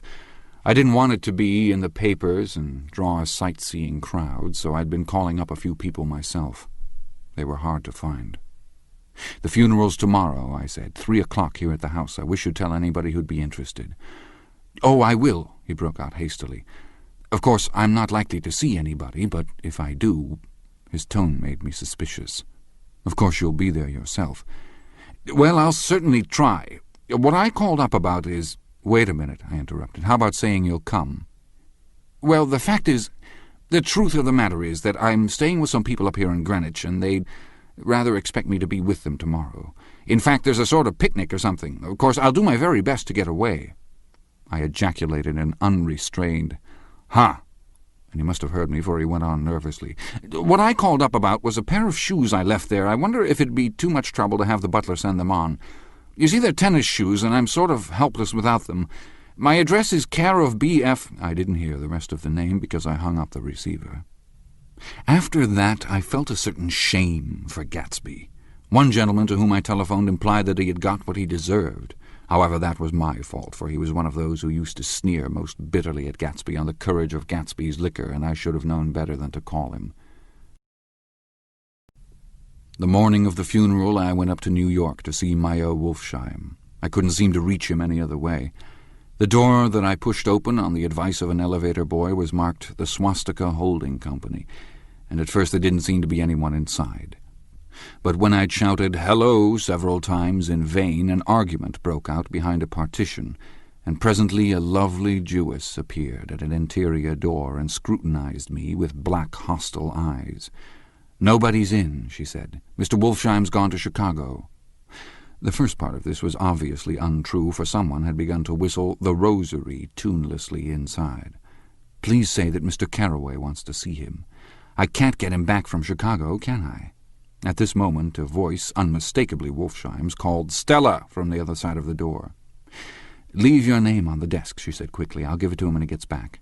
"But I know he's there." She took a step toward me and began to slide her hands indignantly up and down her hips. "You young men think you can force your way in here any time," she scolded. "We're getting sick and tired of it. When I say he's in Chicago, he's in Chicago." I mentioned Gatsby. "Oh," she looked at me over again. "Will you just... what was your name?" She vanished. In a moment Meyer Wolfsheim stood solemnly in the doorway, holding out both hands.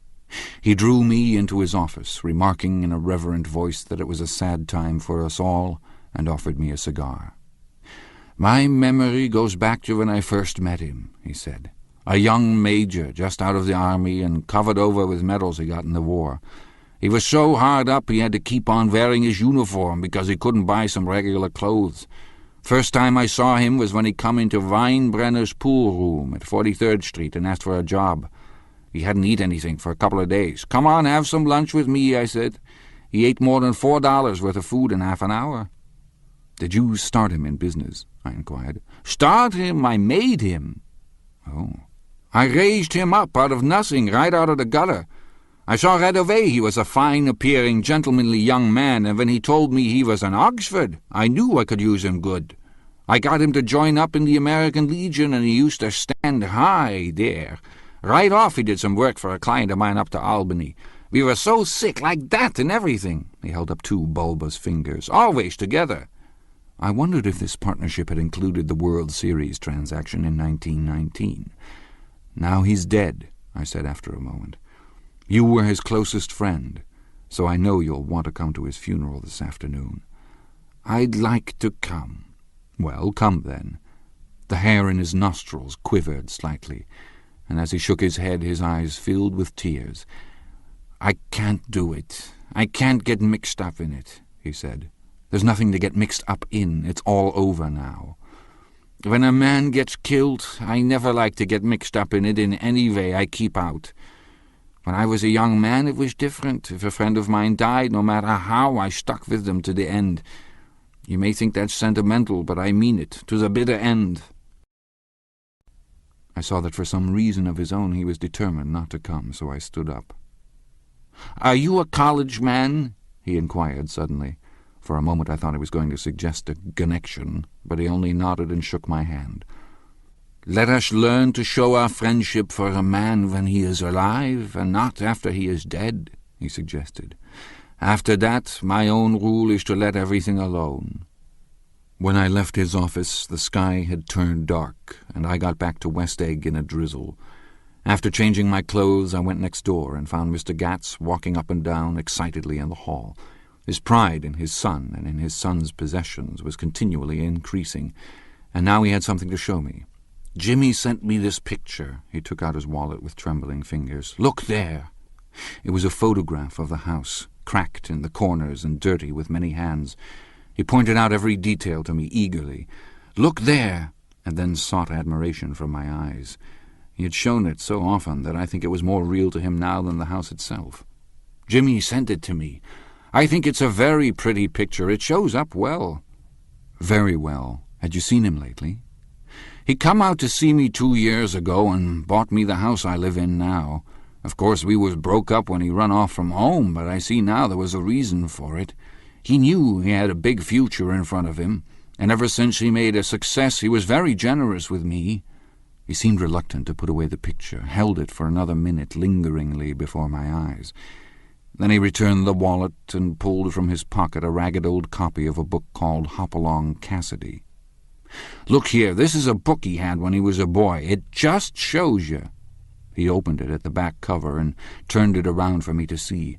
On the last flyleaf was printed the word Schedule and the date September 12, 1906, and underneath, "Rise from bed, 6 o'clock a.m. Dumbbell exercise and wall scaling, 6:15 to 6:30. Study electricity, etc., 7:15 to 8:15. Work, 8:30 a.m. to 4:30 p.m. Baseball and sports, 4:30 p.m. to 5 o'clock. Practice elocution, poise, and how to attain it, 5 o'clock to 6 o'clock. Study needed inventions, 7 o'clock to 9 o'clock. General resolves. No wasting time at Shafter's, or, a name indecipherable. No more smoking or chewing. Bath every other day. Read one improving book or magazine per week. Save $5, crossed out, $3 per week. Be better to parents. "I come across this book by accident," said the old man. "It just shows you, don't it?" "It just shows you." "Jimmy was bound to get ahead. He always had some resolves like this or something. Do you notice what he's got about improving his mind? He was always great for that. He told me I ate like a hog once, and I beat him for it." He was reluctant to close the book, reading each item aloud and then looking eagerly at me. I think he rather expected me to copy down the list for my own use. A little before 3, the Lutheran minister arrived from Flushing, and I began to look involuntarily out the windows for other cars. So did Gatsby's father. And as the time passed and the servants came in and stood waiting in the hall, his eyes began to blink anxiously, and he spoke of the rain in a worried, uncertain way. The minister glanced several times at his watch, so I took him aside and asked him to wait for half an hour. But it wasn't any use. Nobody came. About 5 o'clock, our procession of 3 cars reached the cemetery and stopped in a thick drizzle beside the gate. First a motor hearse, horribly black and wet, then Mr. Gatz and the minister and I in the limousine, and a little later 4 or 5 servants and the postman from West Egg in Gatsby's station wagon, all wet to the skin. As we started through the gate into the cemetery, I heard a car stop, and then the sound of someone splashing after us over the soggy ground. I looked around. It was the man with owl-eyed glasses whom I had found marveling over Gatsby's books in the library one night 3 months before. I'd never seen him since then. I don't know how he knew about the funeral, or even his name. The rain poured down his thick glasses, and he took them off and wiped them to see the protecting canvas unrolled from Gatsby's grave. I tried to think about Gatsby then for a moment, but he was already too far away, and I could only remember without resentment that Daisy hadn't sent a message or a flower. Dimly I heard someone murmur, "Blessed are the dead that the rain falls on," and then the owl-eyed man said, "Amen to that," in a brave voice. We straggled down quickly through the rain to the cars. Owl Eyes spoke to me by the gate. "I couldn't get to the house," he remarked. Neither could anybody else. "Go on," he started. "Why, my God, they used to go there by the hundreds." He took off his glasses and wiped them again, outside and in. "The poor son of a bitch," he said. One of my most vivid memories is of coming back west from prep school and later from college at Christmas time. Those who went farther than Chicago would gather in the old dim Union Station at 6 o'clock of a December evening with a few Chicago friends, already caught up into their own holiday gaieties to bid them a hasty goodbye. I remember the fur coats of the girls returning from Miss This or That's, and the chatter of frozen breath and the hands waving overhead as we caught sight of old acquaintances, and the matchings of invitations, "Are you going to the Ordways, the Herseys, the Schultzes?" and the long green tickets clasped tight in our gloved hands, and last the murky yellow cars of the Chicago, Milwaukee, and St. Paul Railroad looking cheerful as Christmas itself on the tracks beside the gate. When we pulled out into the winter night and the real snow, our snow, began to stretch out beside us and twinkle against the windows, and the dim lights of small Wisconsin stations moved by, a sharp, wild brace came suddenly into the air. We drew in deep breaths of it as we walked back from dinner through the cold vestibules, unutterably aware of our identity with this country for one strange hour before we melted indistinguishably into it again. That's my Middle West, not the wheat or the prairies or the lost Swede towns, but the thrilling returning trains of my youth, and the street lamps and sleigh bells in the frosty dark, and the shadows of holly wreaths thrown by lighted windows on the snow. I am part of that, a little solemn with the feel of those long winters, a little complacent from growing up in the caraway house in a city where dwellings are still called through decades by a family's name. I see now that this has been a story of the West after all. Tom and Gatsby, Daisy and Jordan and I were all Westerners, and perhaps we possessed some deficiency in common which made us subtly unadaptable to Eastern life. Even when the East excited me most, even when I was most keenly aware of its superiority to the bored, sprawling, swollen towns beyond the Ohio, with their interminable inquisitions which spared only the children and the very old, even then it had always for me a quality of distortion. West Egg, especially, still figures in my more fantastic dreams. I see it as a night scene by El Greco, 100 houses, at once conventional and grotesque, crouching under a sullen, overhanging sky and a lustreless moon. In the foreground, 4 solemn men in dress suits are walking along the sidewalk with a stretcher, on which lies a drunken woman in a white evening dress. Her hand, which dangles over the side, sparkles cold with jewels.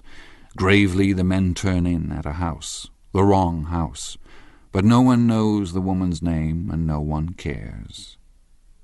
After Gatsby's death, the East was haunted for me like that, distorted beyond my eyes' power of correction.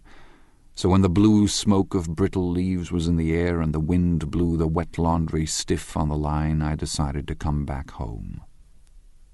There was one thing to be done before I left, an awkward, unpleasant thing, that perhaps had better have been let alone. But I wanted to leave things in order, and not just trust that obliging and indifferent sea to sweep my refuse away. I saw Jordan Baker and talked over and around what had happened to us together, and what had happened afterward to me, and she lay perfectly still, listening in a big chair. She was dressed to play golf, and I remember thinking she looked like a good illustration, her chin raised a little jauntily, her hair the color of an autumn leaf, her face the same brown tint as the fingerless glove on her knee. When I had finished, she told me without comment that she was engaged to another man. I doubted that, though there were several she could have married at a nod of her head, but I pretended to be surprised. For just a minute I wondered if I wasn't making a mistake. Then I thought it all over again quickly and got up to say goodbye. "Nevertheless, you did throw me over," said Jordan suddenly. "You threw me over on the telephone. I don't give a damn about you now, but it was a new experience for me, and I felt a little dizzy for a while." We shook hands. "Oh, and do you remember," she added, "a conversation we had once about driving a car?" "Why, not exactly." "You said a bad driver was only safe until she met another bad driver." "Well, I met another bad driver, didn't I? I mean, it was careless of me to make such a wrong guess. I thought you were rather an honest, straightforward person. I thought it was your secret pride." "I'm 30, I said. "I'm 5 years too old to lie to myself and call it honor." She didn't answer. Angry and half in love with her and tremendously sorry, I turned away. One afternoon late in October, I saw Tom Buchanan. He was walking ahead of me along Fifth Avenue in his alert, aggressive way, his hands out a little from his body as if to fight off interference, his head moving sharply here and there, adapting itself to his restless eyes. Just as I slowed up to avoid overtaking him, he stopped and began frowning into the windows of a jewelry store. Suddenly he saw me and walked back, holding out his hand. "What's the matter, Nick? Do you object to shaking hands with me?" "Yes. You know what I think of you." "You're crazy, Nick," he said quickly. "Crazy as hell. I don't know what's the matter with you." "Tom," I inquired, "what did you say to Wilson that afternoon?" He stared at me without a word, and I knew I had guessed right about those missing hours. I started to turn away, but he took a step after me and grabbed my arm. "I told him the truth," he said. "He came to the door while we were getting ready to leave, and when I sent down word that we weren't in, he tried to force his way upstairs. He was crazy enough to kill me if I hadn't told him who owned the car. His hand was on a revolver in his pocket every minute he was in the house," he broke off defiantly. "What if I did tell him? That fellow had it coming to him. He threw dust into your eyes just like he did in Daisy's, but he was a tough one. He ran over Myrtle like you'd run over a dog and never even stopped his car." There was nothing I could say, except the one unutterable fact that it wasn't true. "And if you think I didn't have my share of suffering... Look here, when I went to give up that flat and saw that damn box of dog biscuits sitting there on the sideboard, I sat down and cried like a baby. By God, it was awful." I couldn't forgive him or like him, but I saw that what he had done was to him entirely justified. It was all very careless and confused. They were careless people, Tom and Daisy. They smashed up things and creatures and then retreated back into their money or their vast carelessness, or whatever it was that kept them together and let other people clean up the mess they had made. I shook hands with him. It seemed silly not to, for I felt suddenly as though I were talking to a child. Then he went into the jewelry store to buy a pearl necklace, or perhaps only a pair of cuff buttons, rid of my provincial squeamishness forever. Gatsby's house was still empty when I left. The grass on his lawn had grown as long as mine. One of the taxi drivers in the village never took a fare past the entrance gate without stopping for a minute and pointing inside. Perhaps it was he who drove Daisy and Gatsby over to East Egg the night of the accident, and perhaps he had made a story about it all his own. I didn't want to hear it, and I avoided him when I got off the train. I spent my Saturday nights in New York, because those gleaming, dazzling parties of his were with me so vividly that I could still hear the music and the laughter, faint and incessant, from his garden, and the cars going up and down his drive. One night I did hear a material car there, and saw its lights stop at his front steps, but I didn't investigate. Probably it was some final guest who had been away at the ends of the earth and didn't know that the party was over. On the last night, with my trunk packed and my car sold to the grocer, I went over and looked at that huge, incoherent failure of a house once more. On the white steps, an obscene word scrawled by some boy with a piece of brick stood out clearly in the moonlight, and I erased it, drawing my shoe raspingly along the stone. Then I wandered down to the beach and sprawled out on the sand. Most of the big shore places were closed now, and there were hardly any lights except the shadowy, moving glow of a ferryboat across the Sound. And as the moon rose higher, the inessential houses began to melt away, until gradually I became aware of the old island here that flowered once for Dutch sailors' eyes, a fresh green breast of the New World. Its vanished trees, the trees that had made way for Gatsby's house, had once pandered in whispers to the last and greatest of all human dreams. For a transitory, enchanted moment, man must have held his breath in the presence of this continent, compelled into an aesthetic contemplation he neither understood nor desired, face to face for the last time in history with something commensurate to his capacity for wonder. and as I sat there brooding on the old unknown world, I thought of Gatsby's wonder when he first picked out the green light at the end of Daisy's dock. He had come a long way to this blue lawn, and his dream must have seemed so close that he could hardly fail to grasp it. He did not know that it was already behind him, somewhere back in that vast obscurity beyond the city, where the dark fields of the Republic rolled on under the night. Gatsby believed in the green light, the orgiastic future that year by year recedes before us. It eluded us then, but that's no matter. Tomorrow we will run faster, stretch out our arms farther, and one fine morning...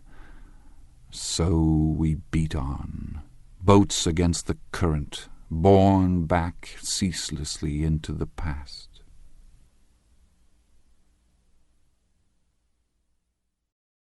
The End. You've been listening to The Great Gatsby by F. Scott Fitzgerald, narrated by Frank Muller. This work is copyrighted 1925 by Charles Scribners and Sons. This recording is copyrighted 1997 by Recorded Books. You'll find a wide selection of titles in the Recorded Books catalog, including bestsellers, mysteries, classics, histories, and more. So to order another recorded book, or for a copy of our latest listing, please call us using the toll-free number found on the back of the book. You can order by phone with any major credit card, or by writing to us, or by faxing us. Don't forget to ask about easy 30-day rentals by mail. On our website, you can browse the catalog, hear about the latest releases, place orders, or tune into narrator profiles and author interviews. So visit us there at www.recordedbooks.com. And thank you for being a Recorded Books reader.